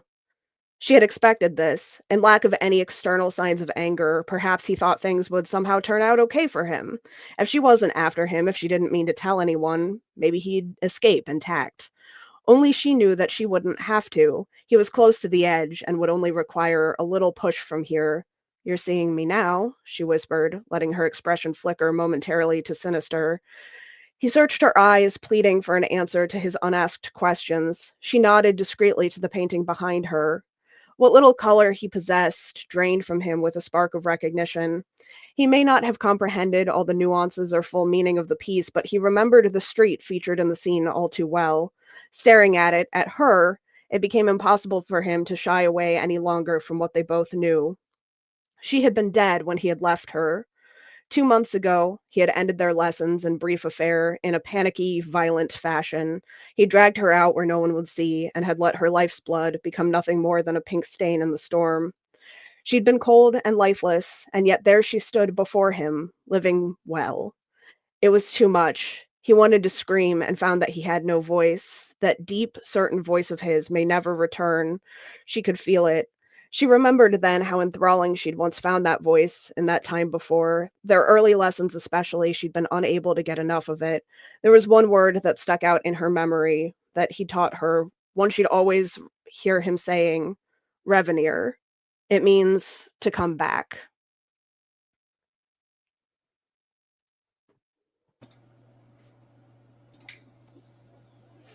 That was gorgeous. Yeah. That was absolutely gorgeous. Thank you. Victoria was pointing out the line that she had been dead when he left her, which I agree is a fantastic line. To be at that rock bottom, to feel like there's no coming back, and then clawing your way to success and living well is a beautiful message, I think. Thank you. I thought it was appropriate for the Yeah, Yeah. I love that. And you just have an amazing way with description. Like I feel like I should know this. Or do you also have an art background? I went to art school briefly. Okay, good. I think the story is about art school trauma as much as it is anything else. But. No, and that's, but I love that because I mean I love the way you describe that. More about the absence of light and all that sort of thing. Like that's just beautifully stated. Two more people, okay? And I love how you weave that in. Is that something that you commonly do with your pieces? Do you feel like that infiltrates a lot with what you write? Is your art experience or? I try. I have, before I found writing, I had a long career of other things that I tried for a little while. And I try to pull from that as much as possible when I'm writing, because otherwise I did it for nothing, It's not always art. Sometimes it's, I took ballet for a while and I have a lot of ballet horror and, That's something I didn't know I needed until just this moment. a lot of guitar horror, but hell yes, I love that. I want to compliment you on your shirt, Kat. Oh, thank you. Will you be at AuthorCon next year? I will be at AuthorCon at least once next year. Yeah, for those of you who missed it, the I Fight Real Monsters for my one of my favorite charities, Scares the Care. Awesome. And I saw Joe Ripple was in the chat. Joe was in the chat, stopped by, made a donation, made fun of me. Then he saw the thing was there and he was out. Well, thank you very much for joining us. Of course, thank you for having me. Really enjoyed your story. You have a good night. Beautiful, beautiful. Thanks, Kat. Okay. Well, I think next up, we should let maybe Brian handle this introduction, seeing as he's had nothing but good things to say all night. I give our next reader a lot of shit online because he knows it comes from a place of love. But sincerely, if you haven't checked his stuff out, if you're a fan of our icon Ted Klein, T.E.D. Klein, of course, of the seminal novel The Ceremonies, as well as Dark Gods, I've described this author as Trent Reznor meets Ted Klein. Todd Kiesling. Todd. Thank you. You guys hear me okay? We can. Yes. Unfortunately. Cool. Good. Good. Because now it's my time to talk, Keen. I want to know if you're going to be reading in the voice of Porno Batman. I will not be reading in the voice of Porno Batman. If we can get to $2,000. No. We're not gonna just brush over this. Oh, the no. voice of let me Porno finish. If we can get to $2,000, I will speak in the Porno Batman voice. Excellent. Will you do it for $1,700? No, it's got to be 2,000. But Bo's got that. Yeah, Bo has our 2,000. If we hit 2,000. Oh, does he? Yeah. Okay. How do you feel 1,900. about like 1,800? Yeah. What about 18? Let's go with 19. 1850? All right. You know your worth. All right. I know my worth. Okay, but what about the ACLU's worth? Look, the ACLU is, priceless. You can't put a price on the ACLU. I mean, tonight you can. We need the money for them. Right. That's why apparently we need to hear the Porno Batman voice. 1875, and that's my final offer. All right, 1875, guys. We just need $200. That's it. 200. And then I get to learn what the Porno Batman voice is. Maybe you all know, but I'm in the dark. I don't know if Brian has heard the Porno Batman voice, to be honest. Maybe not yours, but probably somewhere. I mean, it's probably similar to mine, but... Oh, do we have dueling? Is this a subgenre that I'm just not aware of? Let's get to 1875 and we'll find out. Yeah. Okay, guys, we just need $200, and we're going to have dueling Porno Batman voices. There is a sentence I'm not sure I ever... I like how it immediately became a competition, though. It just immediately became aggressive. I love that. Well, you can't. I can't say that. That's gonna sound horrible. Oh no! I was gonna say like, well, you can't have all of Brian's dick. So I was gonna say the dick measuring contest. Sorry,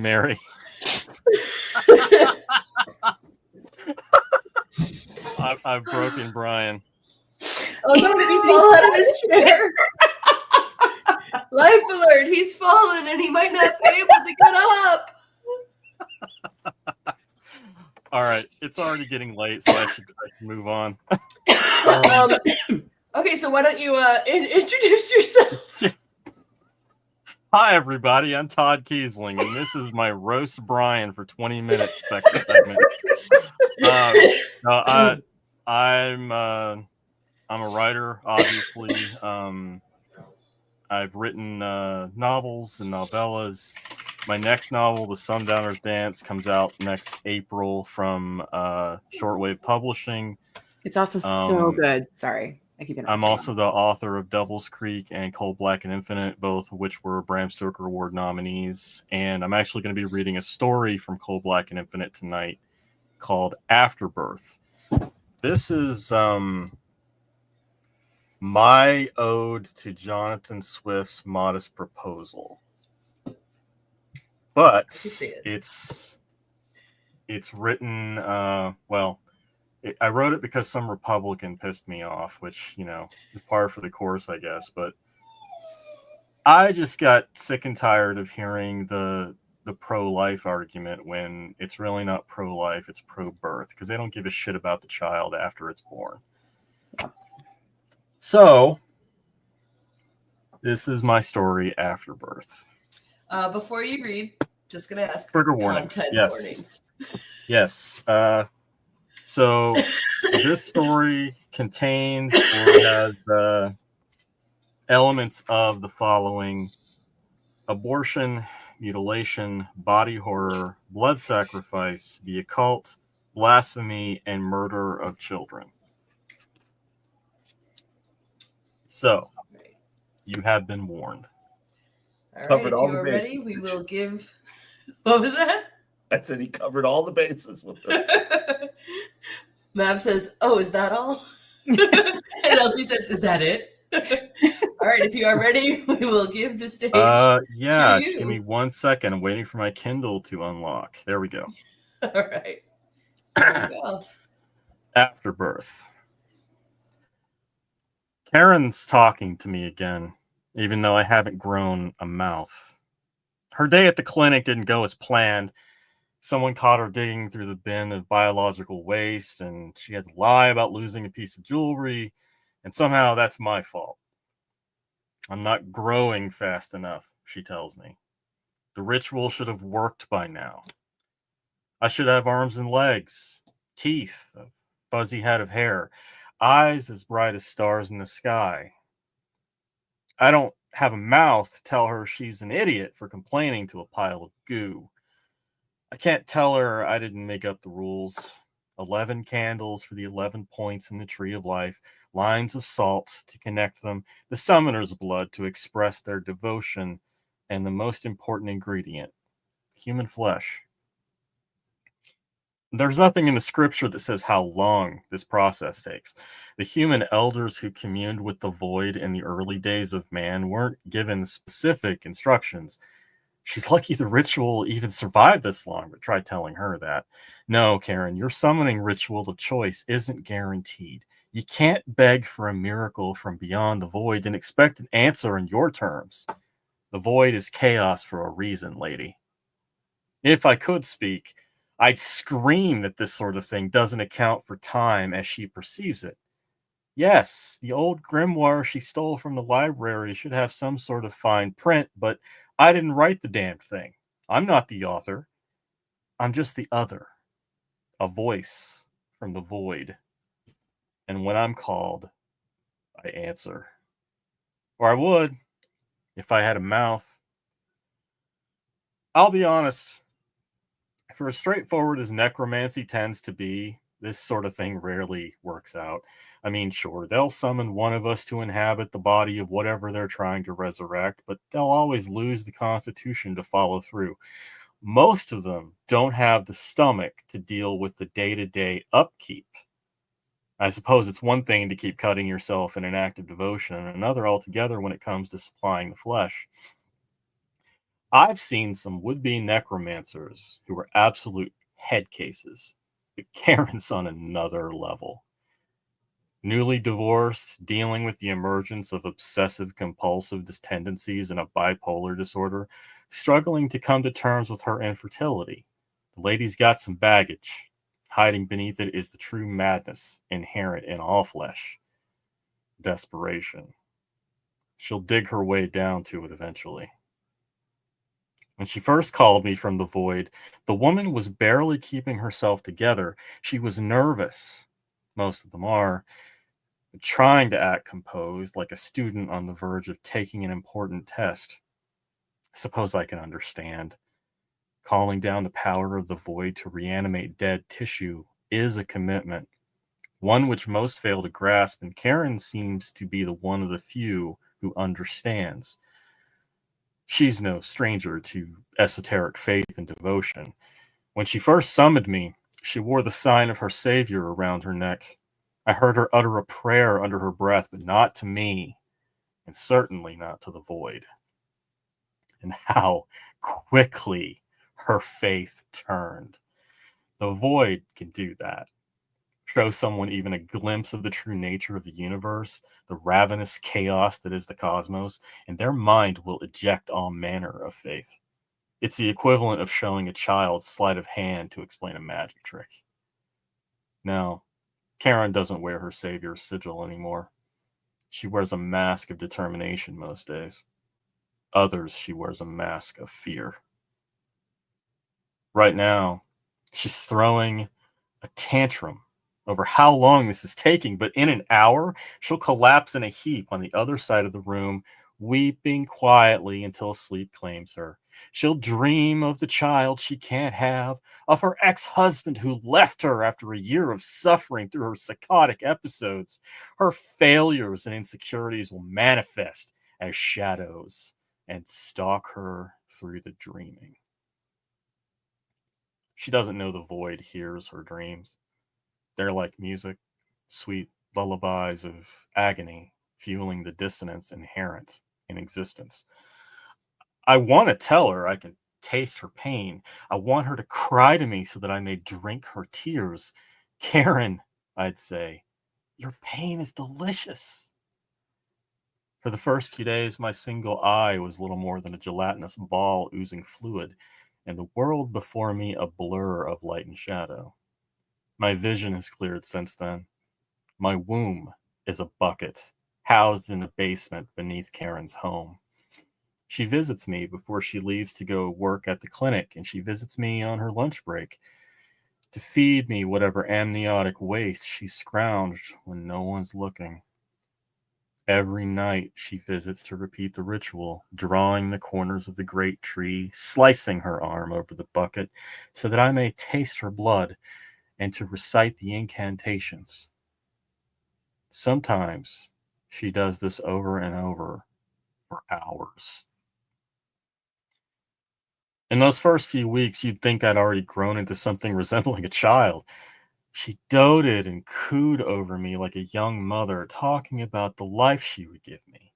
I'd attend the best schools, be athletic while maintaining the highest grades in academics, and care for her when she grew older.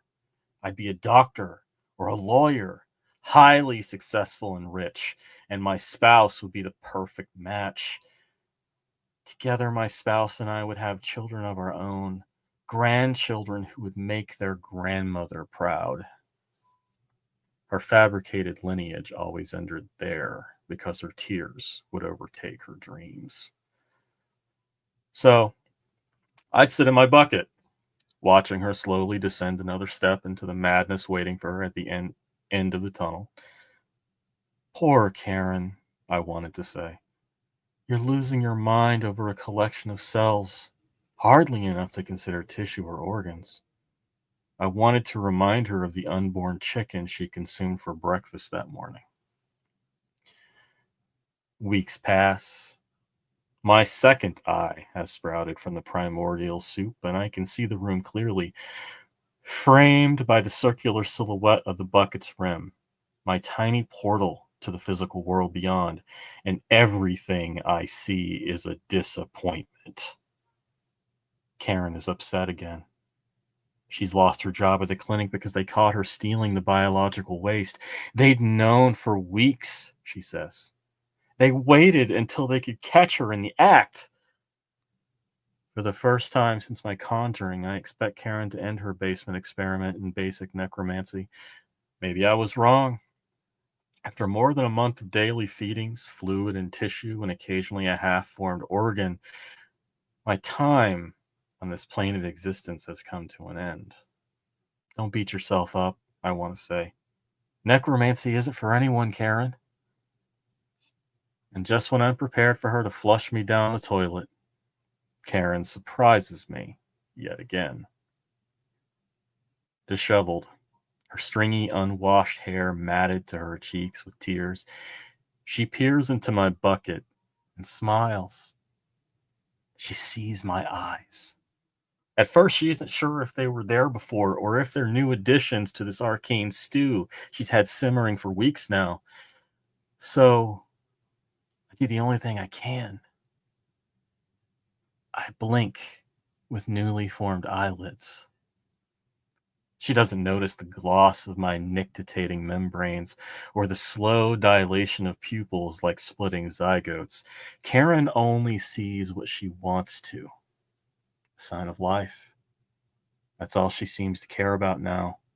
A sign of life. She won't care for what comes after. We stare at one another, me incapable of reflecting any emotion, while she projects all her emotion onto me.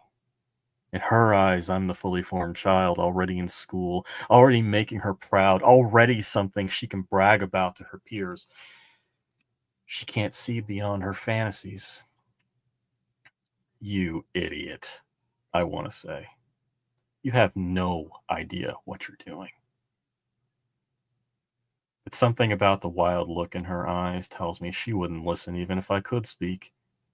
The well of madness in her heart has no bottom, an epiphany which sends a shiver through the congealing mass of my body. I can't wait to see what she does next. Karen's finally understanding the commitment required to practice proper necromancy. The last time I saw someone introduce an infant to the ritual was in the Dark Ages. This goes without saying, but Karen finally faced the desperation in her heart. Now she's lost her goddamn mind, and I'm enjoying every second of it. She's here with me now, kneeling across the room. The flesh slowly incorporating itself beneath me has elevated my position in the womb of this bucket.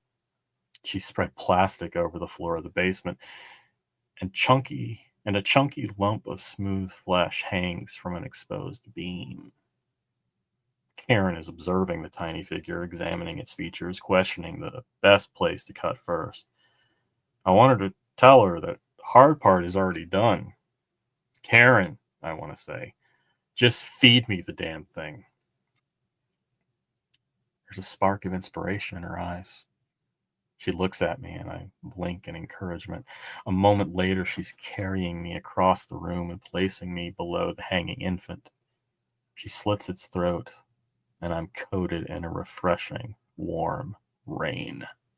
Yes, this will do nicely. Karen leaves the room and returns a few moments later with a radio and a pair of rubber gloves.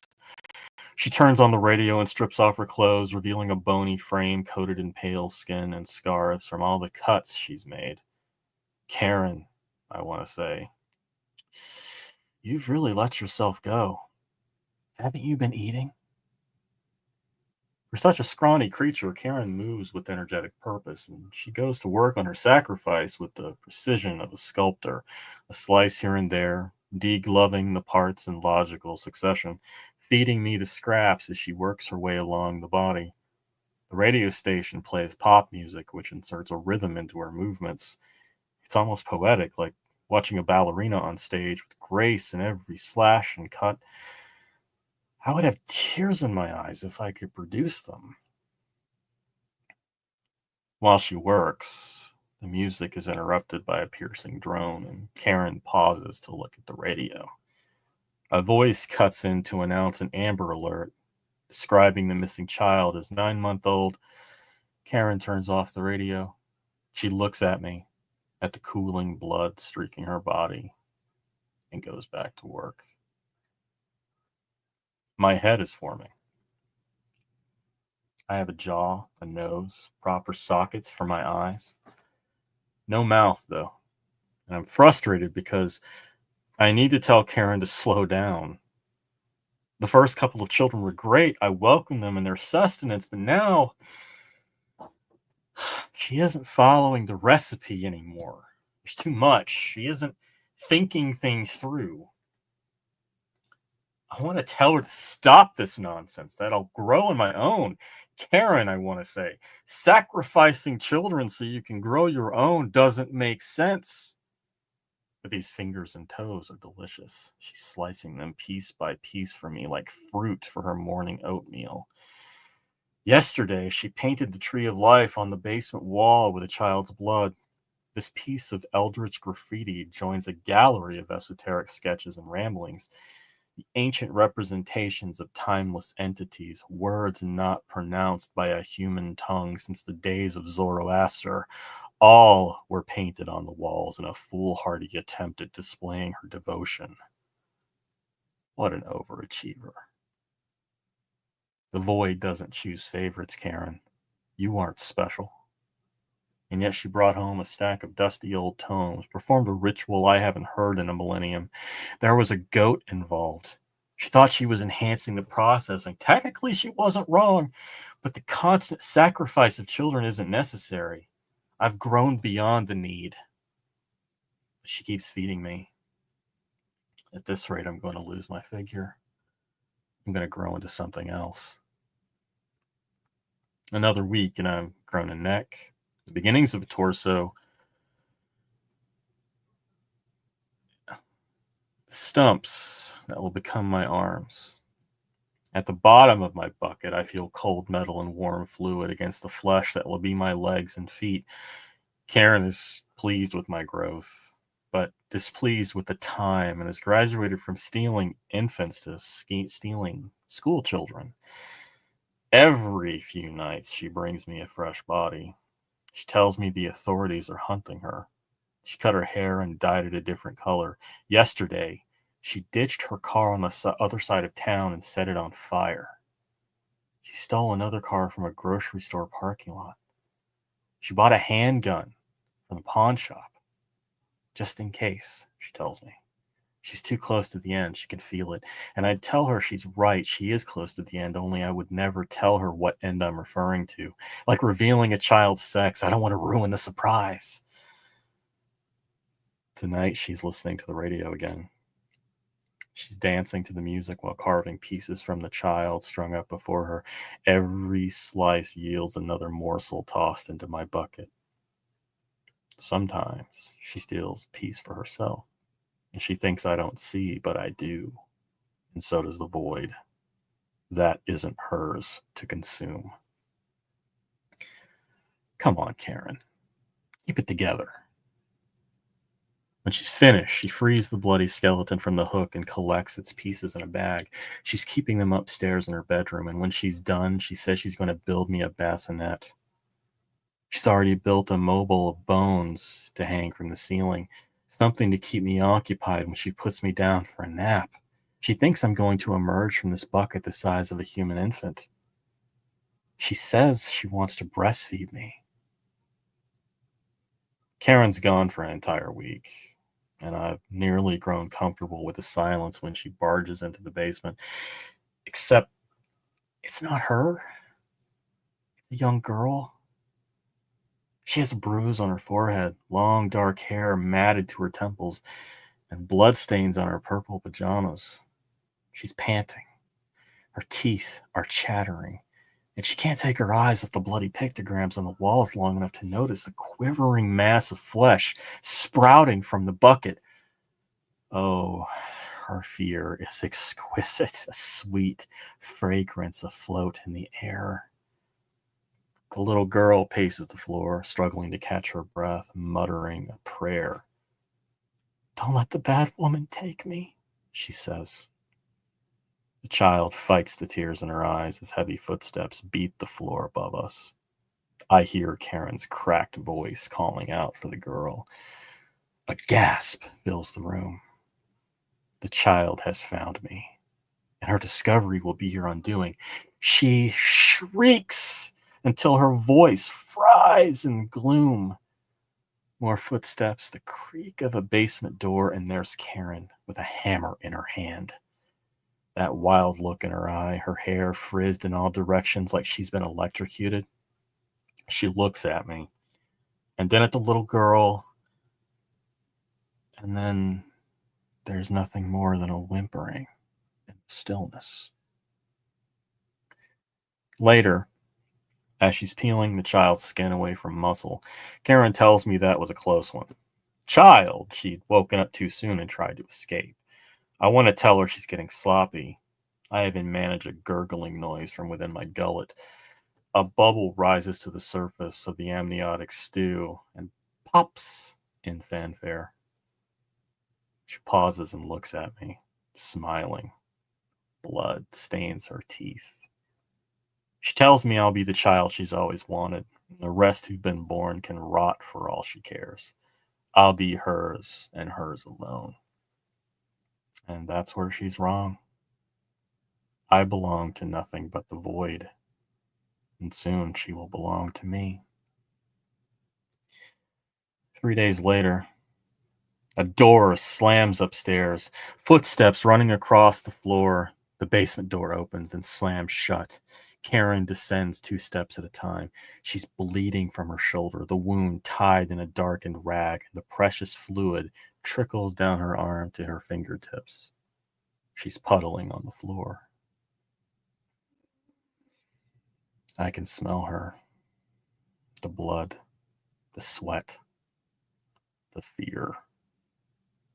A sweetly ripe smell of life.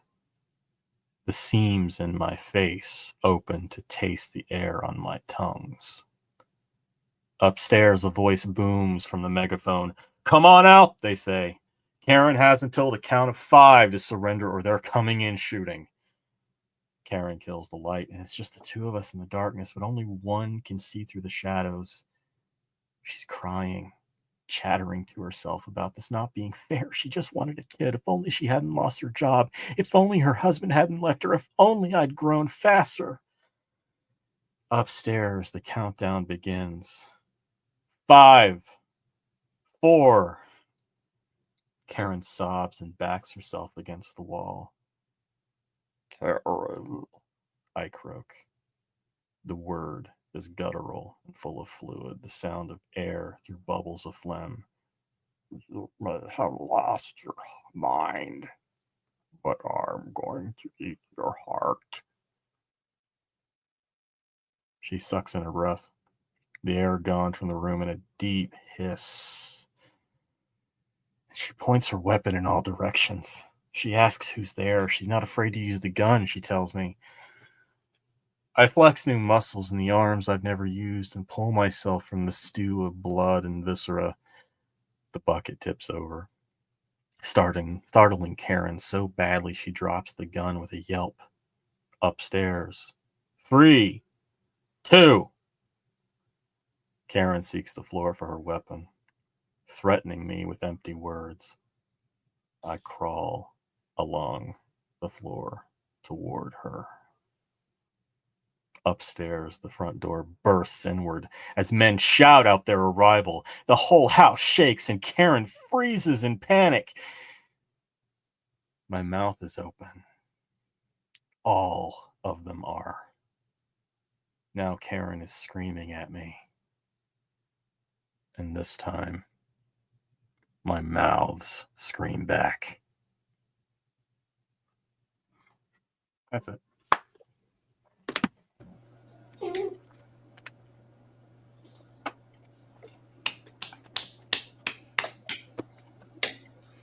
Thank you. So, question.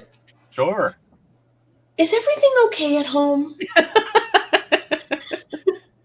I mean, today, yeah. I mean, are we talking like okay at home is like my house, or okay at home is in like my general mental health. Whatever led you to the bucket? So it was actually born from a conversation with Summer Cannon. We were having coffee. This was I was on medical leave for my job at the time, and I forget what had happened in politics that pissed me off, but it had to do with pro-lifers. And to quote the late great Bill Hicks, I can't wait for those pro-lifers to get the fuck off my TV. So basically, that story came together in like a day. That's one of the faster stories I've ever written because I usually take a long time. But no, like it was, I was angry, and I'm a sarcastic person by nature, as Keen well knows. And, you know, I appreciate good satire.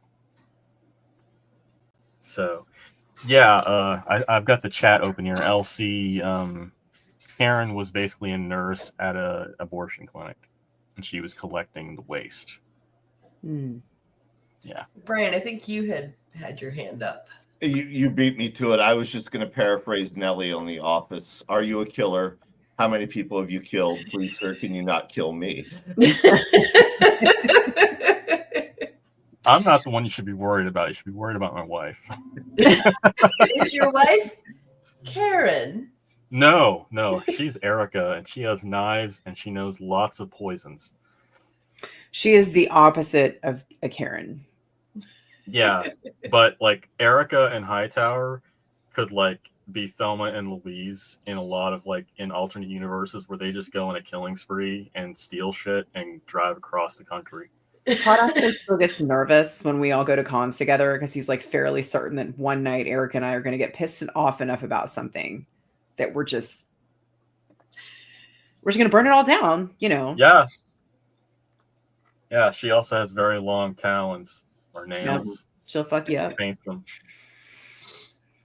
One of the things, so this might be the third time I've heard you read this, because I know you read it at in Berea, and I feel like there was another time. But one of the things that, and it's almost eerie because it's definitely like the purpose of it is definitely has to do with like the, you know, we're going to value the concept of a child vastly, you know, the unborn, you know, vastly over any existing children, and I think that's like carried over greatly. Thank you. I don't know what it's going to make anyone think of me when I say this, but part of what keeps what goes back and forth with me in my head whenever I hear this, though, is like, you know, it took me 3 years to get pregnant. And some of the stuff that like you have Karen saying in there, it's like, I mean, would I like sacrifice anyone else's child? No. Would I have like absolutely welcomed like a demon born from the deep? You damn right I would. I'd be like, come here, you baby, you go, you let, you know, it's a weird place to be. So I've always thought that was an interesting aspect of it. And then I'm like, oh my God, am I Karen? But I mean, I don't think I would kill him, but I appreciate that, Laurel, and it means a lot to me coming from the woman who wrote a story about a guy with a demon in his ass. That's always going to make it more poignant. What got to me is she wanted a kid so badly. Yeah. And she's collecting them. She collects a number of children. Mm-hmm. And I know she wanted one that was hers and hers alone. But it's like at some point you'd think she'd stop and be like, hey, wait a minute. I have the baby. This is the end goal here. I've achieved it. But she never does. Yeah, it's to, you know, drive home the insanity of a pro-life outlook. You know, like you'll do anything to make that kid born. Like that, you'll forsake other children. I think one thing that, and again, that's a very specific viewpoint that I have on it, because it is a very long road, and your life gets very, very small. But again, like there's, to me, one of the big visceral differences there is you wouldn't cause harm to anybody else, you know, because that's not what you're about.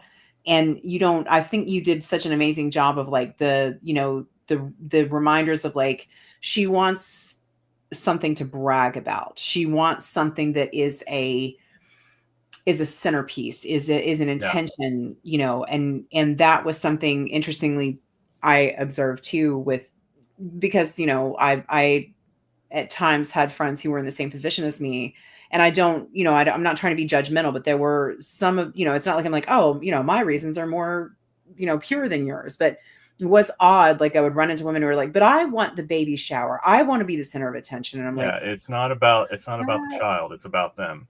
Yeah. And it's just a little, I don't know, but I think, I don't know, it hits on several levels for me. So I've always very much appreciated that story.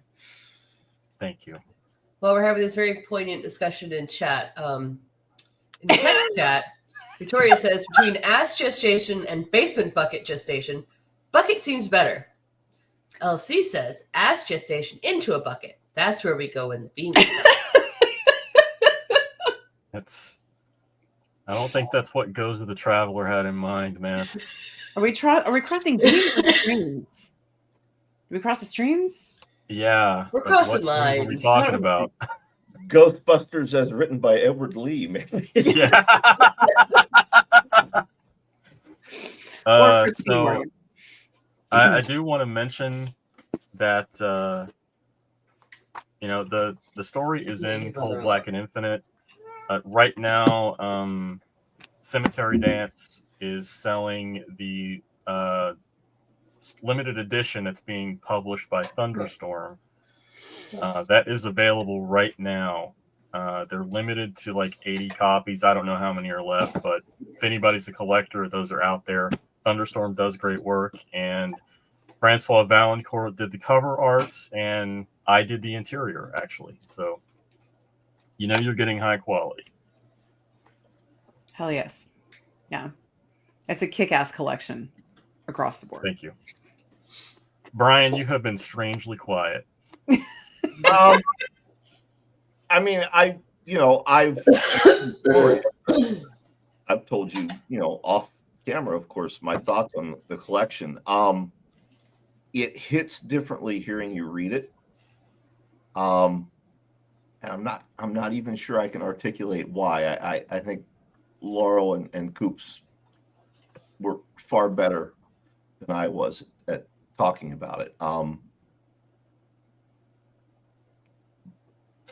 But yeah, I had a much more emotional reaction to it this time. That's why I'm quiet. Yeah? Yeah. You made him feel feelings, Todd. Yeah, I don't like that. Ew. Okay. Well, you know, I'm sorry I made you, you know, be human for a minute. It's okay. We'll get back to it soon enough. Yeah. So, but the real question here is, have we reached porno Batman thresholds? Yeah. We have not. Because No. I set the goal too high. We are at 1685, and we were looking at 1875 for the porno Batman duel. Kiesling. Sorry. I mean, if you know, I'm gonna stick around for the last story, so there's still time. Yeah, let's get Bo back up here. Certainly. One moment though, before we bring Bo on, I'm just gonna leave Todd in here. Why not? It's the last one.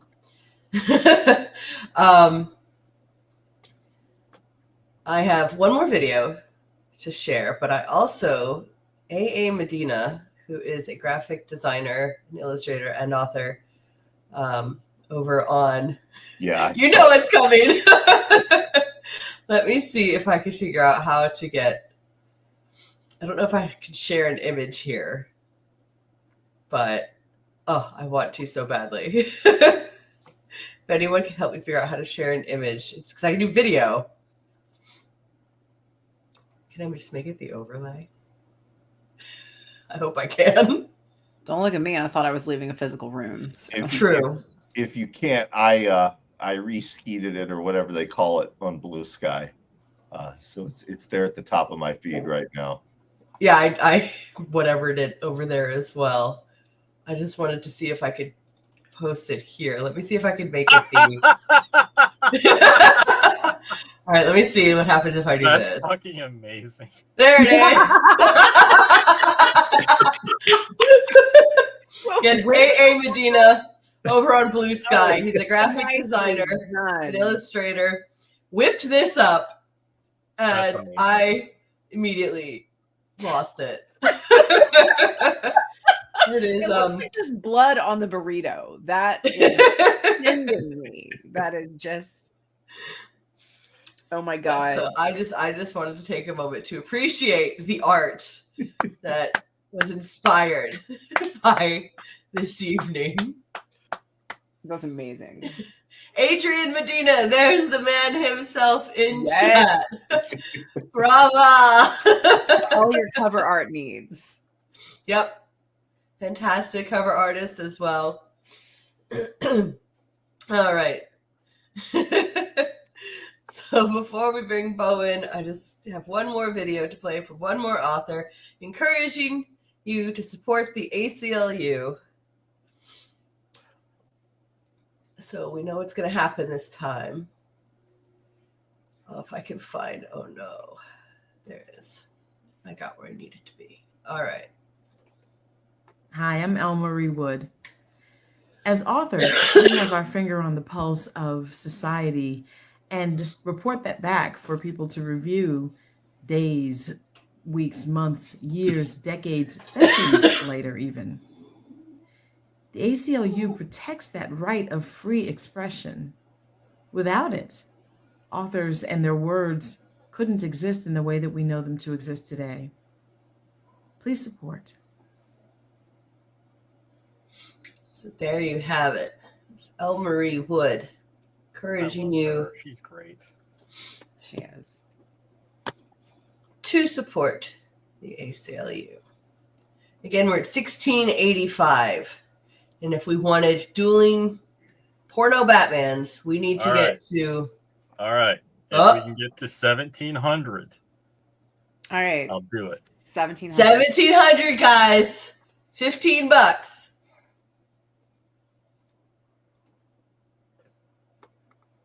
I'm going to bring you on stage, Bo. All right. Ahoy. Ahoy. Real quick, I'll also, by the way, Adrian Medina, please look up his books as well. It's fantastic writer. And teaser for next year, we actually got a book coming out that we cover it together.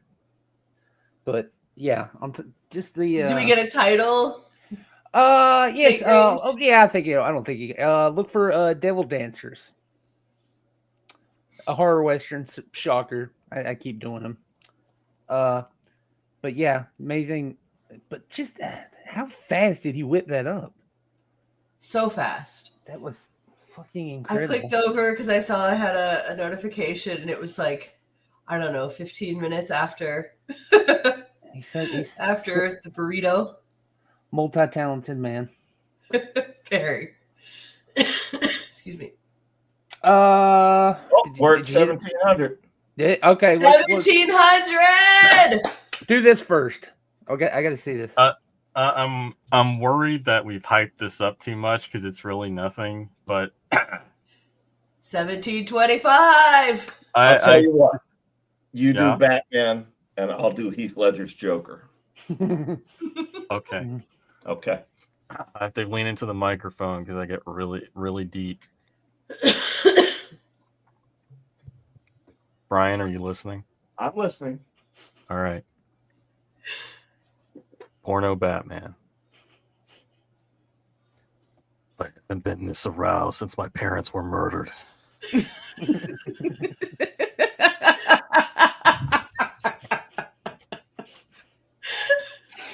That's it. Worth it. I think that was worth 1700. I donated 15 to get the duel as well. So I don't even have a chubby from that. I mean, I heard you were quick.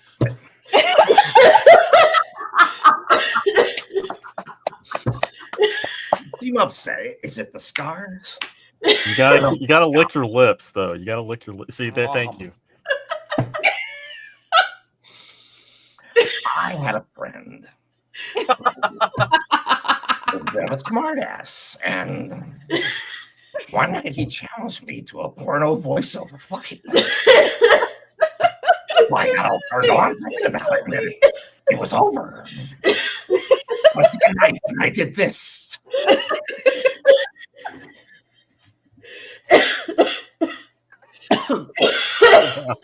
Hold on, I gotta collect myself. That was worth everything. Thank you to the. We should probably spotlight Mary's comment because it's actually true. Oh my god! For those just listening, Mary, do you know how much I love you? I just want that clear. the Joker voice in bed. At my funeral, please explain that I asphyxiated because of the porno Batman and Joker voices. I don't know, Vicky. Why are you thinking of Muppets? Why are we bringing Muppets into the conversation? Okay, 1750. Anyone able to do a Muppet? Brian, it's like I'm gonna make this penis A Muppet disappear. It's been a long time since I was on the radio. But I feel like people miss that. It's a shame they did. We could do Muppet Christmas Carol song. Handle that. I'm not going to steal the thunder. Say, I'm not wearing pants in the Batman voice. Elmo's not wearing pants. Oh my god! Don't do that. Is Elmo even a Muppet? Yeah, he qualifies as a Muppet. He says Elmo's a Muppet. Street. Anyway. Elmo Not voice the Elmo in voice bed. instead. Why am I picturing Elmo's like, where he's on the potty and he's doing this? Kicking his little feet. Oh my god. Yeah. But of course, there's your old pal Barney in bed. Dude, listen. If my Oh, I husband need to comes get in here back to to the yell at me radio. for laughing this loud, you all have to not my I fault. feel like I know entirely too much about Brian and Mary's sex life. Okay? I feel like we've all learned. We have learned some things tonight. Don't kink shame them. I'm not kink shaming anybody. I just feel like I've learned a lot about their sex life in the last week and a half. Week and a Wait. half? What the hell? Wait, I've got the segue. Okay. But you know, Todd, yeah, a person's sex life is a civil liberty, really, if you think about it. Absolutely. And we have to protect it. We do. Yep. Wait, okay, it's the cat creeping up behind me. I thought maybe it was Mary coming down. But no, but seriously, folks, look, we've said it all night, and we're gonna stress it one more time. The ACLU protects everyone, all Americans, regardless of your race, regardless of your orientation, regardless of your gender. They're here to protect everyone. Everyone has certain inalienable rights, and everyone has rights guaranteed to us under the Constitution. There are people coming into office who have openly shared that they don't think parts of the Constitution really hold up anymore. Well, let me tell you, as somebody who fucking served, fuck you. Okay? We need to protect that, and we need to protect each other. Maybe you're a straight white guy like me, and you're like, it's going to be fine. No, it's not going to be fine. At the very least, you have a mother. You probably have a wife or a sister or a daughter. You've got friends from all sorts of backgrounds. I mean, yeah, maybe it's going to be all right for you, but think about them, dude. And, if you can, chip in $5, $10. Yep. And even if you don't donate tonight to us here through our campaign, donate straight to the ACLU. I mean, it doesn't stop tonight. It's going to keep going, and it's going to keep needing support from all of us. It is. It is. And I at the risk of getting slightly existential at the moment, like one of the things I really want to work on is kind of I read a lot of Pema Chodron, who is she's a Buddhist nun, and she does a lot of work in sort of making when things fall apart, which is, by the way, if you are having a rough time with the transition that's about to happen, I cannot recommend that book enough, because we feel powerless. We feel deeply and intensely powerless, and that's hard. And that is a book that talks about what we can do. And even though you might read it at the beginning and think this isn't going to affect anything, how could this possibly? I can tell you that in the past 2 years of utilizing it, it has for me hugely. The main message at the end of the day is that our biggest problems come from viewing each other as separate. And we're putting anger out into the world. And even though it is incredibly justifiable anger, when we are able to see each other as humans, as made this from the same fucking stardust as one another, if we can make those connections, even on a one-to-one basis, we are making the world a better place. And I truly believe that. And I've experienced it. So to whoever is watching, to whoever has donated, to whoever is maybe hate watching this because you fucking hate Mothman, or, whatever your issue is, like, genuinely, you're the same stardust as me, and I love you. And I want you to become part of something that's going to make something better. I want you to love someone. I want you to do something kind, for even if it's for yourself. And I mean that genuinely. So please, even if you don't donate, even if we're done, oh my God, Laurel's drunk. Someone fucking say something else. Well, I think you have a story. Oh no, keep going. I just imagined like Bane watching this tonight, like hate watching it because of Batman and Joker. Bane? You think the ACLU was your ally? Bane, I want you to know that I personally love you, and I want you to come on board, and I want you to show love to yourself and to maybe someone else that you see tomorrow. And I know that this sounds a little bit facetious, and I know that I can be a giant smartass, but it has helped me genuinely, because we are all human. We're all made from the same stardust, and we're here for each other. So that is where our fucking power comes from. Always has, always will. Cells in an organism. Yep. Yes. Yep. I'm gonna take care of myself later. You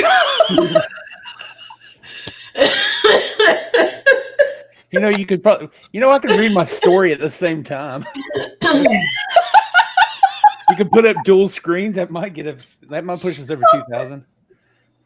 I mean, this is my favorite part of these live streams, is the end, when we're all so fucking tired. Oh my God. Getting late. All right, Bo, let's hear your story, man. All right. I'm going to give the stage over to Bo before anyone else turns into a Muppet or Batman or whatever else is lurking in the wings. It's all yours, Bo. Take it away. Take us home. I hope you've had a good evening. I wrote this essay. This is my immediate reaction to being invited to this. I don't know. I'm very deeply honored to be here. So I hope this letter finds you. We looked in a social mirror recently in a strong desire to confirm our identity as a country, and many of us were upset with the reflection. Be it for inspiration, knowledge, or purely escape, we all have a tendency to turn to art during times of turmoil. I'm sure that's why everyone is here tonight.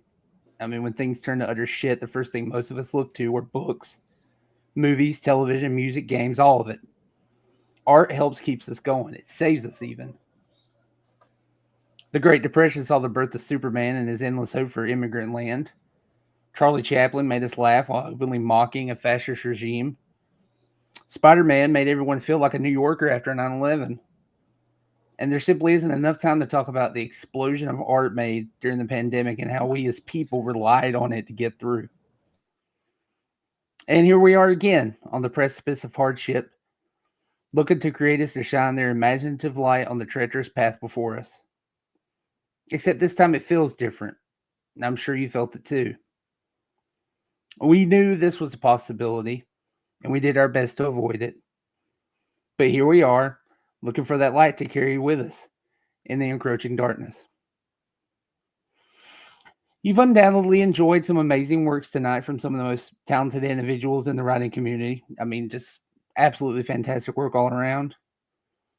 But as we come to a close for the evening, you likely still feel fearful of the not too distant future where most dystopian future dwells.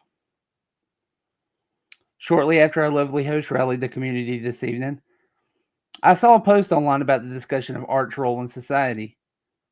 To paraphrase this individual, they said that art cannot overthrow governments or stop genocides. And upon reading this, my first reaction was genuine anger. I thought, how the hell can someone think that art isn't important or it doesn't have a tremendous impact in history? But then I calmed down and I started to think about what was being said and the correlation between historical turmoil and the rise of related genres, how artists will claim, much like I am myself right now doing, that art will save us. I wanted to read a quick quote from Kurt Vonnegut about a tumultuous time in American history when Americans felt an incredible urge to do something about what was going on. Quote, during the Vietnam War, every respectable artist in this country was against the war. It was like a laser beam. We were all aimed in the same direction. The power of this weapon turned out to be that of a custard pie dropped from a stepladder 6 feet high.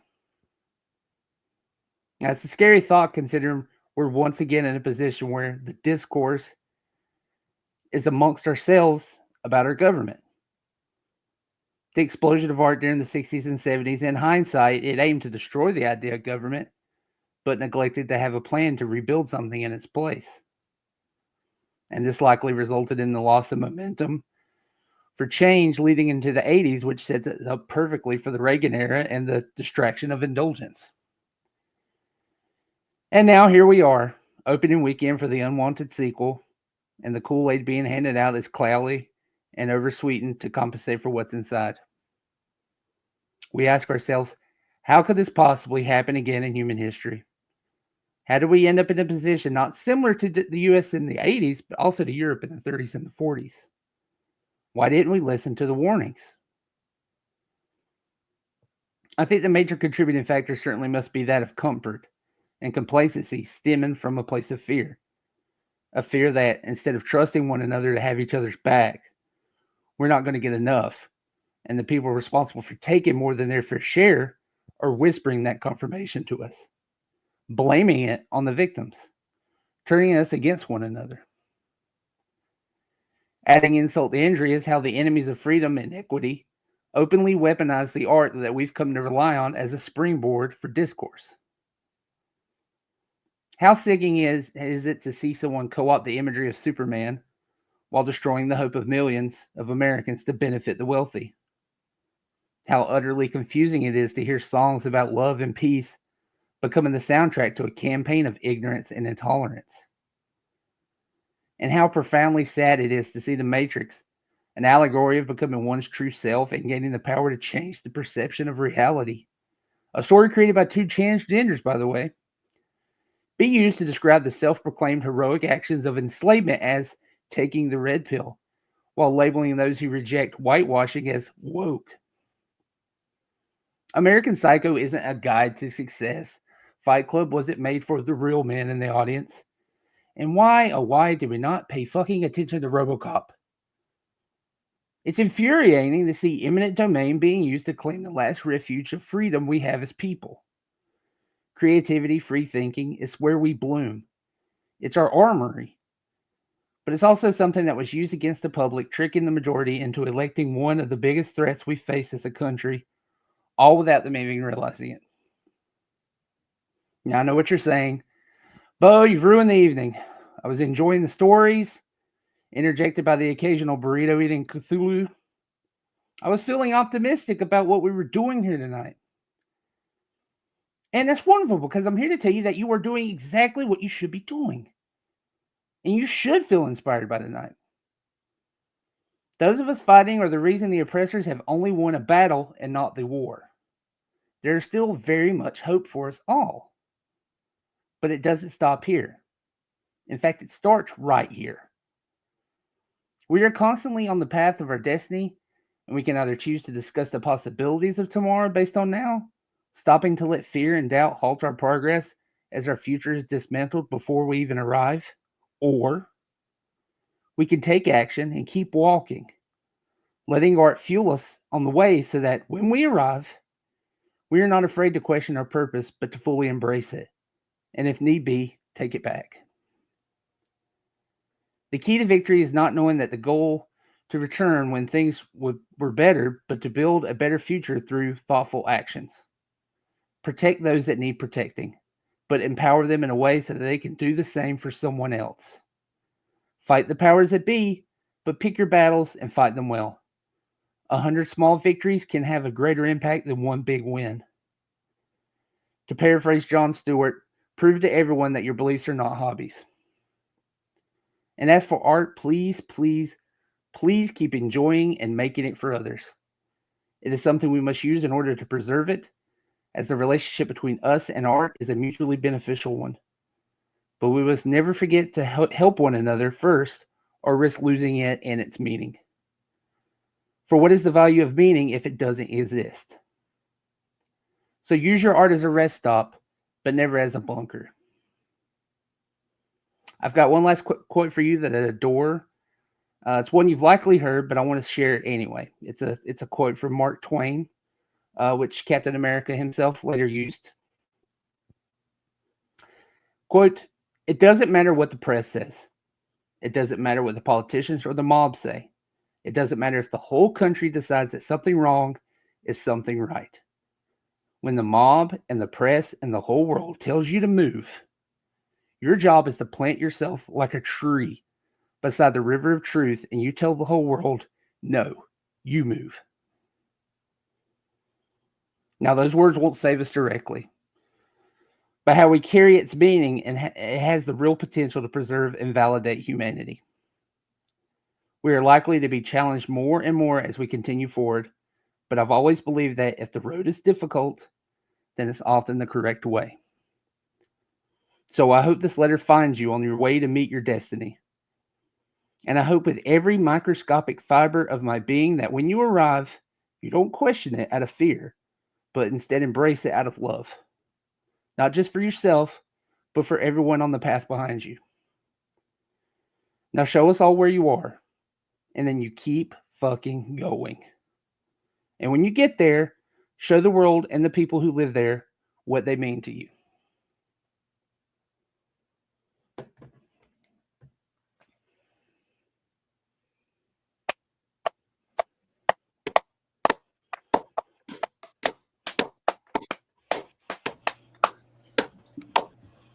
And thank you for giving me such a platform to say something like that. I appreciate it.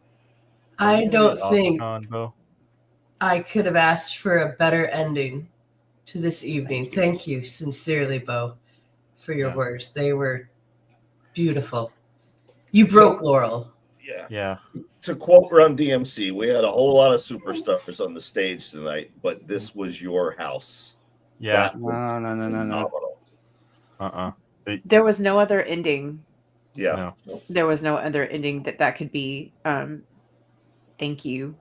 I appreciate it. That was being, just being allowed to participate. That was immediately my first thing right. And I doubted doing it.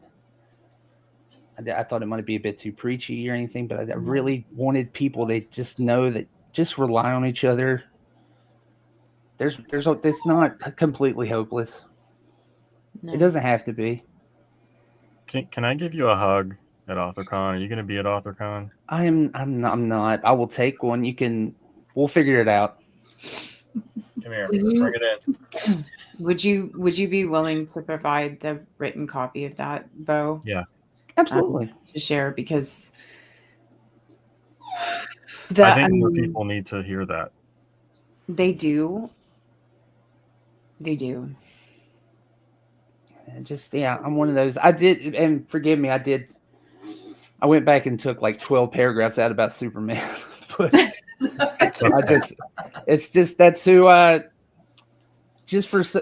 that's who we should, to have somebody who it doesn't even occur to him to be a dick, that being nice is There's no other option to take care of one another. Just if we could just do that. We are being made to believe that it is total darkness. And I felt that deeply. But all of you, and I don't care how cheesy this sounds, all of you here who've participated and all of you who've been in the chat, and not just tonight, but just in general, in your life, in your interactions, you daily fucking give me hope, because you cannot believe that the world is against us when you are here. I cannot believe that there is no one else left when you are here. And I hope you know that. I hope you know that every fucking day when I wake up, and I don't care that I'm a social media junkie, this is my life. When I see you and I see your posts and I see your love for one another, whether it's political or not, whether it's just you supporting each other, I fucking need that. So thank you. Thank you, Pippin. I appreciate that. Perfectly You stated. even got to my dog. Aw. Wonderful. Yeah, I don't think there's anything else to be said. I mean, Yeah. Bo, you've really wrapped up the evening.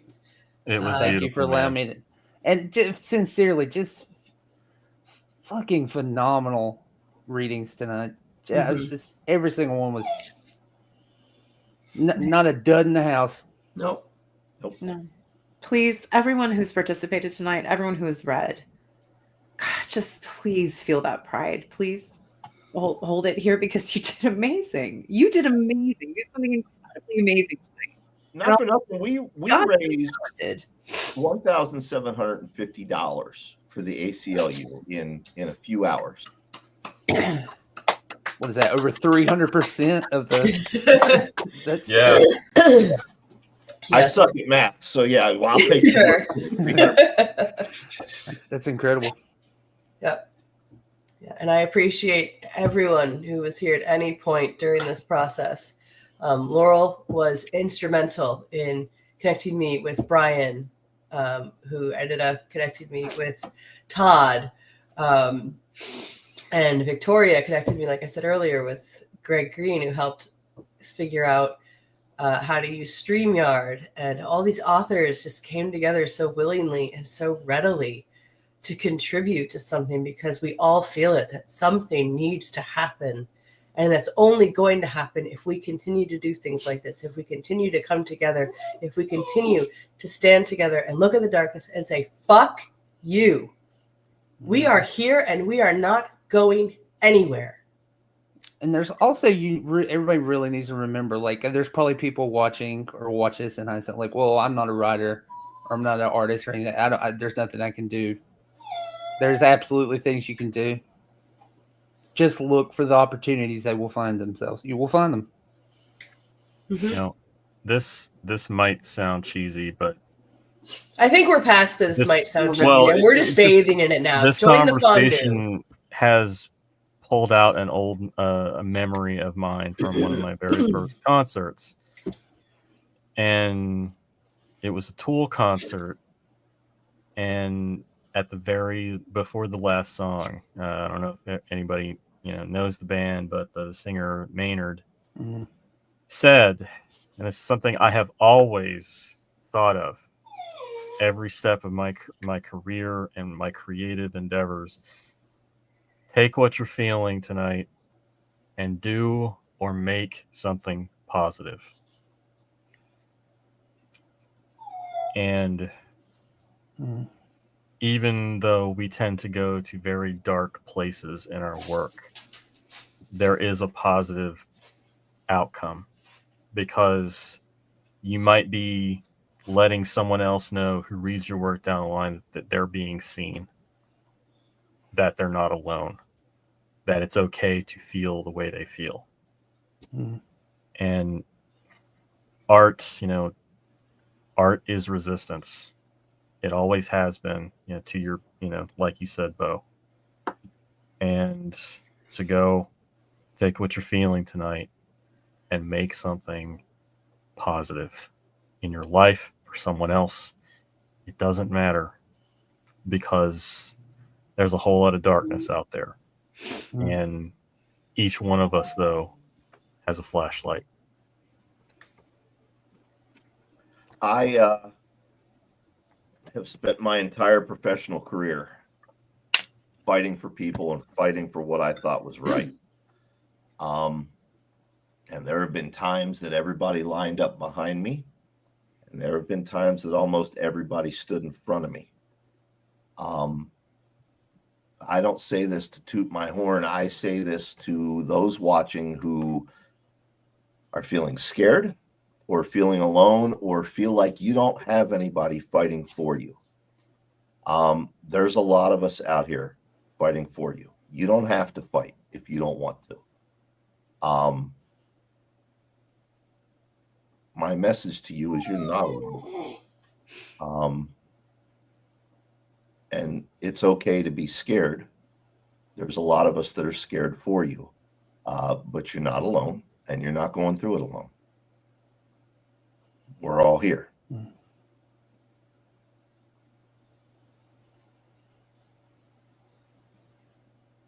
Yeah. Somebody say something funny, goddammit. So, Todd, did you say we all have a flashlight or all have a fleshlight? I didn't catch that. There it is. We have a flashlight, but we could have a flashlight. Porno Batman has a flashlight on his utility belt. Dan sure does. Thank you, Pip. I've got a flashlight. And a flashlight. I'm using my flashlight right now. Did you turn your camera off or what? No? Yes. You put your little batarang in there. That's what your mom said.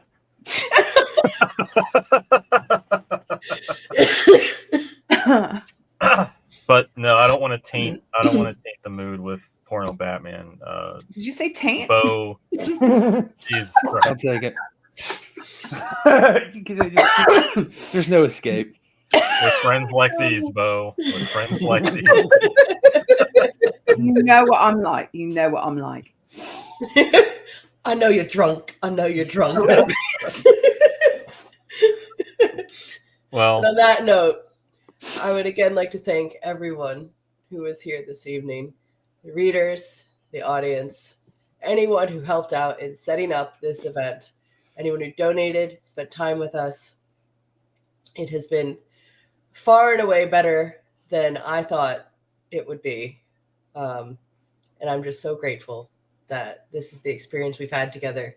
And I hope that if nothing else you take from tonight, that like everyone has said multiple times already, we are not alone. We are a community and we are here for one another.